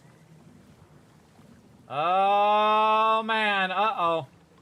Uh-oh, let's just put it on the list, everybody. In the aftermath of the moon explosion caused during their engine loss. Decisive action from scientists and politicians. My bad. Somebody blew it up. I can't believe I don't already have this game. How could I possibly not have this game? That's totally my type of game. It looks like it came out in 2022. Very positive after 7,500 reviews. 2002. Was it 2002? 2022, everybody. Wow, that was not... My brain did not process that properly. I'm not all there anymore, but I have sleep apnea. Welcome, by the way, if you're new to my stream. My name is Kismet. They call me the Gaming Tycoon. I've been gaming for 50 years. That's right. Half a century of gaming and have enjoyed every single second of it. And thanks for coming in and hanging out. I appreciate the raid. Basically, Factoro meets Space Station meets Colony Survival. Oh, all of my favorite things, Zero Fate. All of my favorite things. Now, don't forget to do me a favor, everybody. Follow that link right there that you see over to Zero Fate. Go over there, hit that follow button. Check him out next time he goes live. Appreciate you bringing that raid love right in over here, bro. Big time. Oh, I'm totally putting that on my list of ones to check out. Is it like a spreadsheet simulator, or is it like an active game that you play? I can't remember that name of that space game that's like a spreadsheet simulator. Of course, I love a good spreadsheet. I'm not going to say I'm against it, but the thing I've heard about that game is that people sabotage each other all the time. That costs real life money too, everybody. That other space game. What is that space game called? I can't remember. Top space games. What is it called? Not Elite Dangerous, not Star Citizen, not Starfield. EVE Online, that's what it is. EVE Online. Where they all sabotage each other and do shady stuff to each other. From what I hear anyway, I've never played the game. Never played it once. I got it on my list to one day maybe play it. We'll see. Yeah, not Star Citizen. It is EVE Online. They call it the Spreadsheet Simulator as well. But hey, that's a cool game. I wrote it down. Looks like you were having fun too. Active game to play, though you can use a spreadsheet to organize your sectors so you don't waste space. Oh, well, there you go. A little bit of spreadsheet, and I never mind. Because, I always have a spreadsheet handy. But look, even here in Outer Worlds, I'm writing a bunch of stuff down. Those are all the skills. Over here are a bunch of notes about stuff, different command keys, different things I've learned from NPCs so far. So I love me a good spreadsheet. Oh, by the way, everybody, for those who are new to the channel, that's just one of spreadsheets. See these down here? Look at these tabs, everybody. This is my settlement overseer for Fallout. These are the perk orders. These are the modded playthrough. These are the gaming secrets. Vendors list, foods and meds. This is 7 Days to Die. All of the Horde days up to day 5,000. Resource locations, places we visited, item mods, skill drops, perk things. There we go. Blah, blah, blah, blah, blah. You get the idea. And then satisfactory resource extraction, different factories and what they're doing. And inputs and outputs and so on and so on and so I go on and on, but it still keeps going. Like I said, I love a good spreadsheet. But when the game is just a spreadsheet, I don't know, maybe not that much. Maybe not that much. as well. So yeah, right now we're using one for this so I can remember all this little bits of story. Hey, go talk to this guy, go do this thing, because I'm not going to remember, but I am partially disabled. I do have a really bad sleep apnea and a constant dizziness, as well as a bad insomnia. And that's why you'll see me up late at nights, because my doctor says, if you can't sleep, get up and do something. So usually I can't sleep during the nighttime, which is weird, because I used to be able to sleep like a normal person way long ago. But there you go.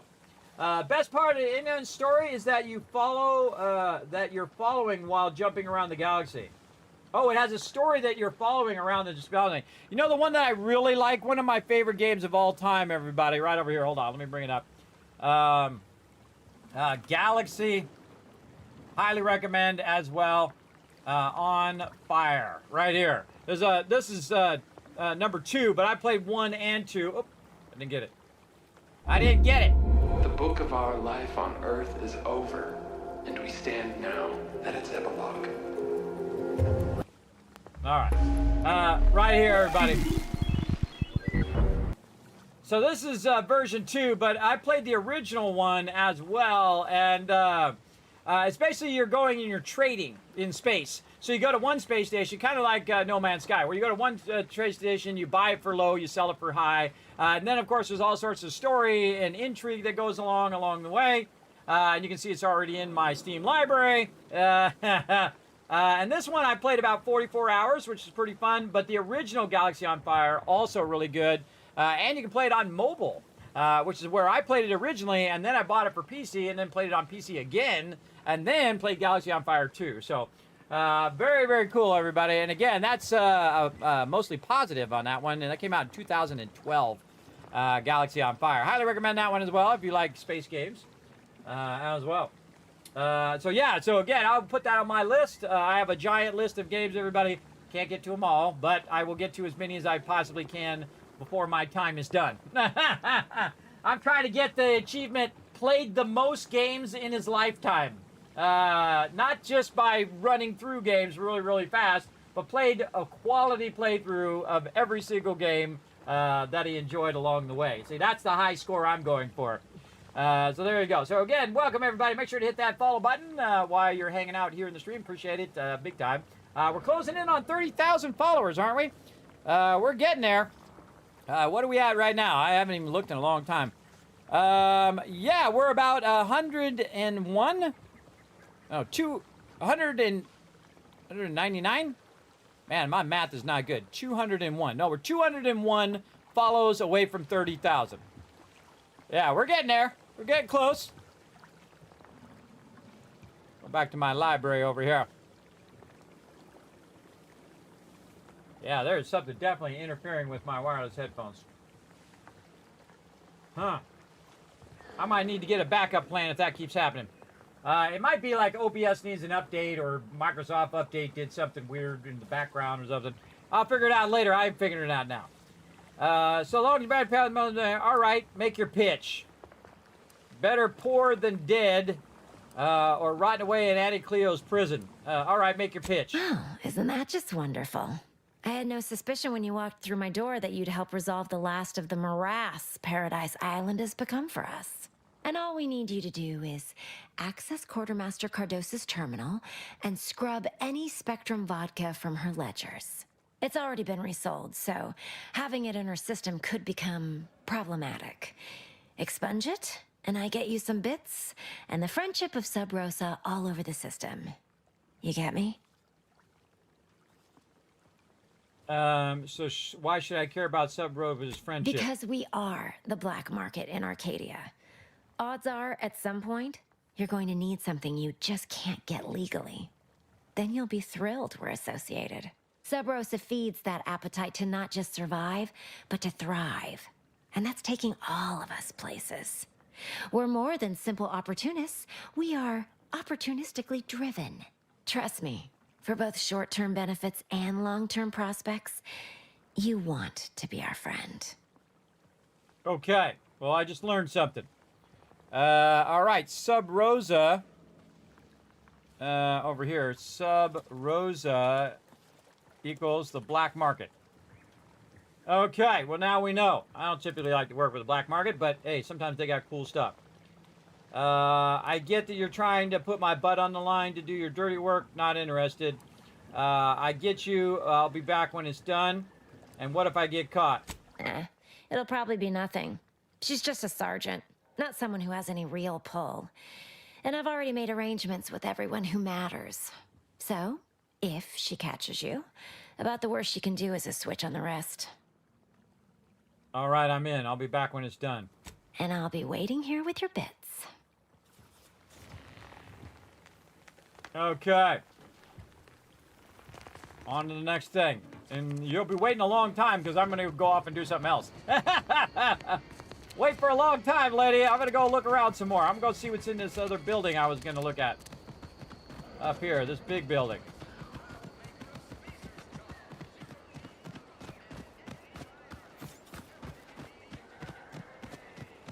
Oh, yeah, it's bad.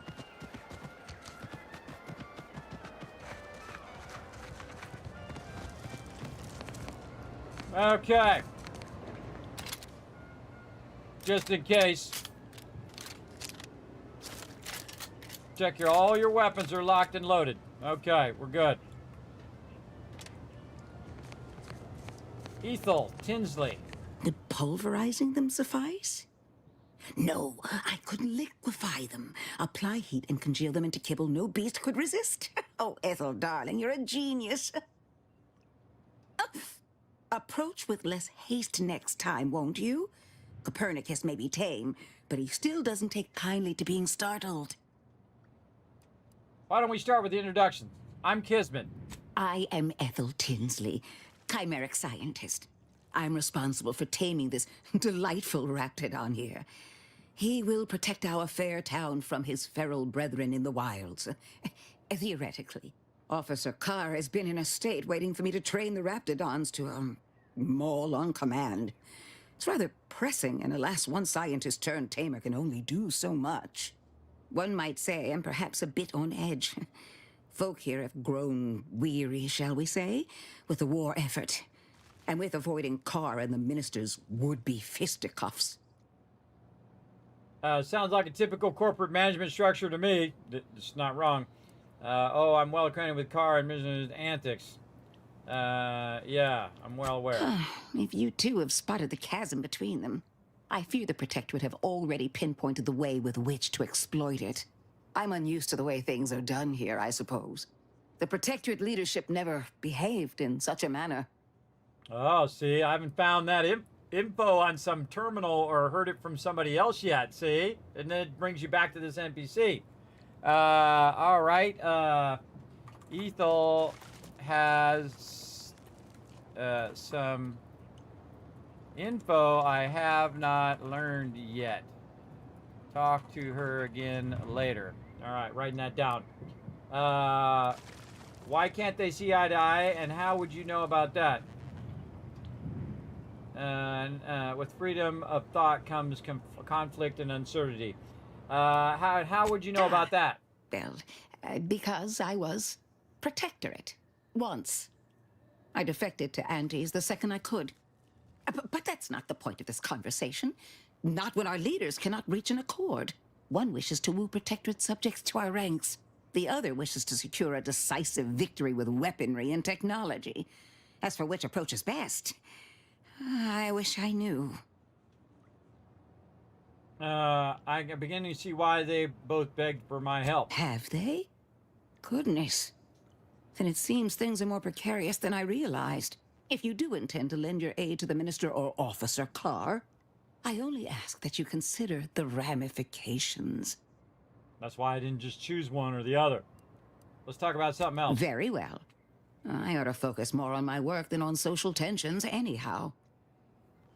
Tell me more about taming raptidons. I work directly with Officer Carr and her soldiers to ensure they're outfitted with the best raptidon counterparts Paradise Island can provide. In theory, they'll be trusted to guard our most precious assets, including our leadership. For now, they deter encroachment from wild raptidons. It's most agreeable. Does the program require you to give, the raps goofy names too? This is a petting zoo. No wonder Auntie's losing the war. I hope this doesn't hurt any of them. Trust me, they are safer here than out in the wilds. I have been reprimanded thrice now for undue pampering. I would not be here if this experiment was still causing needless suffering. You said something about ex-protectorate earlier. I'm curious. Well, I was a subject once. Despite my talents, the plan dictated that I should be relegated to programming cleaning mechs. Bah. But then, Auntie's Choice came along and offered to transform our lives for the better. I chose to accept, and look where I am today. Over the last year, I have climbed the rungs of my division through the sheer merit of my work. I have finally earned the respect I was always due. Suppose I can't blame you for taking pride in your new station. Wow, if everyone is as easy to conquer as you are, Auntie will control Arcadia in no time. What happened to the people who didn't join Auntie's? Well, obviously they probably died. I can't blame you for taking pride in your work. So you must understand what my position exemplifies and why my work has become my pride. When I embraced Auntie's, I was given latitude to better myself. My dreams and abilities were my only limit. That's the beauty of Auntie's Choice. Everyone can make of their lives what they wish. Ask any of the other Protectorate subjects who converted, and they'd echo my words. When one can allow their ambitions to show, that is true freedom. Give it another 6 months, that optimism will turn to despair. What about your friends and family? Is that how they feel? I don't want to do that one. You speak as Auntie's Choice saved you. They did. I was in a dreadful state before the invasion. I fear I was close to disappearing myself. The Sovereign claims to provide for all of our needs. But without freedom and autonomy, I could not find happiness. In any case, I do hope I've satisfied your curiosity. The war effort and liberating the rest of the Protectorate waits for no one, you understand? This is true. All right, I'll be going. I like that lady. She did switch sides pretty easily, though. Pretty easily, so those kind of people, everybody, you don't want them, you know, in high-ranking positions. Because they can just go dip at any moment, because they already dipped once before. Look at that guy. Yeah, okay. What we got over here? Scrap metal. Oh, hello. Get up here. Light pistol. Feel like there's something hidden up here. My instincts are kicking in. There's a hidden space or room or something.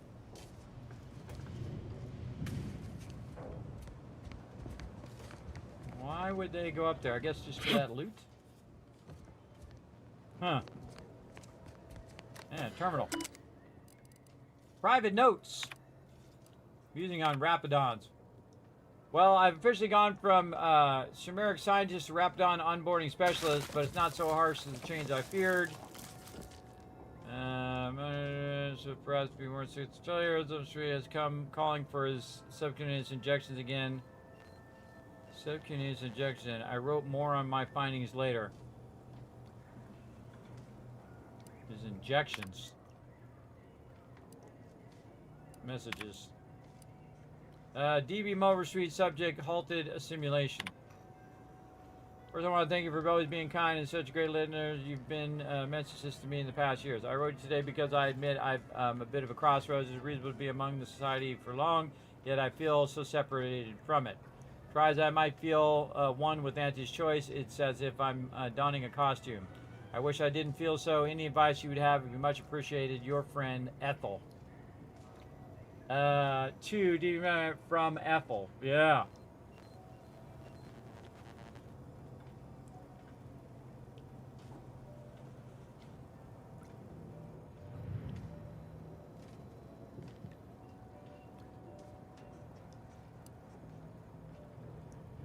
And that's how she got converted, I guess, right there. All right, lady, I'm out of here. What else we got? It's a big city, too.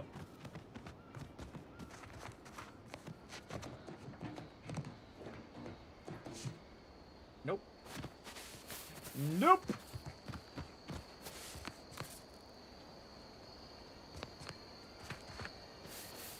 Whoa. Nope. Keep them coming. I can do this all day.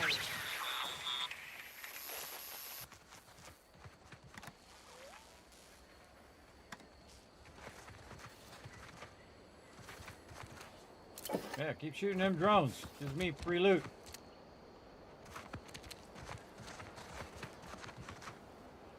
A light shining right in the face. Trooper Faulkner. That's the third drone in as many days. Where are the void damn things coming from? Are you all right? You could have been killed. Not likely. I've been keeping my lamps open for these things ever since they started attacking. But thanks for the concern all the same. Of course, we could have staunched the flow of drones by now if Officer Carr dispatched another patrol, as I requested, but no such luck.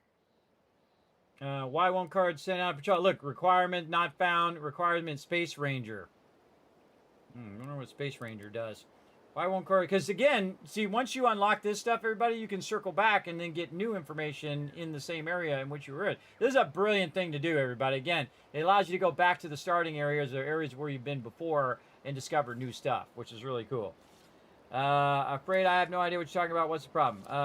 Why won't Kerr send out a patrol? Officer Carr says we've already committed too many units to the field and that the Protectorate could launch a counterattack at any moment. That if I nag her on it one more time, she'll, quote, have me peeling Spectrum potatoes till my phalanges fall off. And everyone knows you can't shoot for shit without your trigger finger. So, instead of allocating necessary resources, she set up a bounty terminal, handing our defense spending over to freelancers. I call that logical partition of funds to spare material resources.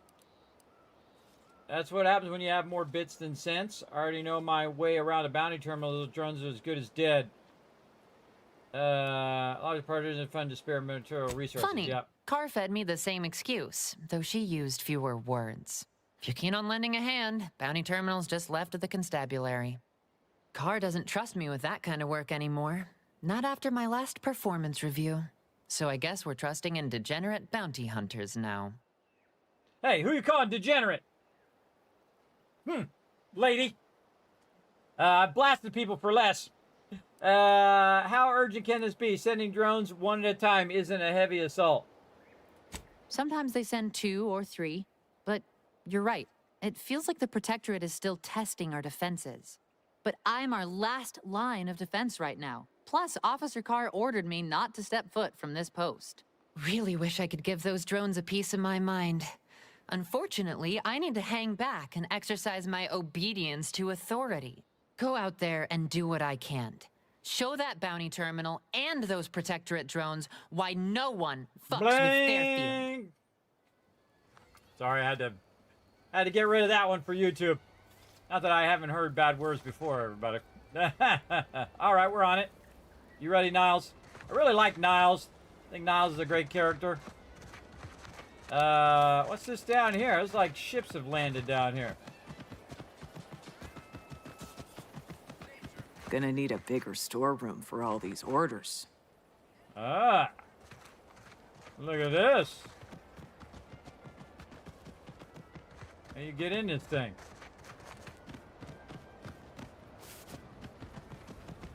What is it, magic? There's no door. I guess over here. All right, let's talk to the Chief Replenishment Officer Cardosa. What up, girl? Let me guess. Gun keeps jamming, armor don't quite fit snug as you like. State your division and I'll get you outfitted. Quick and proper, or your next provision's free. Now they mention it, I could use some new accoutrements. I'm not with Andy's choice, not officially. I can use some new accoutrements. And then requirements not med down here, either medical or speech 2. Oh, and I gotta have medical 1 and speech 2. I want whatever that is. If you're not with a specific division, I'm supposed to take down a name before offering my wares. I'll just make it up for expediency's sake. All bits spend the same to me. As Chief Replenishment Officer, it's my privileged duty to furnish our brave troops with all of their wartime essentials. You could say I put the ration in liberation. Tell me what you need, and I'll do my ample best to supply you. I have a private matter to discuss with you. I'm here to admire, just here to admire the dropships. They're really nice. Let me see what you have for sale As a first. friendly reminder, all sales are final, especially ammunition. What does she got? All right. Biomass pistol. Machine pistol advanced mag. What's this? Reclaimant remnant. Insufficient bits. Yeah, I sure do. Scrap recycling. Whenever you take damage in combat, you have a 5% chance to receive scrap, metal, or black powder. Chances increase to 15% with your engineering skill. Plus 30% damage, but 5% damage is lost every time the wearer takes damage, down to no additional bonus. Resets at combat's end. Okay. Okay, she got a lot of stuff. Eventually, we'll just buy it all. We'll just buy everything, but for right now, it's not something I need. All right, let's talk some more. Business is always good when a war's on. What do you need this time? I just here to admire the dropships. They're really nice. Good eye. Though I'd say they're better than nice. Got more armor than a hammerclaw, but better flight handling than the old clunkers we used to stock. If things had turned out differently, might be someone else standing here, while I'd be off piloting one of those beauties. If the death rate amongst dropship pilots is significant, you're better off. What'll stop you from pursuing your dream?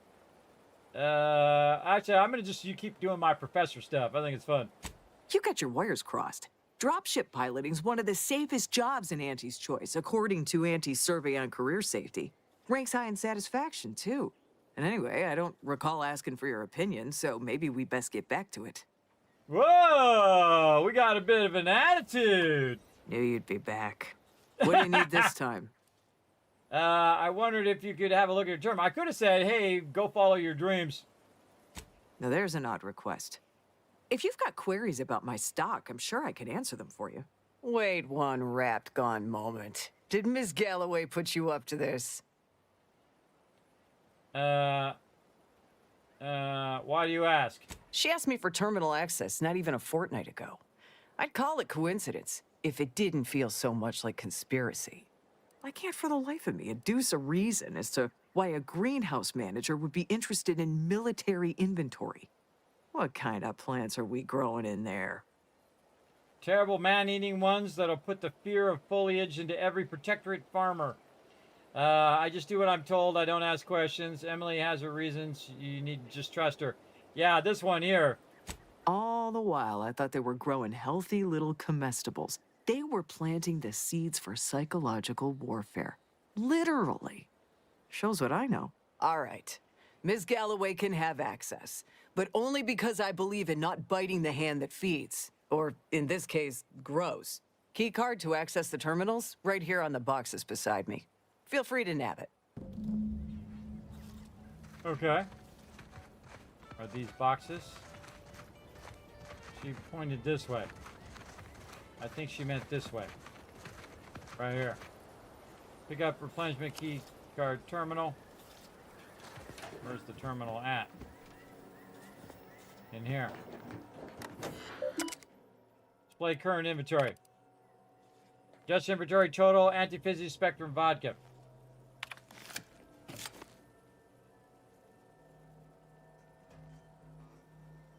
Please enter reserve inventory. 0 cases.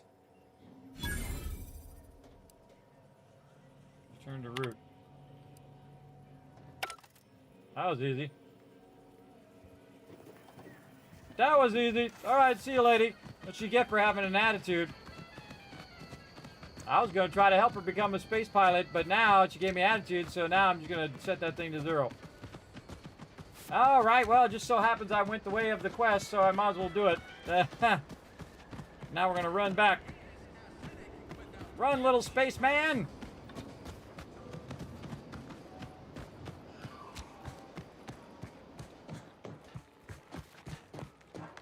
Hello again. You get that inventory issue sorted? The quartermaster terminal is one large shipment of Spectre vodka shorter. How grand. That officially mops up the last of the mess from the buffoons that came before me. And, as promised, my good fortune is also your good fortune. And while this might be a tad fewer bits than you were hoping for, remember, you've also made allies that you'll find all across Arcadia. Just keep watching for paintings of a stylish yellow rose with a split black circle near the middle, like the one you passed on your way in. Find that rose, and you find Sub Rosa. Ah, the one you passed on your way in. Where?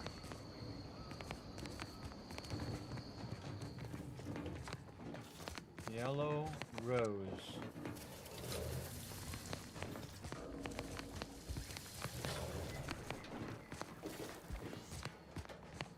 Okay, anybody see the yellow rose? I don't see no yellow rose. What are you talking about? Oh, 3 apples.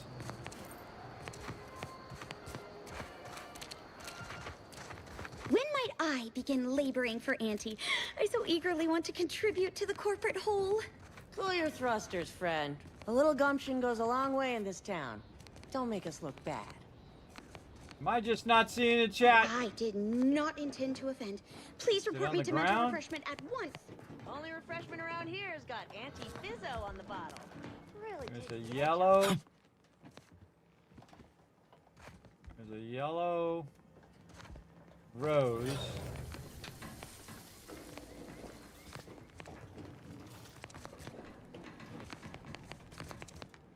I'm not seeing it. I don't know what the heck she's talking about. One you might have seen on your way in here.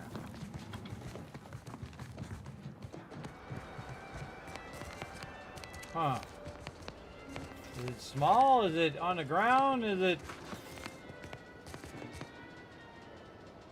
Well, we better put that in our notes. Look for yellow rose. Yellow rose or yellow black eye? Now I gotta go ask her again. I've already forgotten. Just keep watching for paintings of a stylish yellow rose with a split black circle near the middle, like the one you passed on your way in. Find that rose, and you find Sub Rosa. With split something. God, my ability to remember stuff is really bad. Just keep watching for paintings of a stylish yellow rose with a split black circle near the middle, like the one you passed on your way in. Find that rose, and you find Sub Rosa. So it's a painting. I'm looking for a painting of this. Well, at least I got the yellow rose part right. What the heck is she talking about? This paradigm thing you people are always going on about. Does it really improve your life? Oh, yes. That paradigm research supplies all we deserve. Niles, quit jumping over those banisters. Is it available in Freaking me extra out. strength?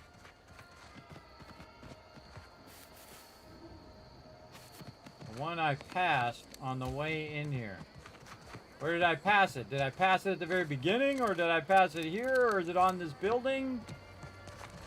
If you tell me I seen it, there's a painting with a yellow rose on it, I'm gonna go look for it. I don't see any paintings.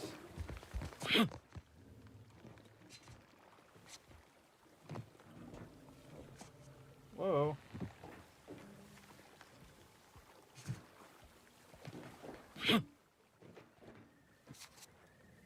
Can't get up there.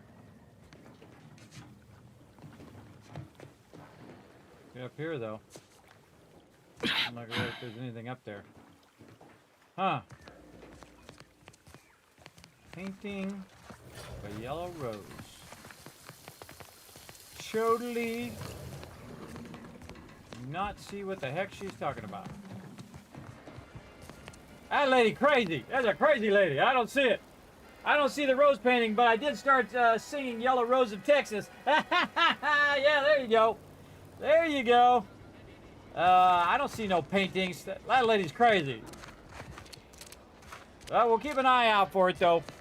I wrote it down. Hopefully I remember. Okay, so we did this. We talked to her. We did the thing. We're now part of Sub Rosa, the black market. We know how to find them if we need to. Probably good for selling stolen goods. And then we went in there earlier. And then we're at, that's the gate. Then we were down here where the dropships were. And we were talking to this lady. Let's go see what this is. Workbench. Oh, okay. Party upgrades. How do I unlock these? Here.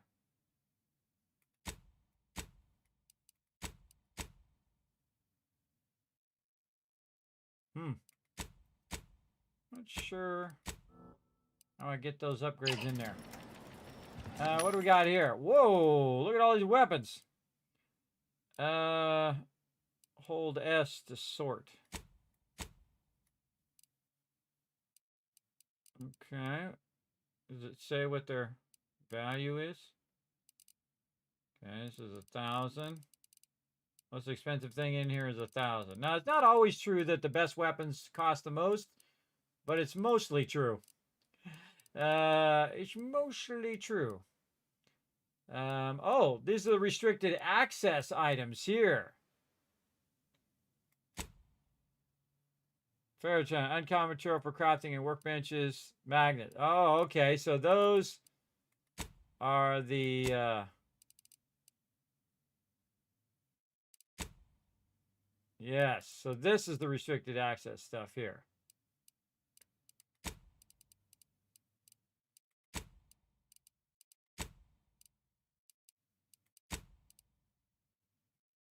Unlock.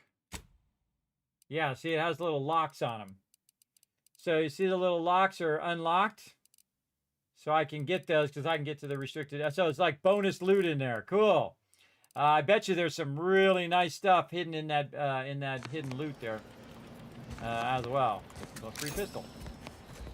Probably want to start offloading a lot of these free pistols and random things that I bought, picked up, and whatnot. All right, let's see if this lady's got anything else to say. Business is always good when a war's on. What do you need this time? No, I'll just be going now.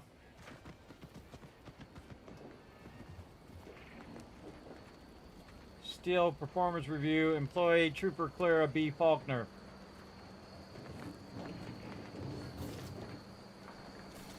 Cars war key, chess key.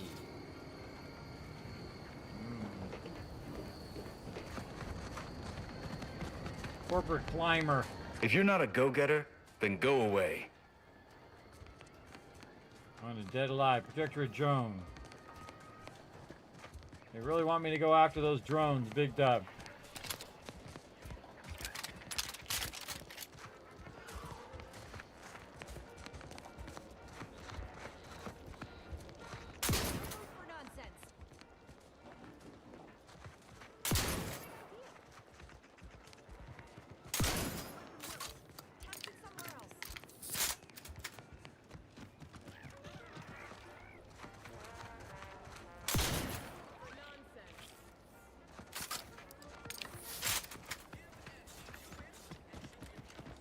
Crack cleanup service.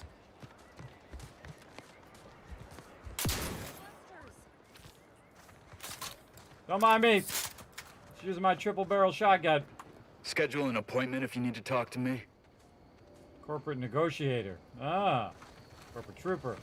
Do I look approachable? Because I'm not. Kind of look like you do.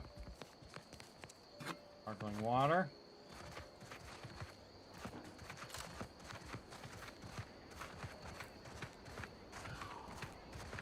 Living in a tent in the middle of some godforsaken place. Take whatever business you're running elsewhere. Okay. Examine. Sky Mine Maintenance Manual. A repair manual with detailed information about the Sky Mine system. Oh. Wasn't that other lady saying she needed the Sky Mine thing? Whoa. Stop that scrounging around. The target's not on the ground, recruits. What's up, range safety officer? Trainee Lindell, be so kind as to remind us all what the first rule of the range is. Guns are weapons, not toys. And do we aim weapons at colleagues or at our own unprotected upper stories, even in jest? Hint, we do not.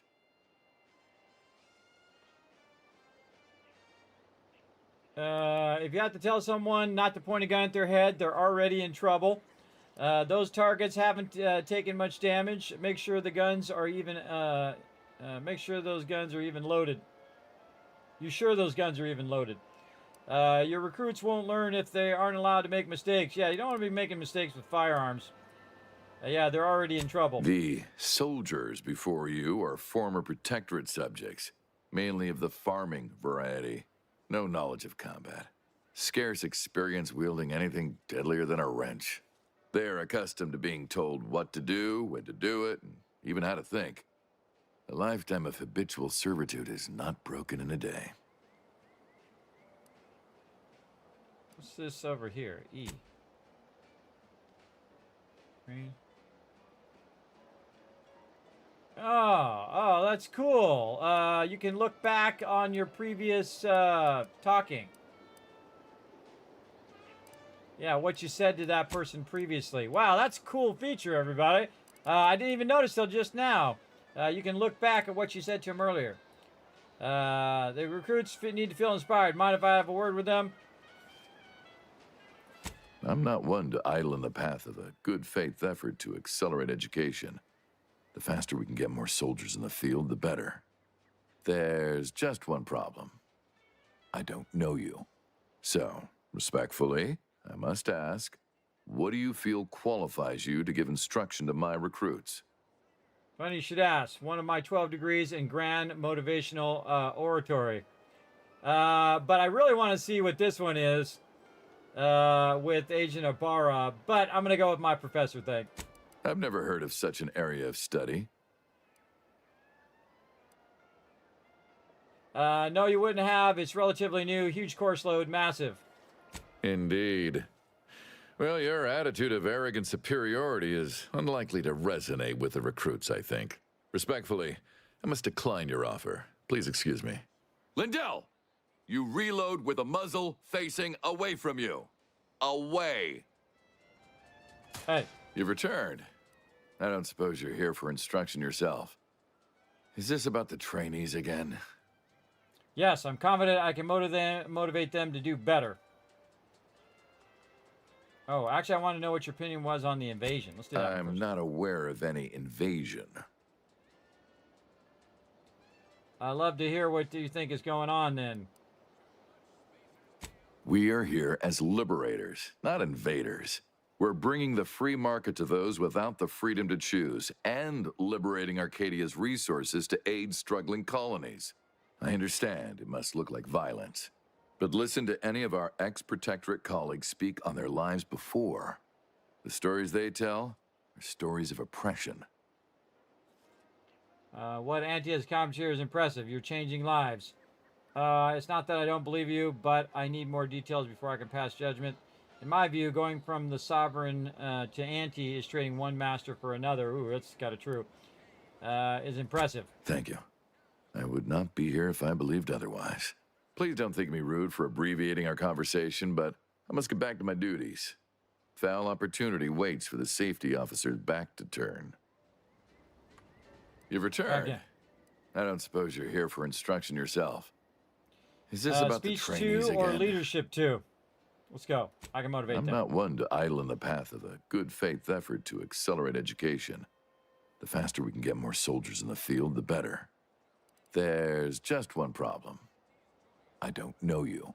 So, respectfully, I must ask, what do you feel qualifies you to give instruction to my recruits?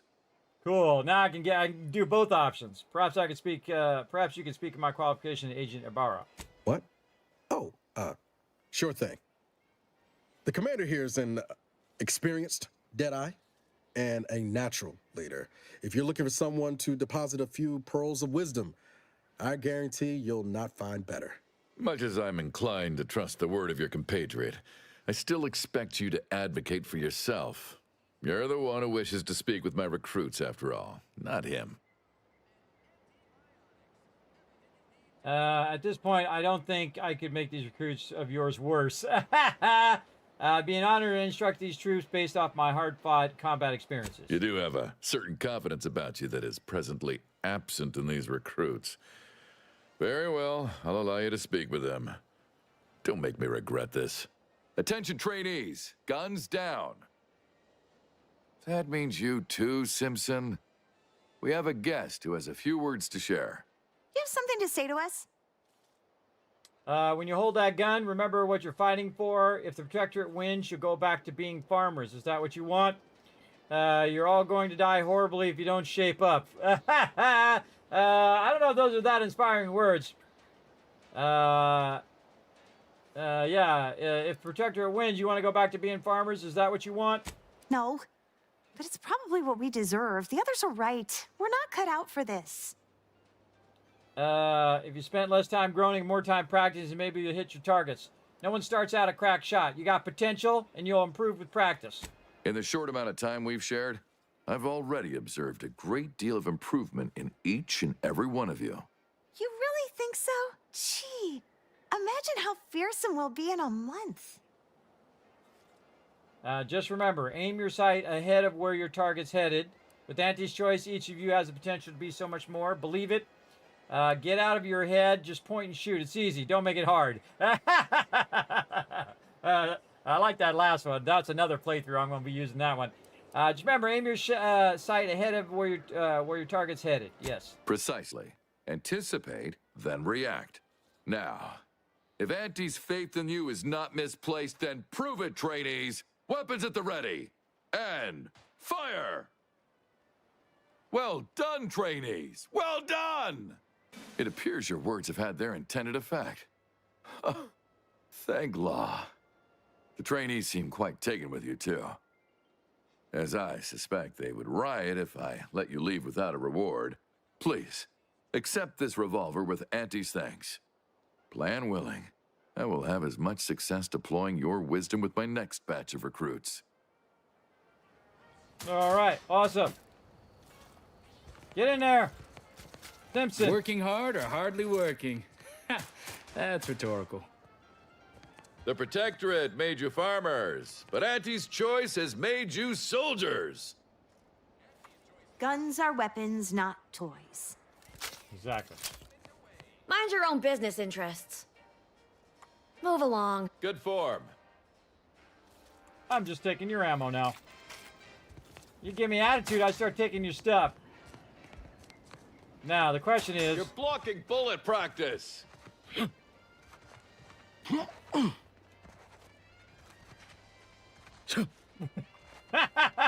know I had to, everybody. You know I had to go out there and see if they would actually shoot Guns me. down. We've got about downrange.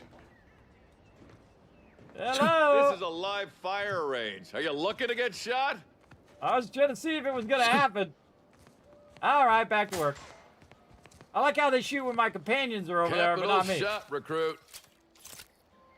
All right. You guys go about your business. Go about your business.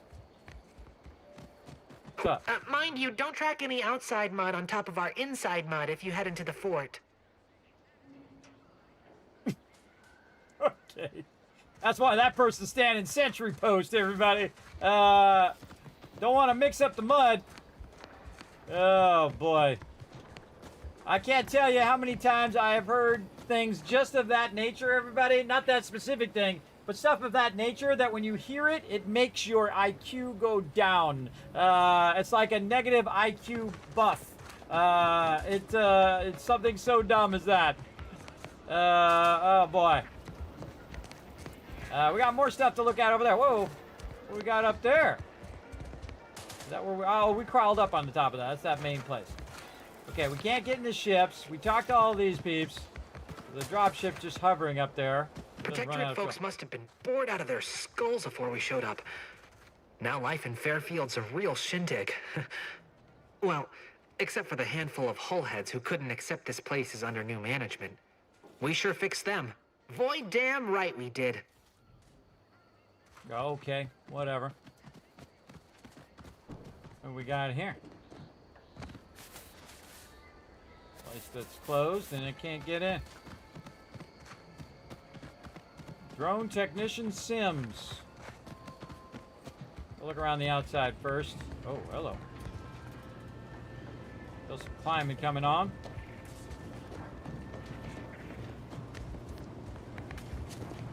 Hey, I love vertical puzzles. I love puzzles in general. Hey, yeah, look at these short rounds.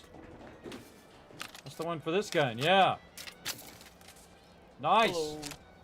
What's up? Hello. What's up, Brunine? Thanks for coming and hanging out. We're finding some ammo. Running around on the top of places is great. Security bourbon. I love climbing up onto stuff. And I like it when they reward you for doing so, which they do a lot. Obsidian is very good about that, everybody. Is they'll leave you little trinkets and little things to find for your trouble of exploring around. One of my favorite things that they do. In some games, you go and you do something and the thing is empty. And you go and you search around and you can't find anything. And they don't leave any little tidbits and stuff for you to find. Which I find to be a bummer. Because it's like a little reward. It doesn't have to be like the best stuff in the game, everybody. Just a little something that says, hey, thanks for exploring this area. Ooh. Like fast accelerated forward. Red light. Oh. Ah, you can get in behind the door there. What is this place, and do we really want to jump down in there? Probably want to save first before we do. All right, let's see what happens. Shells. Defense plates. Explosive grenades. Shock rods. Shock machine gun. Oh, we're going to have to try that out. Bandolier uniform. Infantry cap. Combat rounds. But can we get back out is the question.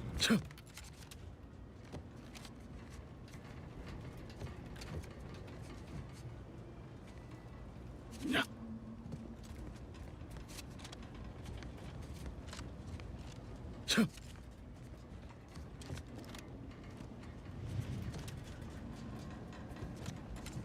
Oh.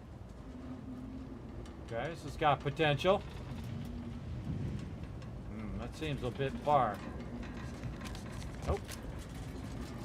Alright, we'll just go out the door then. Whoa! How in the blazes did you get in there?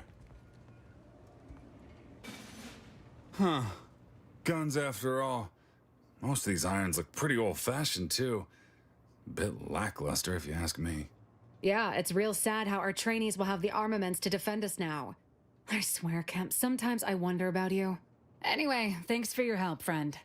We were nigh at our wits' end trying to get into that armory. Now we can stop speculating on what's inside and actually do some work. I just saved you two a lot of time. Surely that's worth more than a pat on the back. Exactly. What do you think, Murph? Guess we could make this some kind of tax write-off. If anyone asks, you're a professional we hired through the proper channels. Definitely not some nobody drifted in from the aether. Understood? Good. I like her already. I like her already. So, well, what's my reward? Where's my reward? I want my reward, bro. That's why you grab all the loot first, just in case. So, what's my reward? I guess the real treasure were the guns we found along the way. Appreciate your help. These weapons are gonna save lives. On our side, anyway. Okay. Okay, look at all the little, like, conspiracy theory stuff there. Can't take that. So, well, there she is. What up, girl? How many other Protectorate loyalists do you suppose are embedded in Fairfield? Let that thought haunt you. Leave me be. I have no interest in dealing with the machinations of you dark marketers today. Oh, so, Warden Sterling, she said she put him away in there. What did I write that down for? Thought I wrote that down. Was that the doctor?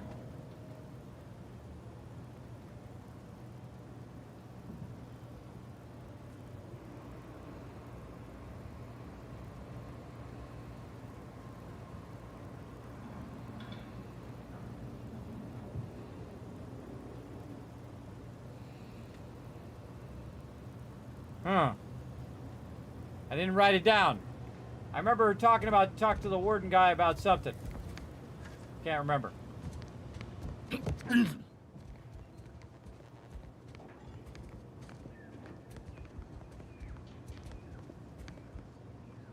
Ah, steal police officer's hat.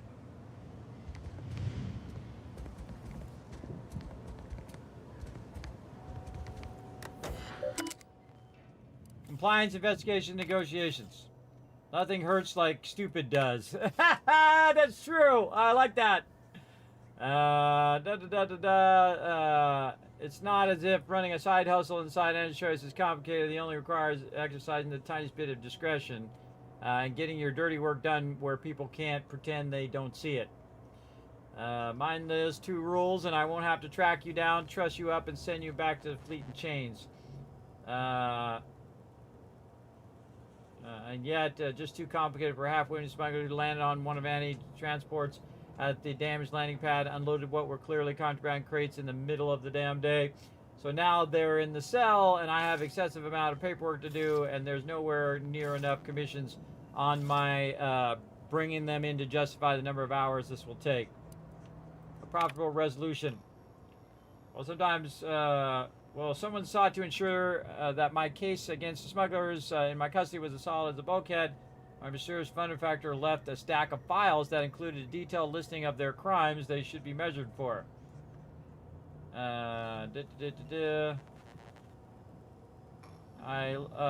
Several likely suspects include cargo pilot and acquisition chef, both passed through here about the same time, but my gut keeps gnawing me towards the new greenhouse overseer, Emily Galloway. Can't really say why. Might just be she's the only one still in town, and I'm pulling for it being the easiest option to investigate. Even so, I can't seem to shake the notion that she's somehow in the mix with all these troubles. That is pretty good. So the sheriff is on to you. The sheriff guy is on to you. Better look out. Right? Trooper. The trooper guy is on to you. Now we know who Trooper Kemp is. Don't go into that cheap saloon if you got a lick of gumption. They got no tolerance for it. Why do you think I'm out here? Has nothing to do with my current and very temporary shortage of funds. I'm sure it doesn't. Okay, I can't believe we didn't go into this particular part. This is the warden's office. Now the warden is in his own jail. Is there a way to open this jail? Apparently not. How did they even get in there? Where's the door? Is this the door?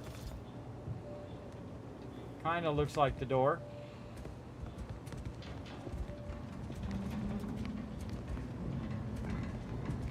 Okay, well. We found that the fun way. We fell through the ceiling. What do we got over here?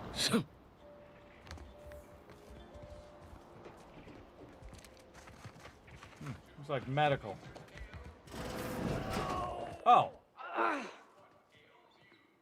Sucks to be you, bro. We already went in there. Oh yeah, we're back to the front of town. People think I got ejected from the saloon because I'm 3 sheets to the wind. Well, maybe I am drunk. Drunk on bold ideas.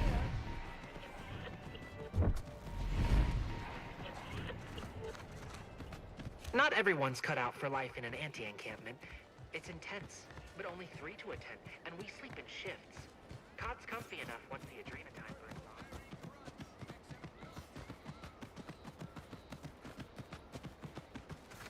off. Stuff up there too.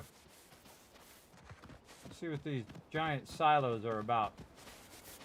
Oh God, what time is it? Time goes by fast when you're playing these games, everybody. They really do. Geez, that was like another hour or so. Or an hour or two. I don't even remember. Holy moly.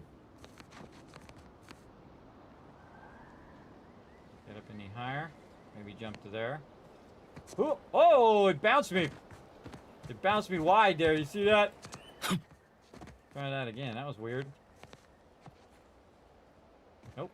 All right, now I want to see if it... See, it's not just figuring out if you can do it. It's figuring out you can do it anywhere you want to try to do this, right? Where you're trying to jump across and then grab the thing. Oh, it is possible. Oh, we learned something. We learned a move there, everybody. Might come in handy later. Okay. Yeah, there's definitely some stuff out here. Agent Ibarra, you failed to take your daily supplements 3 days in a row. Vitamins are a vital tool in aiding wound healing and achieving your long-term health goals. We've talked about this, Val. Ain't polite airing folks' private health information in front of others. If oral capsules are not your preferred delivery method, suppositories may be a viable alternative. All right. I'll take the damn supplements. The normal ones. And maybe I'll examine your courtesy settings while I'm at it. Yeah, there you go. Take them supplements, bro. All right.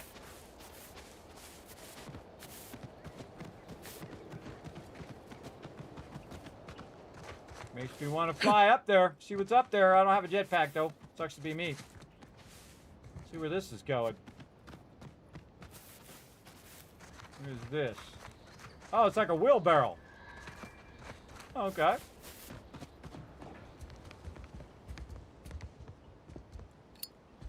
Cigarette lighter. Examine. Dear friends and esteemed companions, as of late it's come to my attention that I actually do not enjoy the act, nor the daily drudgery of farming. Upon realization, I have initially considered submitting myself for refreshment, but in a wondrous bit of serendipity, I've quite literally bumped into a delightful fellow from Auntie's Choice. He convinced me to discard that foolish notion and help me discover a new path for myself in the form of employment with the fine folk at Auntie's Choice. Several years ago, I would have balked at very thought of leaving the Protectorate, but today I see joining Antes as a freedom and breath of fresh air, which I never realized I so dearly desired. Liberation, self-determination, and free market. These are the things in which my heart yearns for. I don't doubt that with my sharp mind and strong work ethics, I'll become a top executive in no time at all. And to every subject of the Protectorate who reads this, I encourage you to do the same. Auntie's Choice is always hiring. Remember, with the Protectorate, you're only surviving, but with Auntie's Choice, you'll be thriving. Regards, William Taberson. Okay. Thanks for that thing. Can I not take it? No, I can't take it. William Taberson. See if I remember that name later. Alright, so he got sick of farming, and he dipped. What if we saw him at the range? Was that him at the range? I didn't look at their names too closely.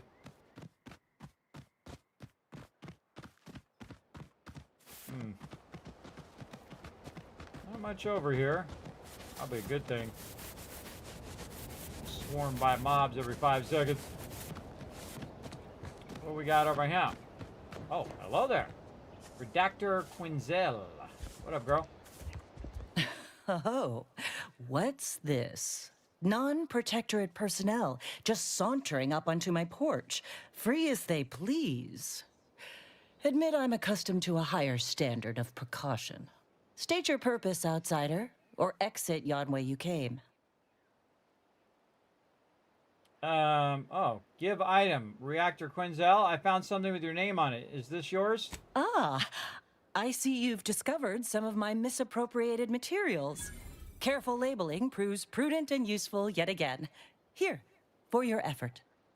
A full set of Science Adventures Quarterly was stolen from me and sold to various unknown parties across the island. Since you've already proven adept at their repossession, I would put it to you to locate the rest. In exchange, I will provide you with rarities and bits. Oh, really? All right. I like rarities. Bits, those are great too. Gruncell, find missing volumes and return to her. I didn't even remember I had one, everybody. I looted it somewhere. I looted it as I was going along, and there we go. Sounds kind of valuable. What precisely are they? What would a protector reactor want with these things anyway? What does a redactor do anyway? Sounds kind of valuable. What precisely are they? A form of manipulatory ideation disguised as popular entertainment, intended to sway the audience to their point of view, couched within just a crackingly exciting narrative. Specifically, an Earth Directorate periodical featuring beloved fictional characters Commander Zane and Buddy. An effective mental conditioning device. And right thrilling. I know Commander Zane. Buddy signs very quarterly. Not so much. You tell me why you so interested. Why, to reclaim lost Protectorate property, first and foremost. Uh-huh. You said the other materials were also stolen. What's so special about these ones? The line represented a growth of the medium from the less sophisticated 2-bit dreadful, both in style and effectiveness. Its remarkable popularity not only mirrored a rise in public sentiment against greedy corporations and tyrannical governments across colonies. The brief window surrounding the volume's release saw a marked increase in skip drone requests for Earth Directorate aid. I believe there remains much to learn from them. Comic book nerd. I used to collect comic books when I was a kid, everybody. That's the quintessential comic book nerd right there, bro. Love them. Love all of them. Right there. She's way into it. You can always tell when people are way into stuff like that. Oh, because of the thing.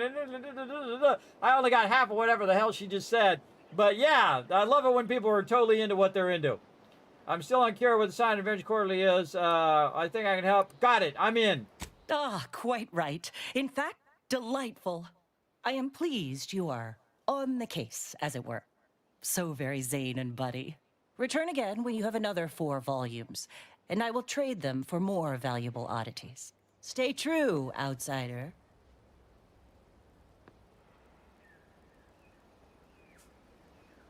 Bring 4 more volumes. Volumes of whatever the heck that was. I remember the Buddy guy. Zane and Buddy.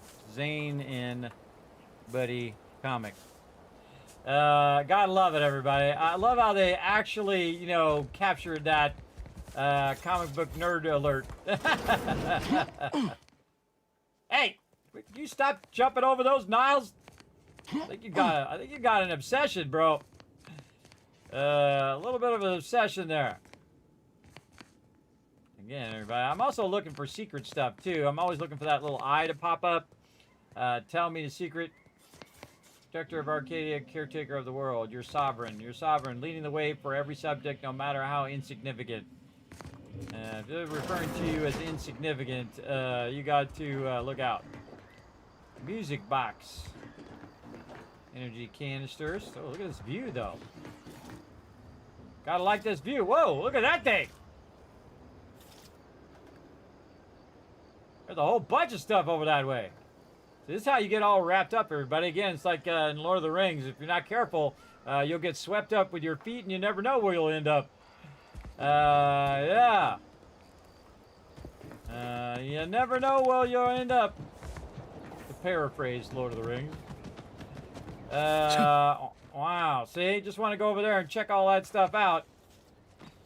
But I think the smart move is to go this way.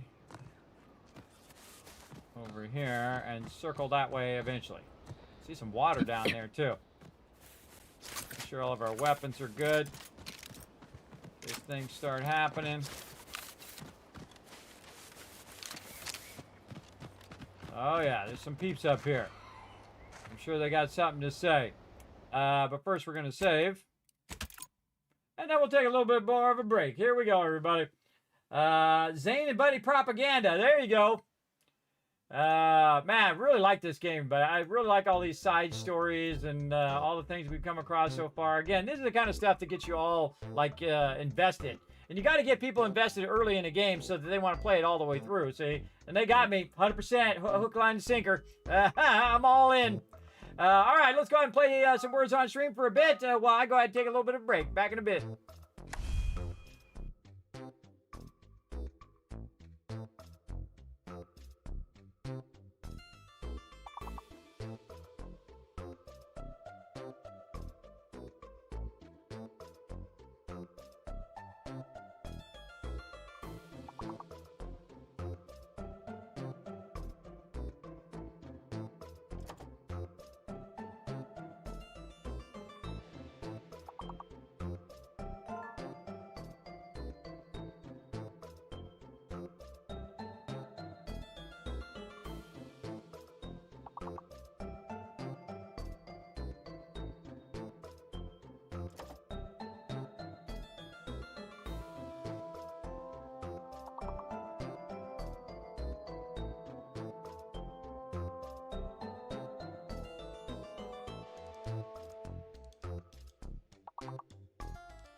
I'm back, everybody. Put a 1 in the chat if you can't see and hear me. Let's get another puzzle going on. Man, I was had to lay down there. Oof, I'm pushing myself a lot. Pushing myself to the maximum degree, and I feel like I'm shrinking again. I'm shrinking down. All right, let's see what we got. Deed. Right there. All right, come on, everybody. Rise up, chat. Let's try to get all the words. I'm going to give you guys 5,000 Kizcats for working together. D-E-I-D, maybe. Am I still locked over here? No. What? Oh, I was just about to type that one. Oh, and I typed it wrong, though. Side. D-side. Oh, somebody already got it. Nice. D-I-D-E is not a word. These are got to be D's or later words. And there's A, B, C, D, E. So maybe E word and more D words. So it can only be an E word or a D word. E-I-D-E. E-I-D-E. I think I just did that one. Eddie is a word. E-D-D-I-E. Died. I'm luckily I haven't decided. Yeah, you already got that one. Seated. D-I-C-E-D. Ah, diced. Ah, yeah, like diced up. Hey, I actually got it from the word dice, by the way. I just added a D to the end. D-D. Oh, look at him go. There's 2 more words. To 1 more word, everybody. 1 more word right there. It's a 6th level word. Kismet's not going to get it. I don't have the brain capacity to get that one, everybody. D.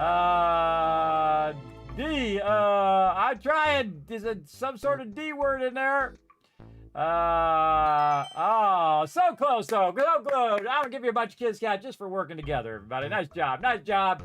There we go. See, we rose up, chat. I love that moment where everybody rises up and work together.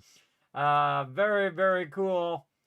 All right, everybody. We're gonna get back to some Outer Worlds too. Man, having a great time. Really fun game. Highly recommend, everybody.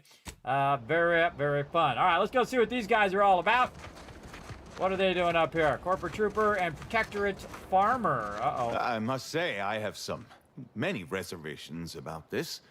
The Protectorate has always provided for us. For what reason would we forsake such a stable and safe way of life? Because, friend, with the Protectorate, you're only surviving. With Antes, you'll be thriving. So your superiors order you to thrive? No. It's just something you can do on your own. You'll have bosses and employers, but it's up to you to get yourself to the top and make yourself the employer. I see. And why would I want to do such a thing? Surely my assigned place would provide me with all the necessities of life? Yes. But you could have more necessities, and even some unnecessaries. For what reason would I desire material possessions which are, by definition, unnecessary? And while we're on the topic, what are you potentially gaining from recruiting me? Ah, that's one of the best parts, chum. When you sign someone else up, you get a bits bonus. I see. This free market idea, it's seemingly not without merit. I'll require some time to ponder this. Of course, friend. Or they'll come back and they'll kill you.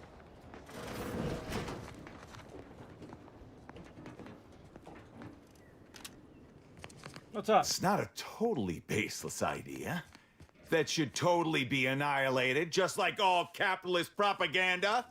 Praise the matriarch. Okay. Well, then I'm taking your stuff.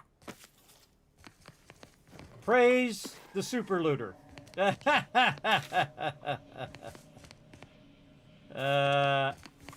not a totally baseless idea. That should totally be annihilated, just like all capitalist propaganda. Praise the matriarch. All right, I see where you stand, guy. What we got in here? Chips, biotics, vodka, purple lunch, a blood stain that probably shouldn't be there for some reason. Pick up campaign hat. Strawberry tequila. Oh, here we go. Found another one. Science Adventure Quarterly, Volume 5 of 10. Commander Zane and Buddy. A fictional periodical. Exploits the thing of the Directorate. All right, we were looking for those. You have gained 5 of 10. Gotta find 4 more first. All right. Pays to explore in these type of games, everybody. As you can see. Big card trick music box. Yeah, a little jingle to it. There's loaf. Can't get anything there. No, do not turn the radio on. In fact, I like them all. Pick up Regal Tarts. Food and drink can be consumed outside of combat to restore health. Slab of meat. We got a brush for doing their dishes.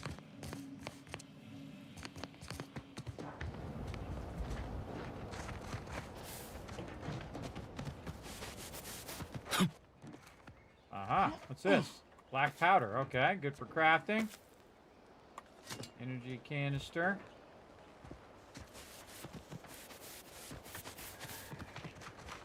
The same guy or different guy? Outsider? Different guy. This unit beautifully acknowledges your presence. Okay.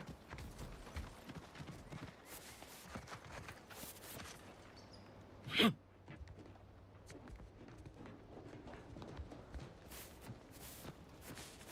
we went to this one. We went to that one. We didn't go to that one because the door's not open.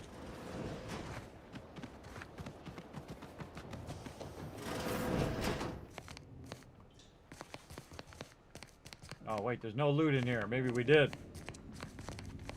There's no loot in there. Most likely I've been there. Hey, what's up? We went in that one. Oh, hey-oh. Need this stuff for crafting. Okay, big old farm over here. Thing up on top. Oh, look at them hay bales.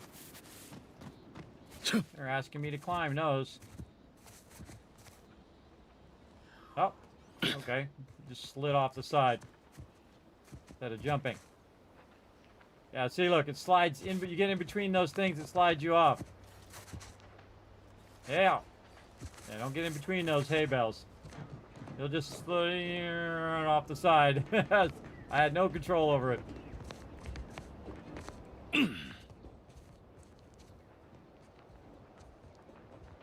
Rolling under there. Get up on this? Nope. There we go. Yeah, I like how you can climb up on stuff, everybody. That's a really good... Oh, everybody's climbing up here. That's a really fun thing that you can climb up on top of all the buildings and things. And get that higher view. Look at that. More stuff that way. Where the heck am I? I'm way over here.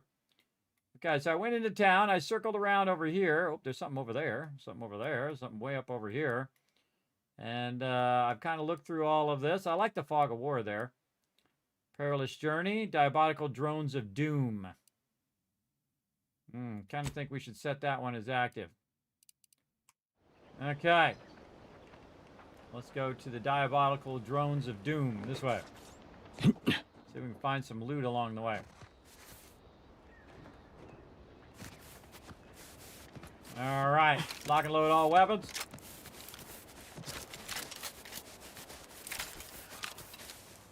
Guns cocked and loaded. Just get the signal.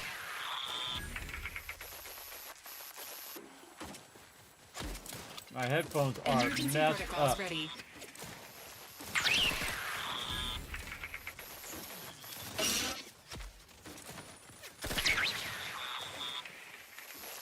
I don't know what the heck my headphones are doing, man. It's going blah, blah, blah, blah, blah. That's all I can hear.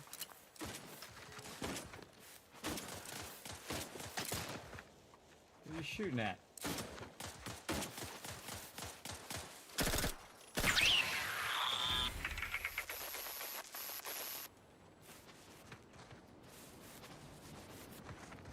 Okay.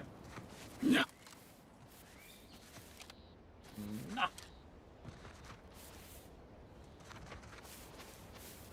Get that loot. Oh, no loot to be found. Nah. Oh, I want to go check that out, but I got to go this way. We'll check this stuff out along the way.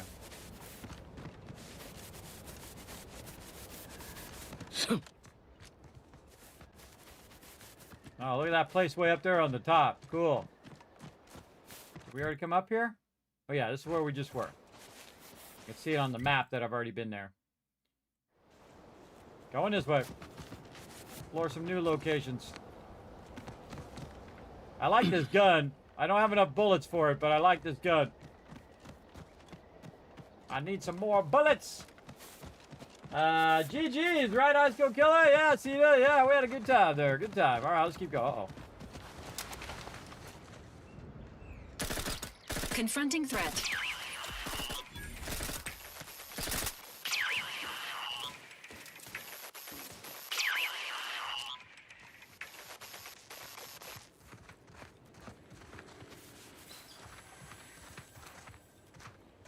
No loots.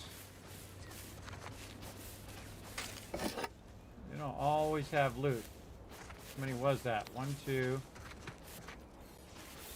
Was it 4 or was it 3? I don't know. Is there on the radar? It'll show you. If I move over, it'll show you if you have any loot nearby. Whoa! I hit Q by mistake. Oh yeah.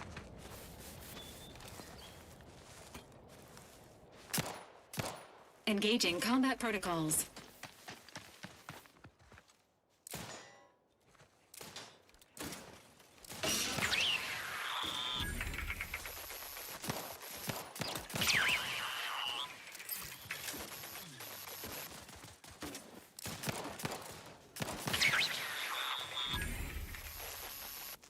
Ready to no. No target. Engaging emergency protocols.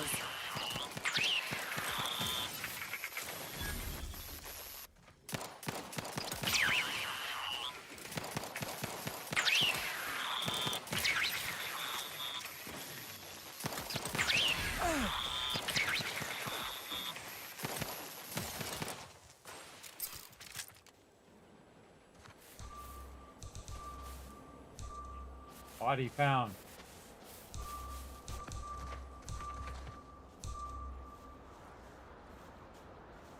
That way.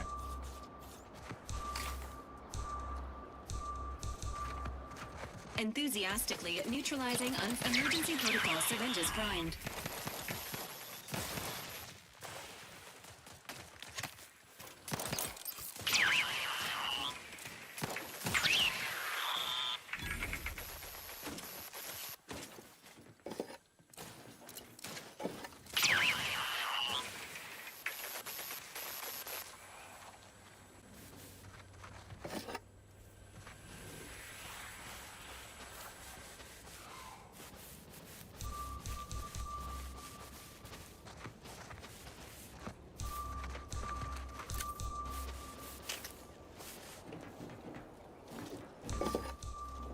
Engaging hostile life forms. Objective complete. Destroy the hover drones. Man, there's a lot of drones. Saying there's a body found. I don't know what that means. Somebody's body found here. 3 cartridges, short rounds. Nice. Oh, I can get my weapon. Oh, 5 bullets. Not helping. But you can see there's a, see how there's a little chest? It's telling you there's loot that way. From the mobs that you killed. I think that's maybe what the bodies mean. And it detects loot. It was doing it a whole bunch, and there was a whole bunch of dead dudes there. Dead robots. Or astromechs, as they call them. Oh, disabled drones. Electrotherapist, manual reset. See, engineering would have been super helpful right there. Could have snuck in there and disabled them drones.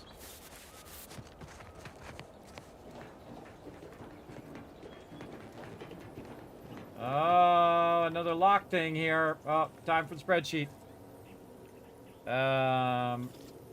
Locked. Chest at drone area. Lock pick 3. What's the actual name of this area?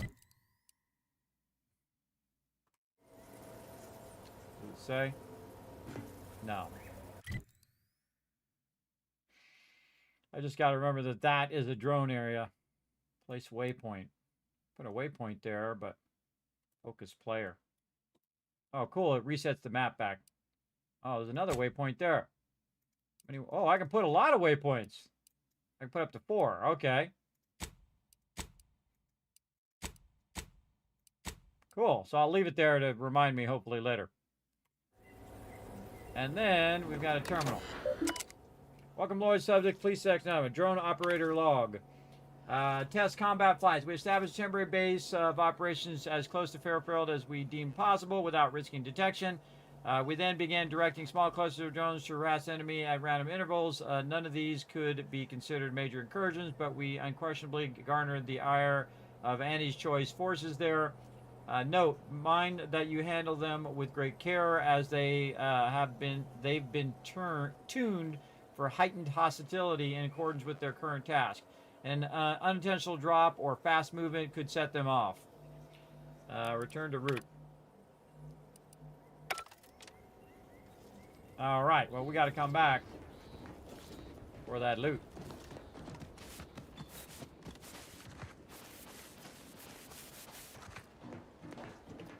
Any other loot that's hiding up high or somewhere? Always looking for loot up high, because that's usually the sneaky place to put it. Can't get up on that. Anything else I can get up on? What about on the terminal? Then on this. Then on the roof. Yeah! Look at that climbing ability, everybody. I got the climbing skills.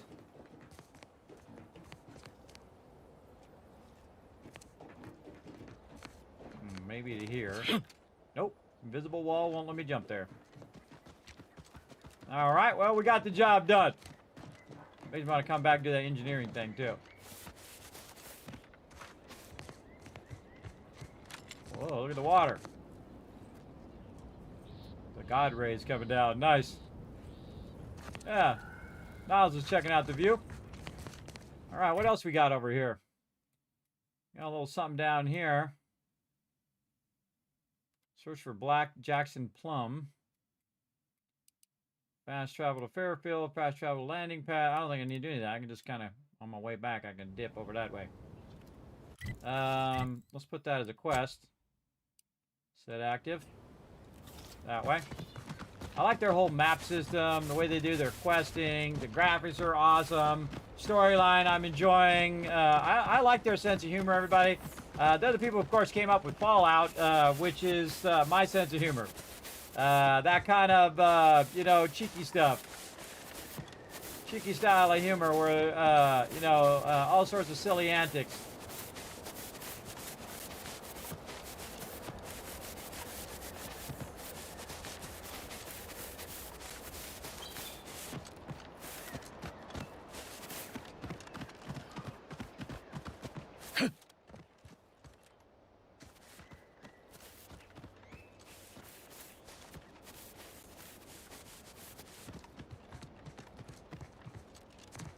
Keep your weapon out in case you run into a baddie without knowing it. There's this kind of thing. Looks like it goes up and down. Disabled. Repair engine. Oh, we need level 3 engineering. Engineer hat. Maybe that'll help us. Does engineering hat actually give you engineering skill? There's a question. Engineering hat. Gives you base health. Look at my guy. He looks funny with that hat on. I gotta love it. All right. Well, no elevator. So let's make a note. Elevator. Repair. Elevator. By town with engineering. 3. All right, we'll get our engineering up eventually. I say we just see if we can manually climb it.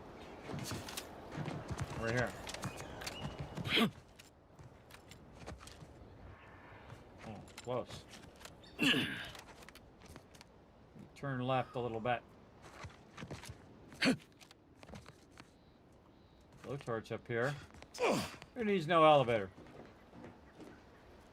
I don't need no elevator. Whoop. Wonder if I can operate it up here. Elevator seems broken to me anyway. There's some lights and stuff up here.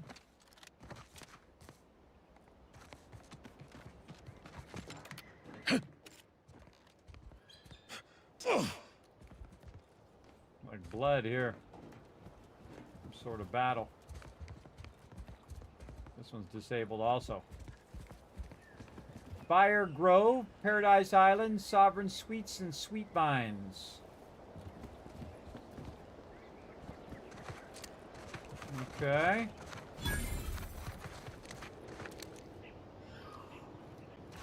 No, Seems a Jackson, little... don't! Don't fret. With these boots, I can fly! Jackson! Twitch your broken legs if you can hear me, Jackson! Oh, he jumped off the top. Don't you die on me, Jackson! You're too young to be a crater in the dirt! It wasn't the fall that killed him, it was the sudden stop at the end. Oh, law, I can't believe he jumped that way. Sir, I know this isn't the time, but are they gonna put us to the gallows for this? What? No. That ain't how we operate in Auntie's Choice, Liza. We might be looking at a pretty fierce demotion for losing half our workforce and getting stuck up here, though. Demotion to fertilizer? No. Now cease your jawing. This ain't the time. Hey, you! You down there! Would you mind checking on our fellow? Might he have survived the fall? Requires medical. Don't have medical. It probably says he decelerated too quickly. Yeah, I don't think so. Why would anyone attempt to jump like that in the first place? Oh no, not my garden, not my weed. I just move on to greener pastures. Why would he attempt to jump like that in the first place? He thought those boots would make him fly, but they really just allowed the user to jump repeatedly. Unless their downward velocity is too great. If so, well, you see what happens. This is Jackson. Too bad his business partner Fairfield is going to be very upset. Not nearly as upset as we are. We've been stuck atop this machine since Ida, one of our new protectorate acquisitions, had her gray matter scrambled by the height, jumped down, and landed right in its gears. If she was scared of the height, why would she jump? That was the story you're going with. Half your coworkers just mysteriously jumped? Scrambled her brain. You're not up that high. I can't fathom no sensible motive. She joined us shortly after Auntie liberated her with the freedom of meritocracy, and she seemed happy enough. Were you not listening? She said she'd always be a loyal subject. It was part of the endless inculcation we endured in the Protectorate. It can prove insurmountable for some. The notion that she'd sacrifice herself, even after seeing the vast possibilities in staying alive and climbing the corporate ladder, it's just impossible to cognize. If I were you, I'd be much more concerned with how you're climbing down. Well, that was tragic, but it doesn't involve me. I'm heading off. That's what it says. Oh, let me move over so you guys see the dialogue. How can I help? The reason Jackson tried using those plasma thruster boots was to gather a piece of machinery we'd spotted on a little table halfway up the spire. It's a drive overloader. If we install it, we can push the platform's arm hard enough to... well, to grind old Ida out of the gears. Though the power of that overloader will deluge the system and, well, overload the drive and burn it out all permanent-like. But desperate times and all that. So if you were to use them boots to bound up the spire and deliver the overloader to us, we'd avoid the tragic fate of our 2 former cohorts. So take the boots, bounce up the spire, grab the gadget, bring it to you. And why should I go to the trouble of helping you? You're already stacked up too many dead bodies for me to want to get involved. Another great line. So take the boots, I bounce up the spire, grab the gadget, bring it to you. All right, I got it. Exactly. If it's on the spire, why didn't Jackson jump on into midair on this slide? How am I supposed to put faith in something that just killed your friend? Sounds like a lot of risk my necks, you knuckleheads. Why should I bother? That's either way too much work or way too dangerous or both. Not interested. All right, I'm on it.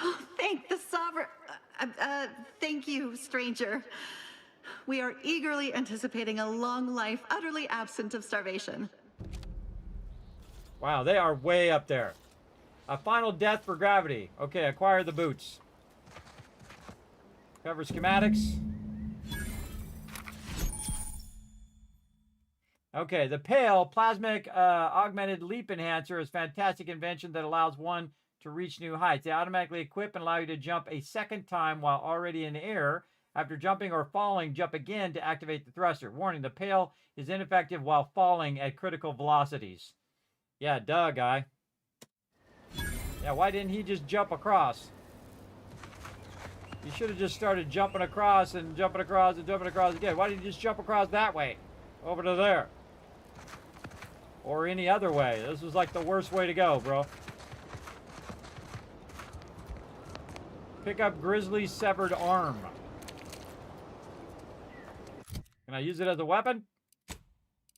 That's what I always use the arm, smack people with the arm. Hey, there's games that allow you to do that. I'm just seeing how far they're taking it here. First, I'm gonna grab all your loot before you come down here, and you can see me taking it all. See, I can sell all this loot later, buddy, for new gear. Okay.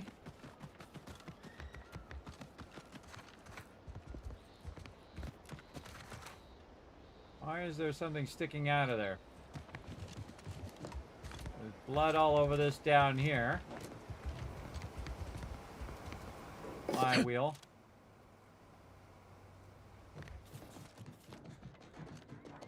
Where is this thing supposed to end up? And how are you supposed to get down from wherever it goes?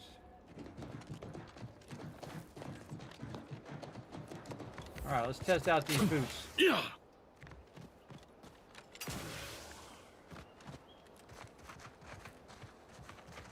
Okay, so what's this quest to get? Set active. Up there. Oh, I'm going up there and around and then over there. Okay. Yeah, I'll get right on that.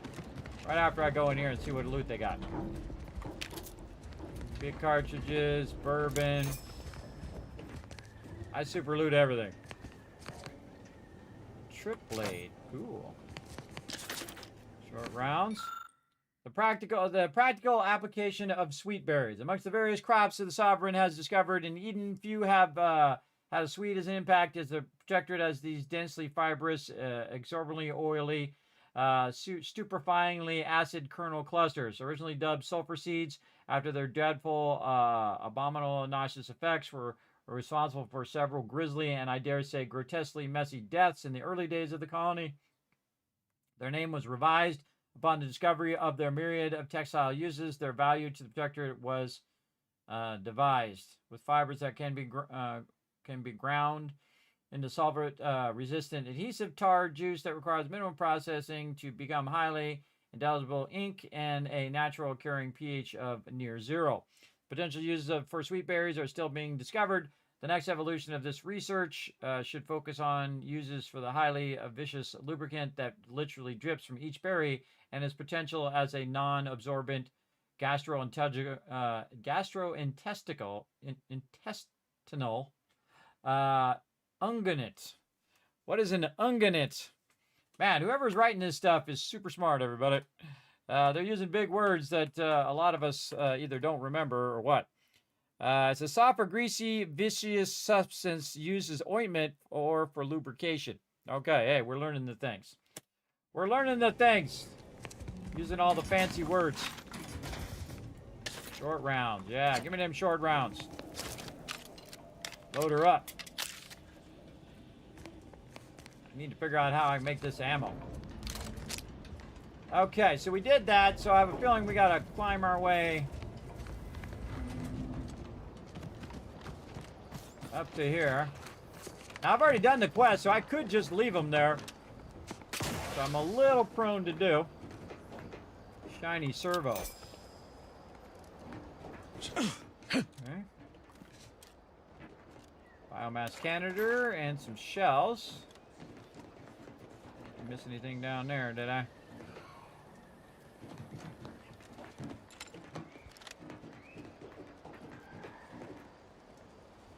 I gotta get up there. How do I get up there?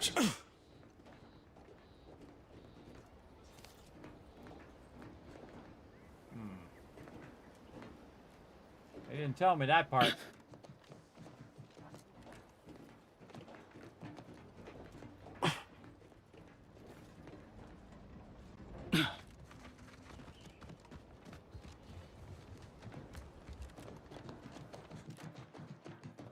Yeah, why don't you just jump off that way and land right there and then jump across? Seems like a smarter move to me. Oh, we got... You can hear him back there jumping over stuff.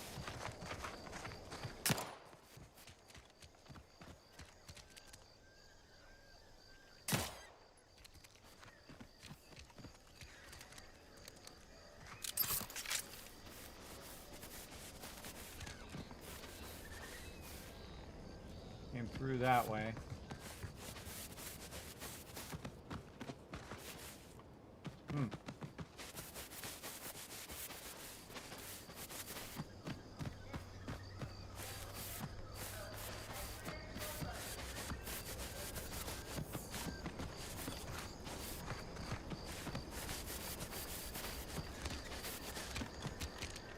Just straight climbing this thing, is that what I'm doing?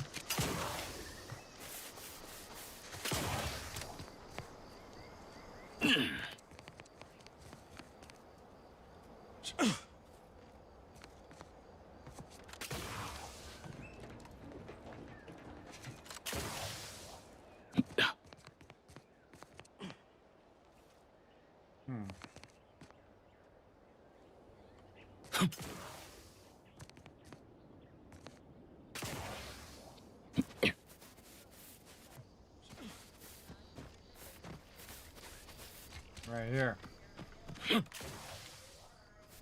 No.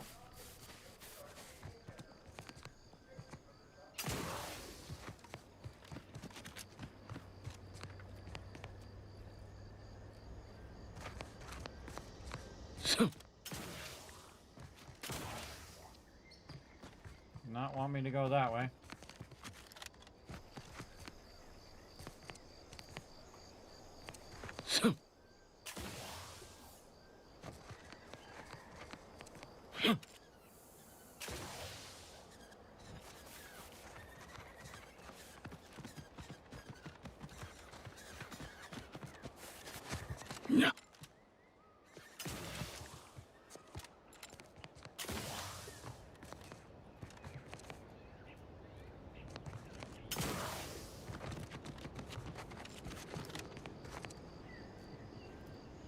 We're gonna find a really easy way up here in a minute, and I'll be like, why did I do all of that? Maybe I gotta get up on that side first and then go across this way.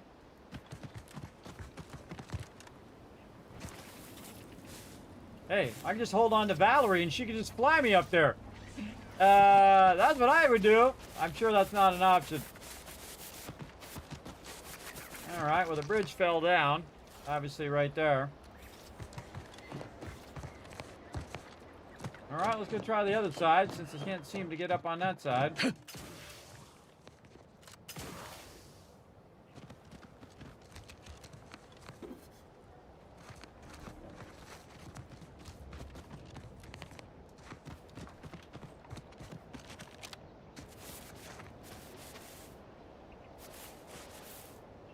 Across that wire? Hmm.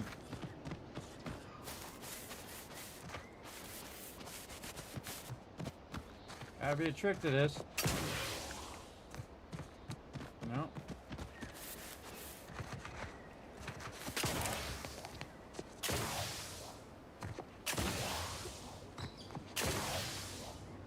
Yeah.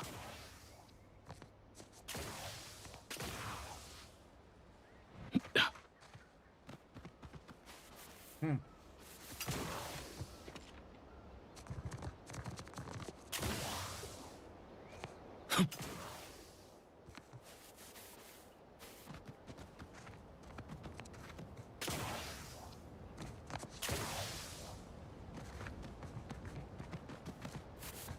Nope.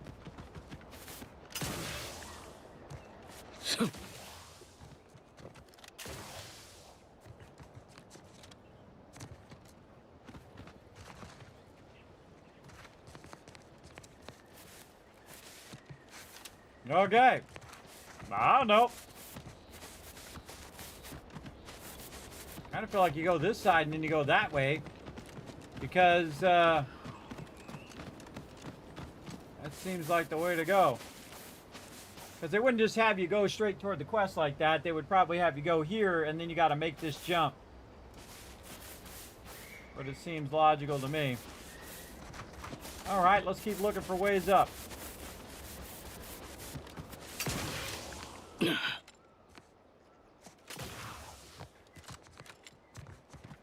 I can see I can climb up this way. Where does that get me?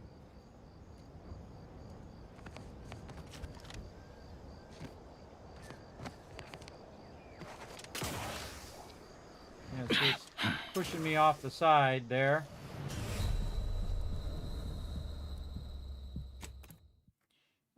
It's pushing me off the side. There's like an invisible thing there that's making me slide off the side, so I can't just land on the side there. Kind of a cheap death, but such is life.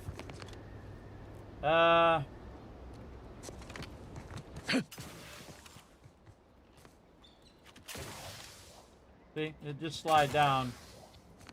You have no way to control it. Can't grab onto the thing.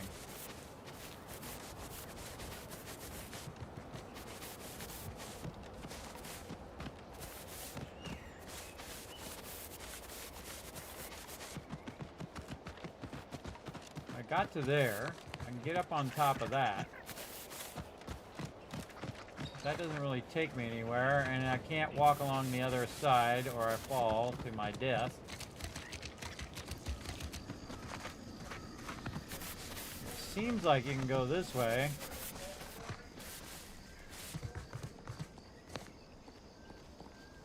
But that doesn't seem... Kinda looks like right here. Let's go try this. I think I tried this earlier.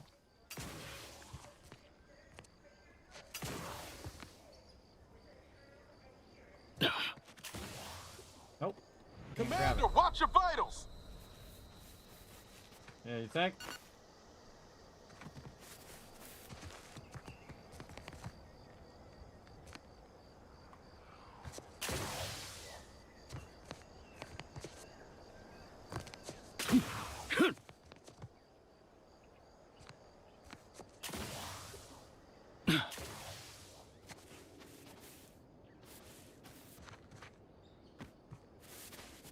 It's part of the fun, everybody's trying to figure this stuff out.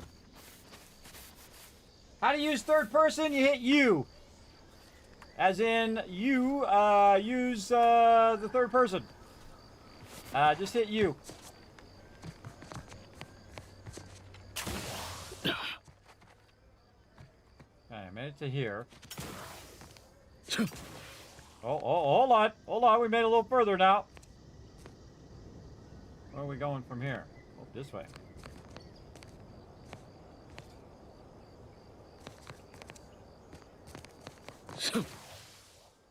Oh. Oh.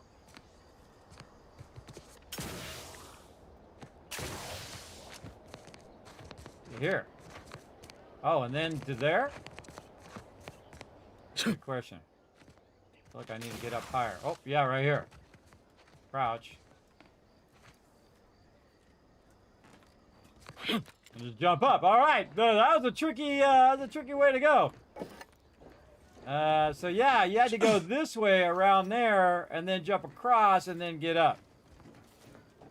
Good luck on that. Now, oh, Niles already made it. Look at him go. He's like, Kismet, easy mode. Yeah, once you know which way to go, it's easy. All right, that was quite the undertaking. You know we're gonna save right here for sure. Save a Rooney. All right, here we go.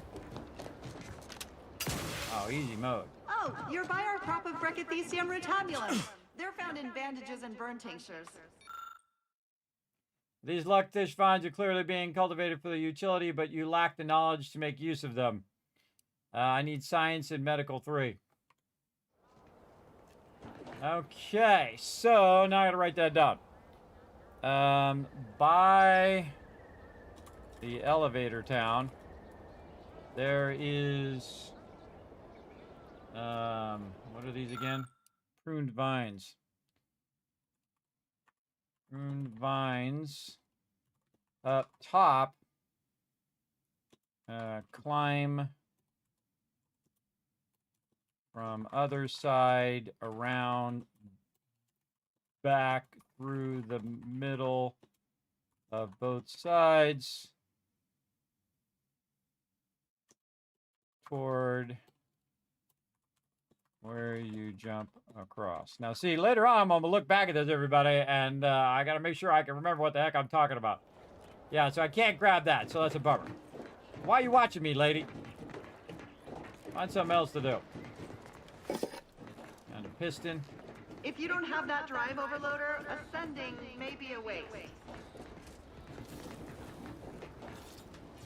Pick up drive overloader.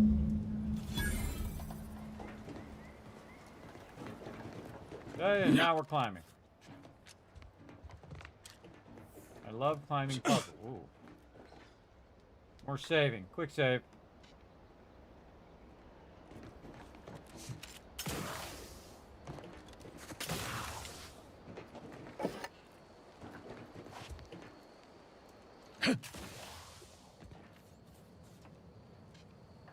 Oh, I gotta go up here anyway.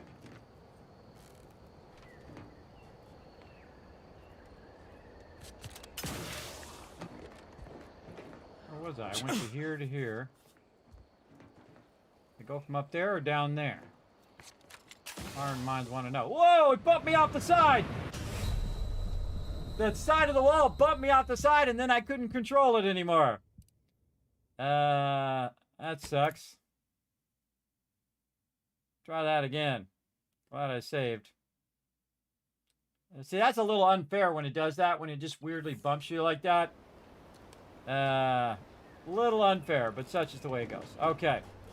So now I know which one I was on. I was actually on the higher one, and there's a lower one down there.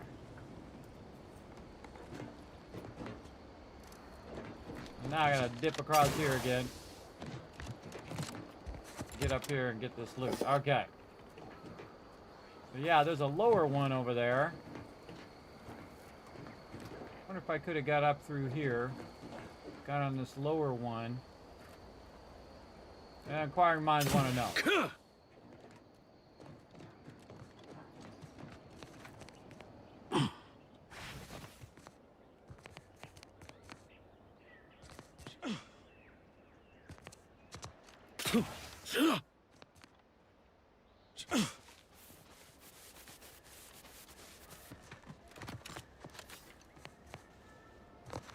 It does this like weird momentum your character gets, but you can't stop. You just get thrown off the side.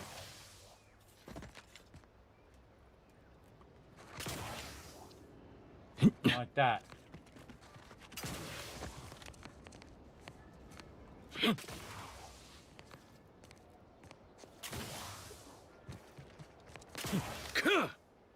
Yeah, I can't, it's not controllable.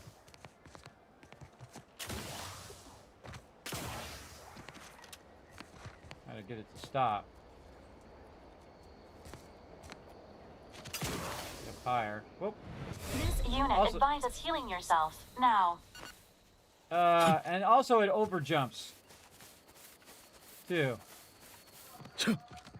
Keep all that stuff in mind when you're doing this kind of stuff, everybody.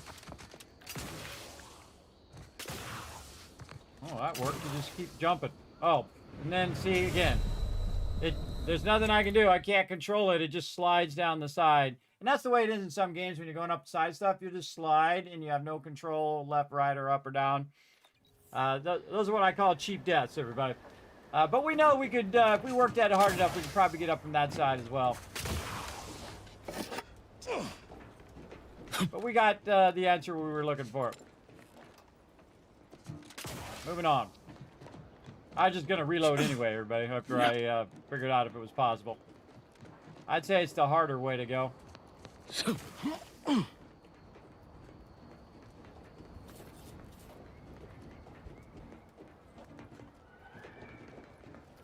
Okay, another one to save right there. That's it. Yeah, why didn't you just jump that way? Dude, just jump that way and walk down. What an idiot. You could have just thrown a rope over there or used a rope. There's like 50 different ways to get over there.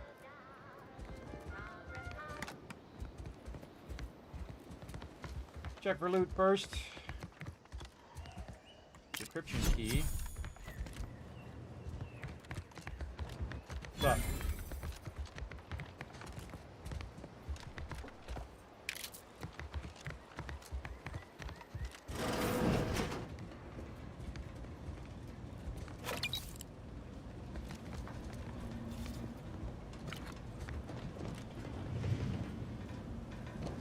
What the heck is this thing for, anyway? Farmer clothing.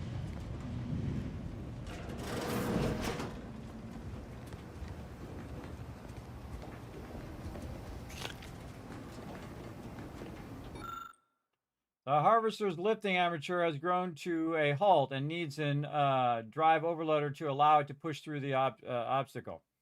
Oh, I could have used trait brilliant or engineering 4. Regulate the drive overloader to prevent it from burning out the system. If I had engineering 4 or trait brilliant, let's see, how do we get the trait brilliant? Do I have any traits? Probably not. Perks. Oh, the perk brilliant.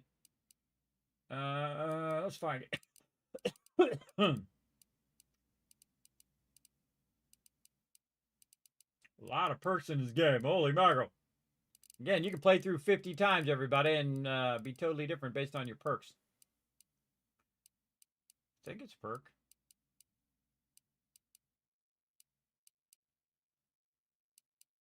I'm just not seeing it.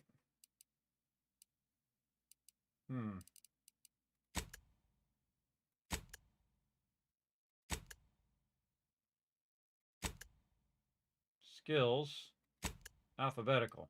B for brilliant. Huh.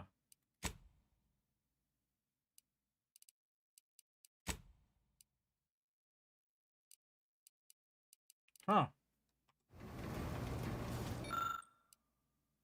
Trait brilliant. Was that a trait? Those are skills.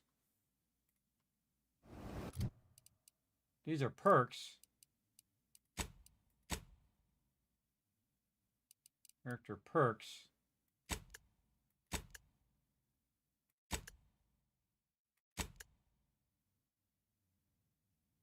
Auto mech jammer.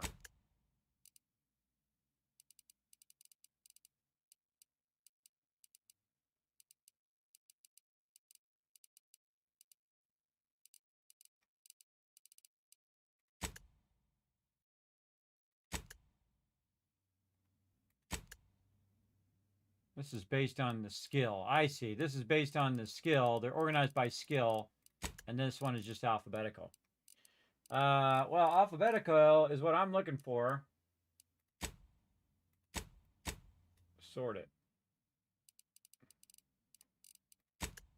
Okay, now, oh, now it's alphabetical. then sort the other way. There we go.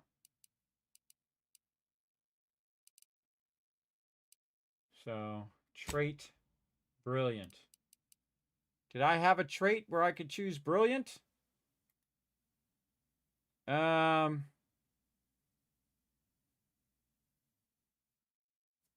remember seeing that, but it doesn't mean it wasn't there.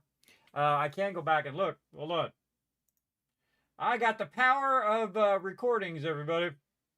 Let me go back.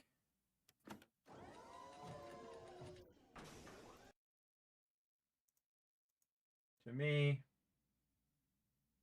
doing traits.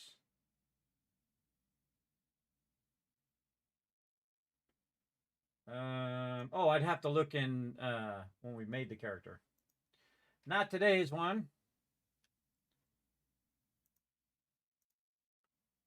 All right, the one from before.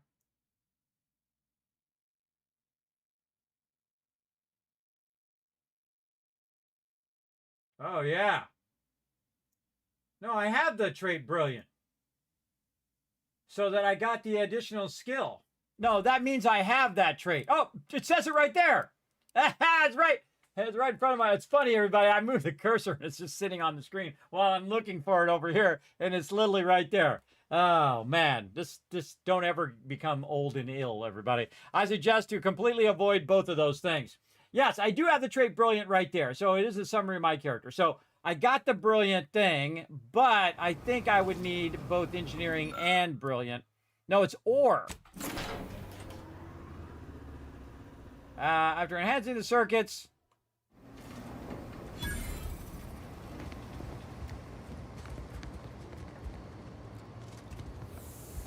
It now works.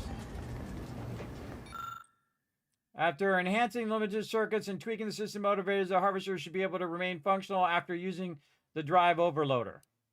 Okay, so I fixed it so now it can be functional because I have that brilliant thing. See? See how it affects your gameplay? Otherwise, it would become non-functional.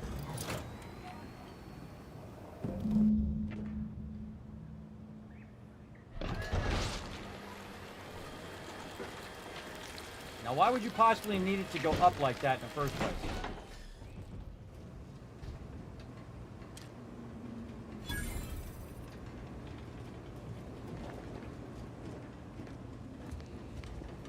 Cards here. Door closed. Double check for loot.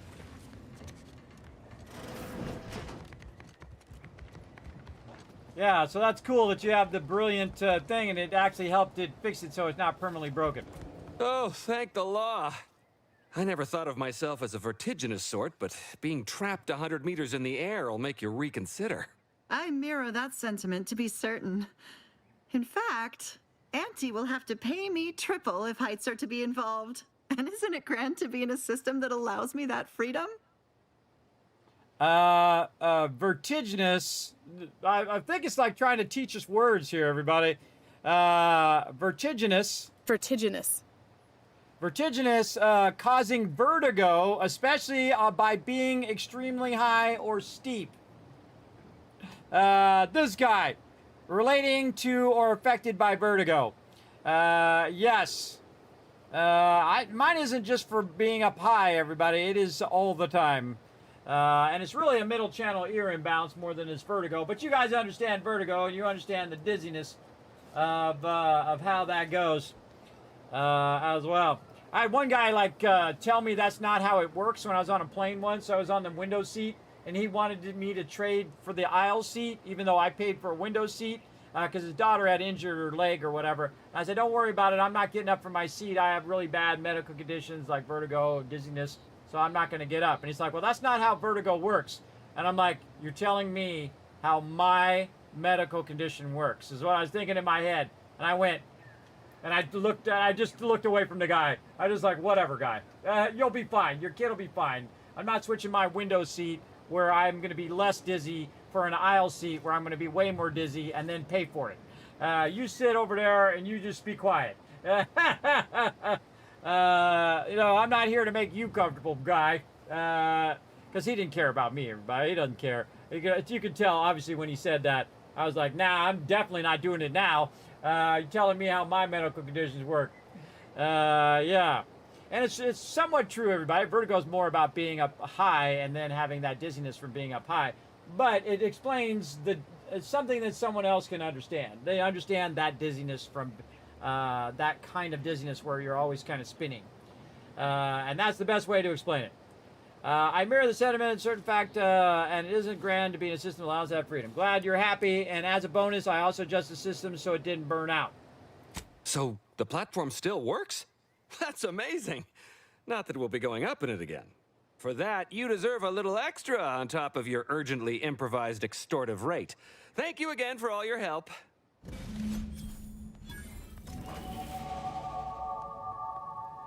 Level up. I love their level up sound. You've gained monocular target finder and bit cartridge. Target finder? What's this target finder thing?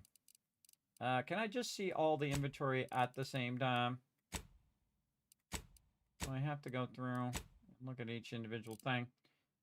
Defensive plates, a silencer. What was the thing they just gave me? A bunch of various foodstuffs.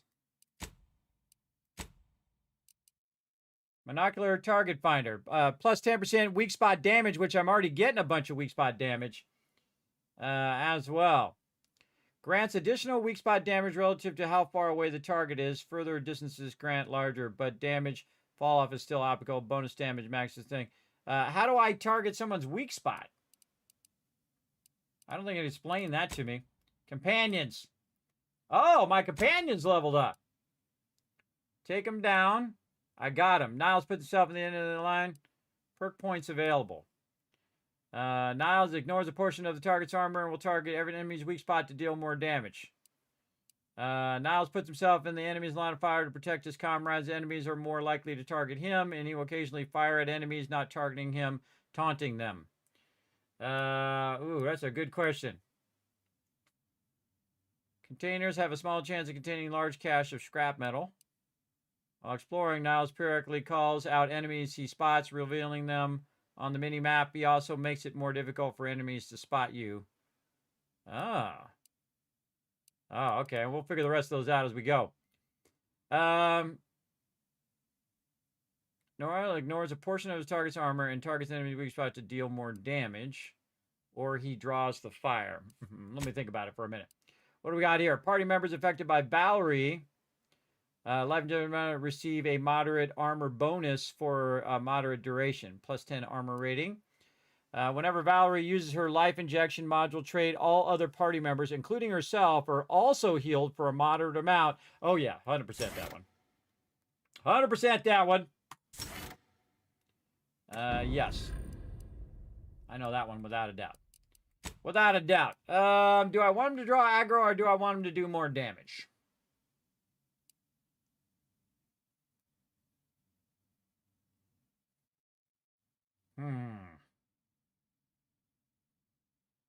Yeah, I put him as a tank. Okay, my character. 2 more skill points. Awesome. What are we doing? Should we go a little engineering, a little medical?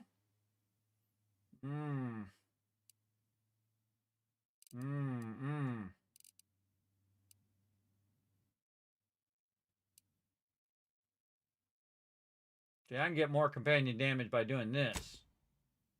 Yeah. 60% weak spot damage. I don't know how to find the weak spot, though. Not like it's VATS where you can see their weak spots. Right here. Let's just look it up. How to target weak spots the Outer Worlds 2. Because I haven't explained that to me. In the Outer Worlds 2, you can target weak spot by manually aiming at a specific body parts. You can also use tactical time dilation to slow down time, pinpoint weak spots with additional damage bonuses. The game also features skills and perks that highlight weak spots and increase the damage you inflict. Humanoid enemies, the head is the primary weak spot. Robot mechanical, look for a glowing blue or bright canisters on their chassis. often found in the torso. Oh man, we should take all of this. Oh,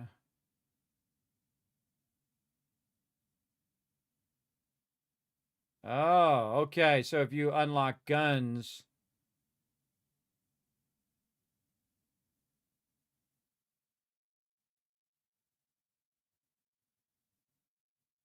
Oh, a lot of good stuff in there. Okay. We're just going to take all of that and we're going to stick it in here. Now, normally I don't look stuff up, everybody, but, you know, different games play different ways.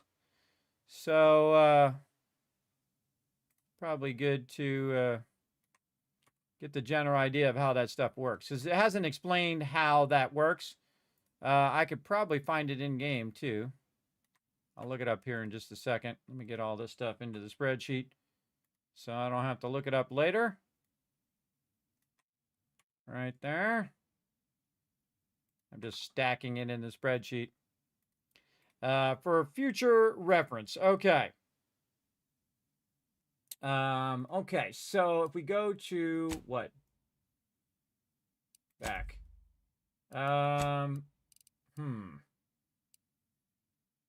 Do I want to go observation and speech, or do I want to get into something else?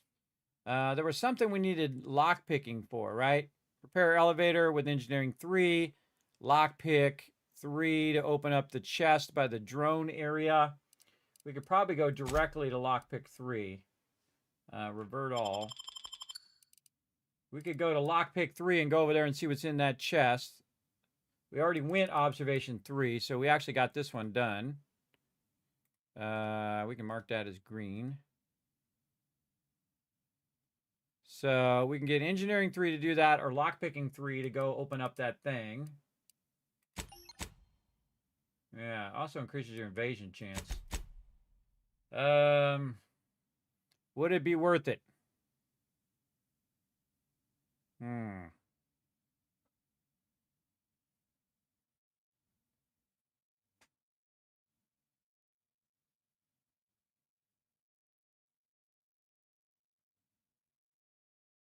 I should put medical here. I forgot to look at what medical I needed for that thing up on top. Huh. I think I need medical 3 is what it was. 3 question mark. Okay, so I'm writing it down in my spreadsheet over here, just making notes. Because, yeah.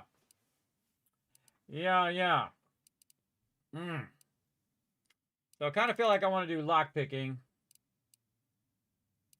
Since we have some chests we still need to go get. And places we need to get into. But all this other stuff, very useful. Especially this one here where you have more gadget energy for your slowing down time. Engineering, though, I've seen it already, super useful already, multiple times, especially if engineering 3. So if you start with engineering and then you put a point into it, I could have been using it the whole time. Guns, further in the gun perks, that's when you can see weak points. Let's see. Let's do it by actual thing. Guns. Guns automatic or burst fire, increased damage. 3 seconds. That's not it. Multitasker. Your holstered weapons reload automatically when you manually reload your active weapon. Whoa. Wow, that's a good one. Yeah, guns 14 is what you need for that one. In the perk commando, it looks like. Oh, that's a good one. Penetrating shots. Shotguns and SMG ignore a portion of the armor. I'm looking for the one that highlights their weak points.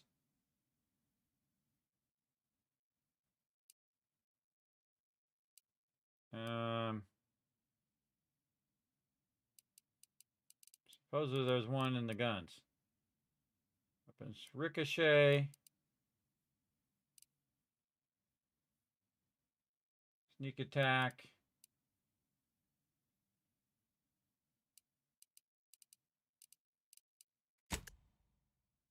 By skills. Yeah, here we go.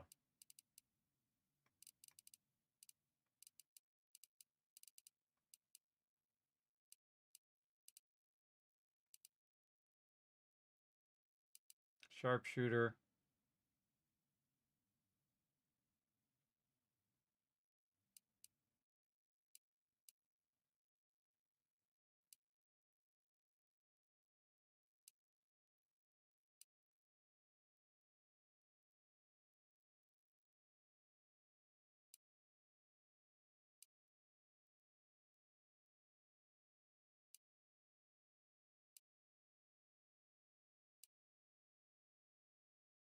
Huh. Doesn't look like any of those are highlighting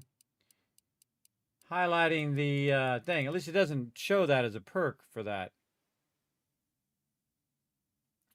Scanner perk. Scanner.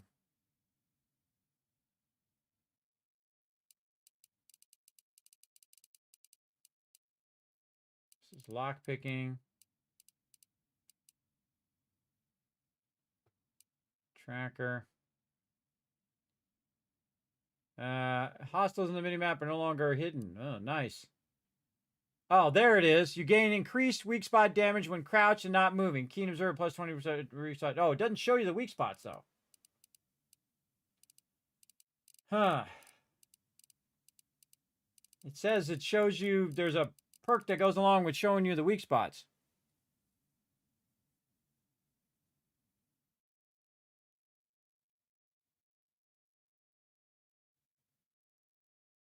Where is it? Oh, it's in science. Oh, it's in the science one. We will find you. Science. Here we go.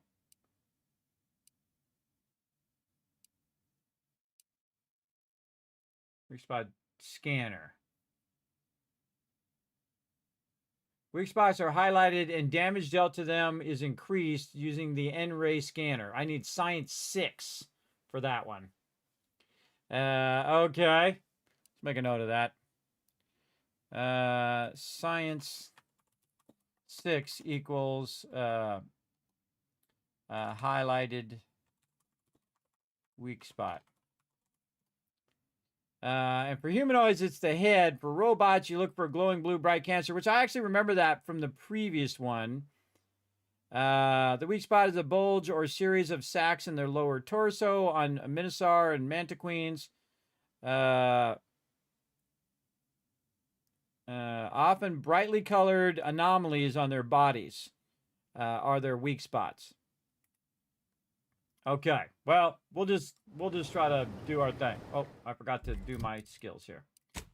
All right, now we got to make some choices here. What do we want to do? Do we want to just keep heavy stacking speech? I think I'm just going to heavy stack speech.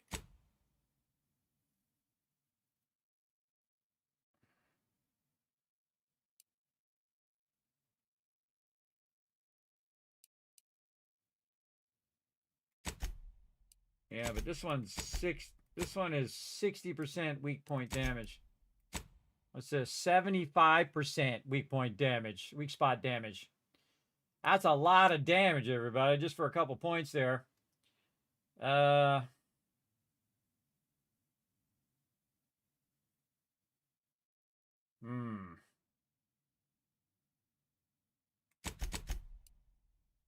I need speech as much as I need observation? You know what? I'm going to go with observation and then see if I can get those weak points. Then I'll come back. And I think I'm going to go into lockpicking and we'll come back and we'll get that thing another time. All right. Got that going. So I wonder if I can send this thing back up again. We control it at all? No.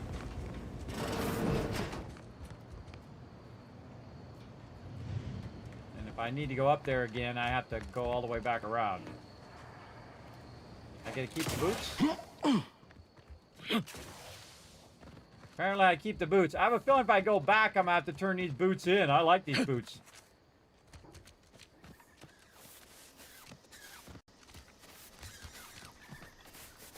All right, let's see if we can find our way back up again like we did before.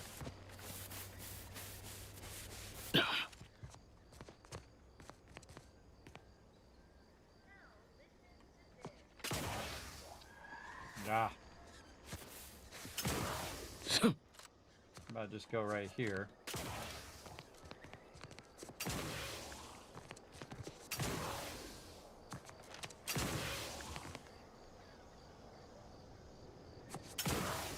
Yeah, see, the slightest bump and it bumps you off the side like that, and you can't control it. Yeah, that sucks. Gotta hit it just right. Alright, let's just go try the way we did it before. So like this. I think I got up there first and then went across, but you know what, let's just go see where this takes us. Oh, right there, okay. Kinda hard to see through the bushes here. Nope, and he's not grabbing on. Might not be up high enough. There it is.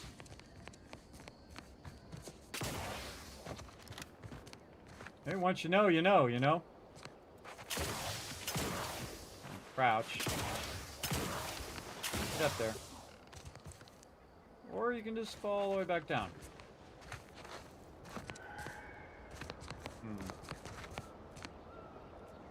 I know I got up there before. Huh. Nope.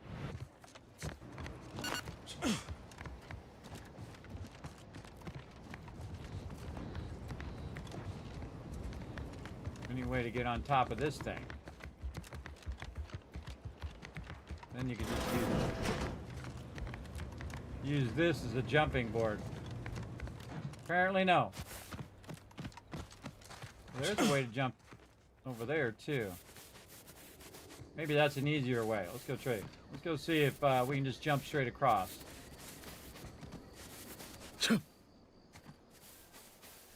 Maybe I'm doing it the hard way.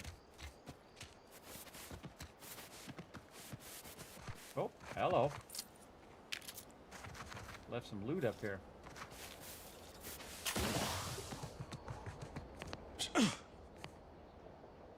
It seems like that's the way to go, but I doubt it.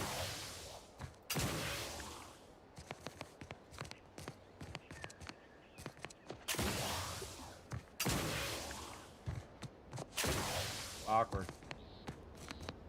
You're not making that. Maybe over to there.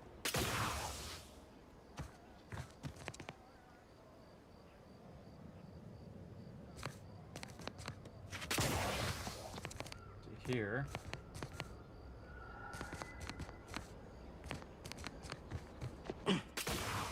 And to there. Okay, well, I guess you could do it that way. You can jump back this way, then to there, then jump to here. And then we climbed up here before. You just gotta let us get it back up there again. Could have sworn we went this way.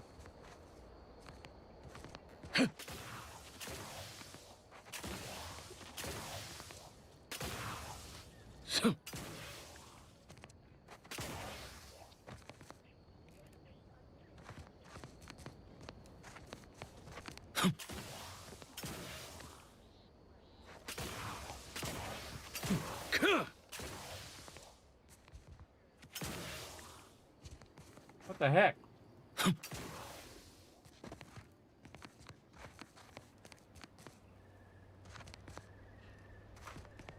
Could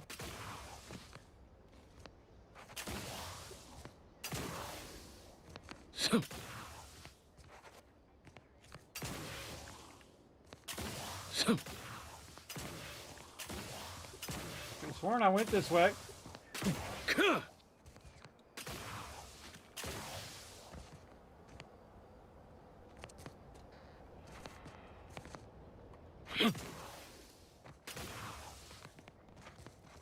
Okay. Apparently no. All right. We gotta figure out how we did it the first time. And in this little corner. Yeah.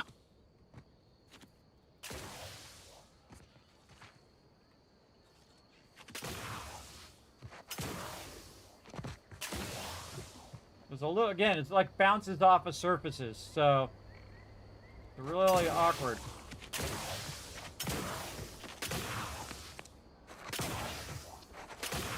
Makes me want to look back on the stream and figure out how I just did that.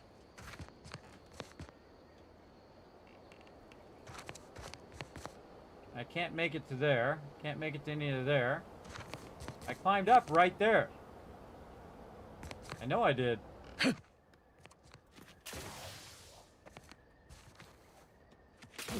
I tried to crouch.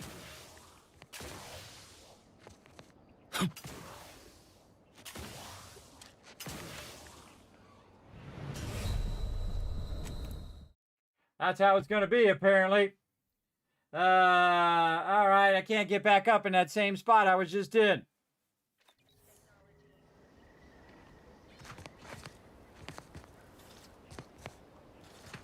Can I run this way and do it? Nope. Yeah, I hate it when this happens, everybody. You did it. You know you went all the way through. You did it. Now you try to come back and do it again. Now it doesn't work. That sucks.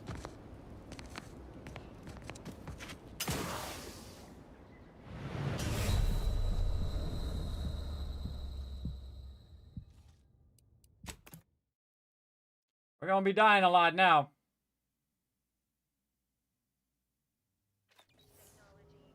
Again, I feel like I crawled up that way, but maybe I did go this way and then go back this way, huh? Keep dying over and over and over again for no reason.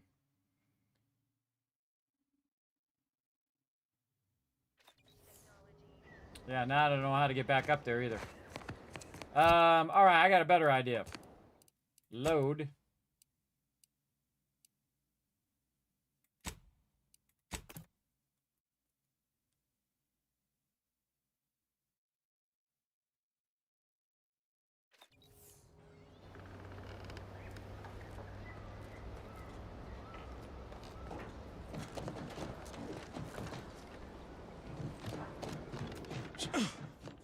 What I want to do is come over here and examine what I needed. I need medical 3 or science 3.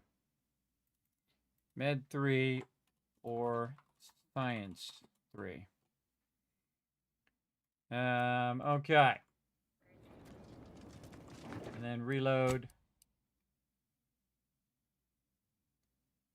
The other one. This one. All right. Now, inquiring minds want to know how to get back up there because I have to get back up there at some point to do it, but we'll deal with it later. Oh, great.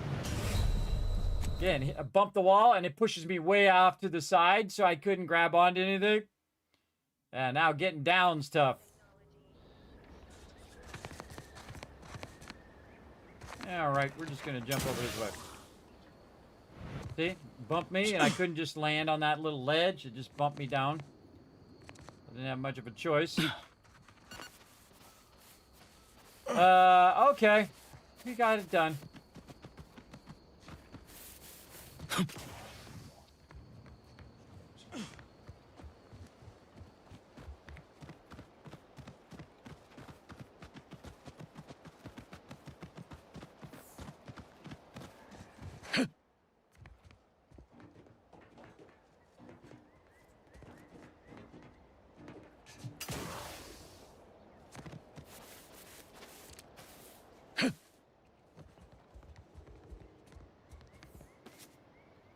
Scarecrow took his hat.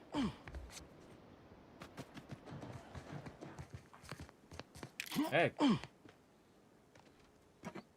Free stuff. When Auntie and her scrub muckers invaded, my loyal subjects gathered rifles and garrisoned Eden as though steadfast spines and devoted hearts were matched for military proficiency and proudness. It was inspiring, but ultimately futile. Dying in wasted agony, your mercenary vermin Die in wasted agony, you mercenary vermin. Ida Rutledge, faithful subject of the Protectorate.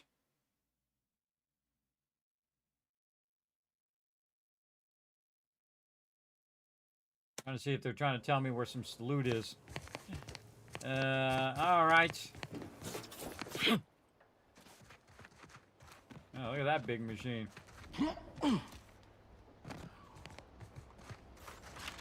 Shells, okay.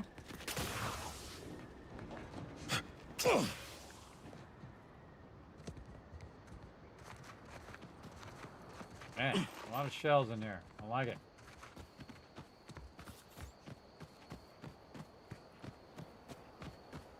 Whoa.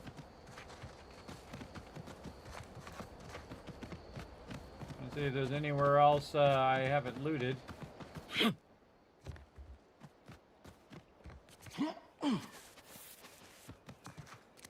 What was up there? That's the elevator itself. Look at this fried rock moment here.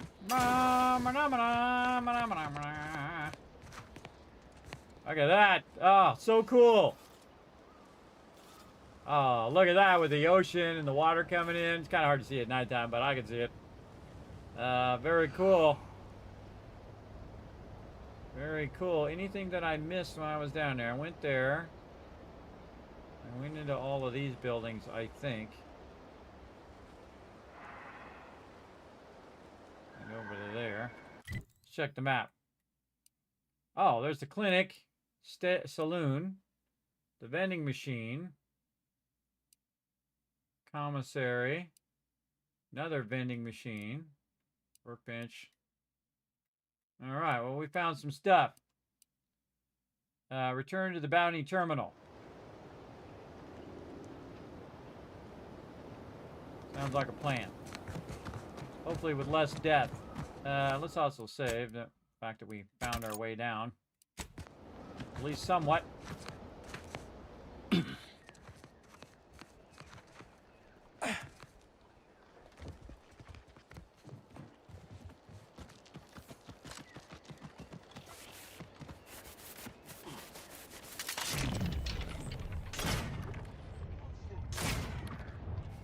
Realize how much easier it is to do it that way. Just slow down time and get those little rats. Okay, back to the bounty terminal. That's what we want to do. Oh yeah, both of them. Return to Huel. Go terminal first. I like their tracking system too. They have.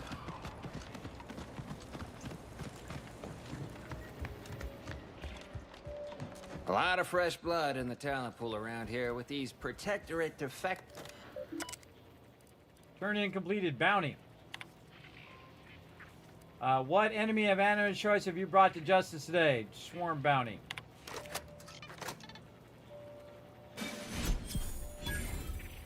Capital job, bounty hunter. No longer the drone swarm haunt the borders of Fairfield, nor plague the hollow halls of the Ministry of Accuracy. At your present rate of efficiency, the war will be over in no time. Look up local bounties. No bounties found. Oh yeah, I get the bit transfer. Exit. Alright, got that done. Alright, let's talk to the dude. Yeah, been gone a while. How'd it go? Tell me you got good news. I got the schematics, but your business partner, I'm afraid, he didn't make it. Why, that's terrible. But you said you have the schematics? I'll take those. What? Sovereign's finest potato corollary peeler? This was supposed to be a guaranteed bestseller. Who in their right mind would... Jackson, you idiot! Ah! It's a good thing he's dead, because if he wasn't, I'd kill him! There's no... God damn it! I'm never getting that promotion. I thought all you marketing geniuses could sell anything. Good chance to prove it. This was supposed to be my easy path to a promotion.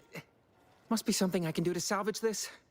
Tell me, did you come across any other advanced Protectorate technology while you were there? Anything more, well, easily marketable?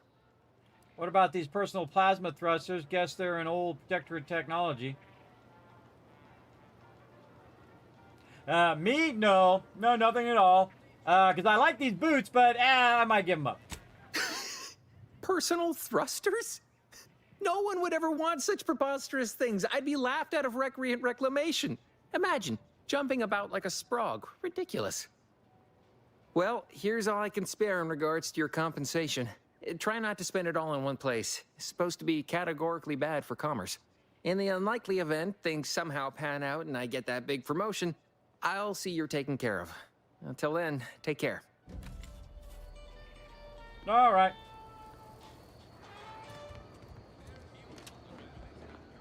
Okay, You ever mission find done. yourself with too much disposable income? I got plenty of ideas on how to dispose of it. Most people do. All right, what do we got? The Saboteur of Paradise. Infiltrate the Vlox relay station. Okay, companion quest. Reunite Niles with Zebulon. Oh yeah, we were going to go do that. I totally forgot. Did I set it as active? Oh wait, we got something in the codex here. Logs. Ida's datapad. When anti and scrub marker invaded, most low subject gather rifle and go die in the wasteland. Okay, yeah, that was the thing that we found.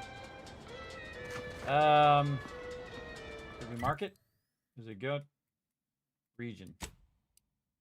Monthly improvement. Stalking and associated of angry attendants. What the heck was the name of that quest? Pressing cares. Of course, it's got to be all the way on the other side of the entire thing. Oh, it looks like a like an atoll or a big dock or harbor. Always, why do their friends got to be that far away? Why can't they just be in town? You know what I mean? There's a rift anomaly right there too. This is the landing pad. Went to the Crabble farm there. Sovereign Street Spire Grove. We didn't go to this thing, whatever that is. We got some more spots over here. Let's see what other stuff we have here. Healthy improvement. Unlock the lockbox. Use the lockbox keys to open the lockbox. Acquire keys to unlock it. Find keys around a area from vendors to unlock the lockbox. What kind of keys do I need? I think I got a bunch of keys. Huh. Yeah, maybe back to the landing pad. Where's that down here? Landing pad. Oh, let's go. Oh, we can go into the incognito. We go into the ship directly. Oh, that's good. See? Obsidian thinking it through. Nice. Yeah, right here. Retrieve Bower's mod kit. Yeah, I got my advanced decryption keys. A kit of supplies that mod and upgrade Valerie's blaster and armor. Visit the workbench to select which mods to use. Open it up. You have acquired the companion mod kit. At the workbench, you can use this to apply upgrade mods to your companions' weapons and armor. These mods increase the damage and armor values of their equipment respectively, as well as granting additional bonuses. Each companion has a basic and advanced kit that can be found with the ladder granting to access to more. The latter granting access, not to access, granting access to more powerful mods. Manager's tasking hat. Inspiring authority. Enemies will hit you. Enemies you hit with your attacks become marked, causing companions to prioritize them and decrease the damage they deal the party. Skills with speech skill. Oh, manager's tasking hat. Oh, I'm all about that, bro. Okay, mod stations. Where is the mod stations? I don't see no mod stations. What are you talking about? Mod stations. Actually, let's track the quest. And then see if it shows me where the mod station is. Okay.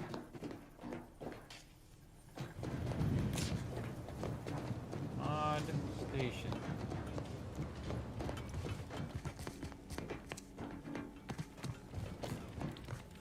Aha! Workbench. Mods. No.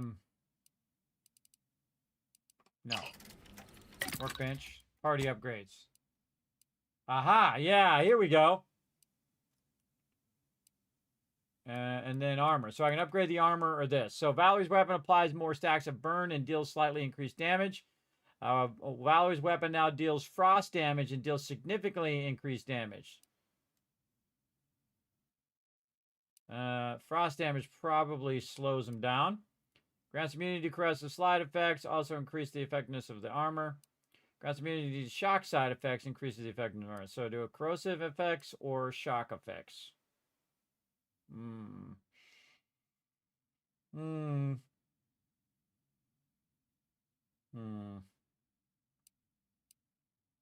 going to say shock effects on that one. And then I'm going to go with frost. Can I change it later? Can I just change it at will? Objective complete. Can I come back and just switch Valerie to something else? Sure can. Oh, that's cool. I like how you just come back and switch it. Whatever you need for that particular mission. All right, we'll go with frost, and we'll go with shock. Nice. I like it. Okay. So, what else we got? Got that done, and we got to exit out of here. We're out of there. Choo-choo! Here comes Ems with 58 months of self-love, everybody. Show some love in the chat. Man, we're up. Whoa, geez, time's flying by. Holy mackerel. I just looked down at the time. I was like, oh my god. 1 second. Oh, I gotta hold it down. I see. All right. Oh, I see. You can take them off or on. They're already on. E to continue. I like running around with companions, everybody. I think it's really fun. You can also lone wander it if you really wanted to. Okay.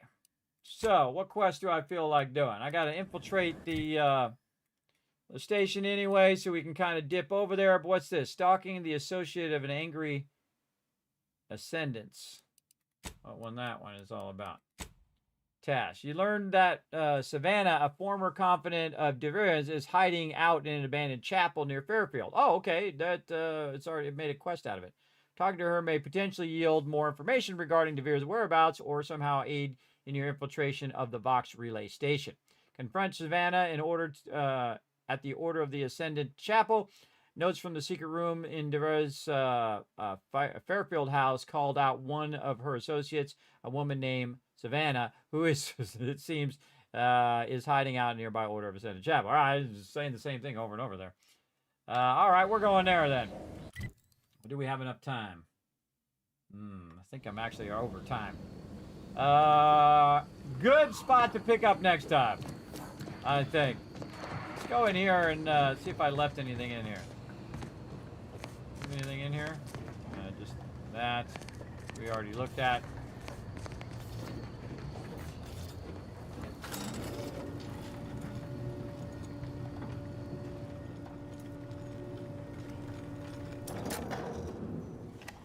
I feel like I left something in here. Big cartridge. Boar's loaf. I wonder if that respawned or if I just missed it before. That's a good question. Lucky Spratfoot.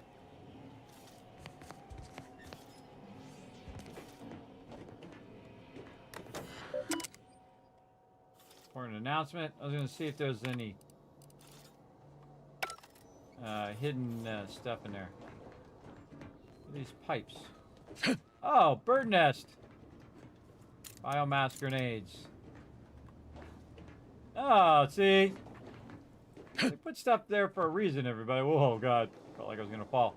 They put that stuff there for a reason. There's a reason why that's open. And I love that kind of stuff. Very cool. All right, down we go. We could probably jump forward? No, that other house we went to was in the opposite direction. It was down here.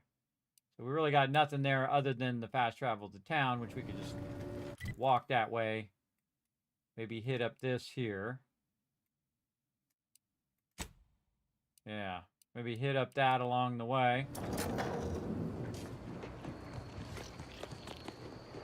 In that direction.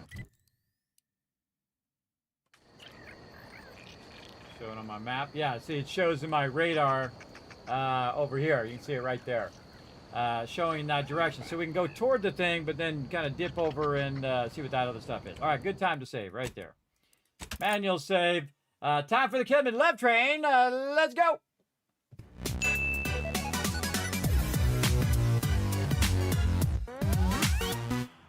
All right, everybody, time to roll on out of here. That was a long stream, about 8 hours there, and I only started it not too long ago. We wanted to make sure we didn't miss a stream. We're going to try to come back in about 12 hours, do it all over again at 10 p.m. Eastern Standard Time. Definitely come back and join me, everybody. We're going to have some fun. We're going to pick up where we left off, going all night long. Again, we're going to be playing all week long until Saturday. On Saturday, let me get my schedule up here. On Saturday, we're going to be going ahead and playing some 7 Days to Die, and then back to our normal schedule on Sunday. Probably start bonus streaming either on Monday or on Fridays.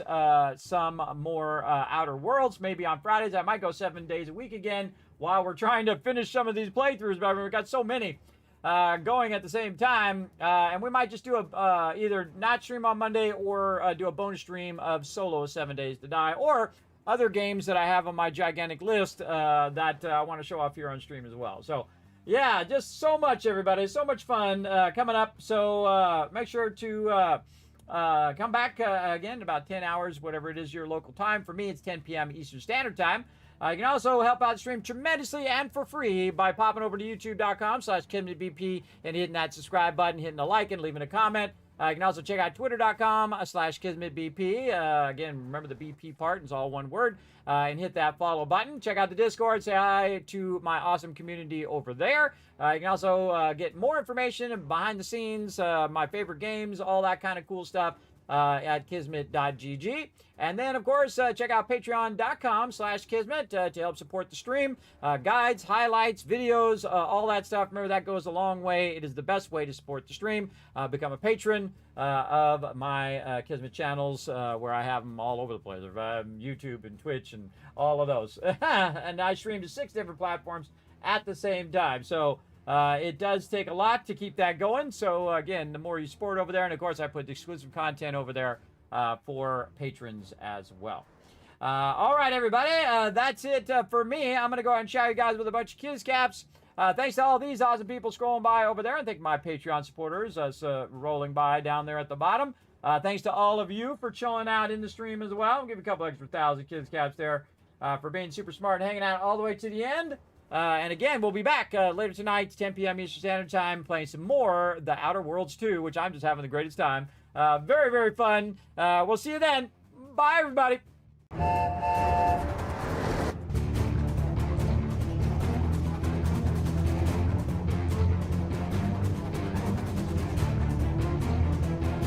Hi, this is Norver. Thanks for watching.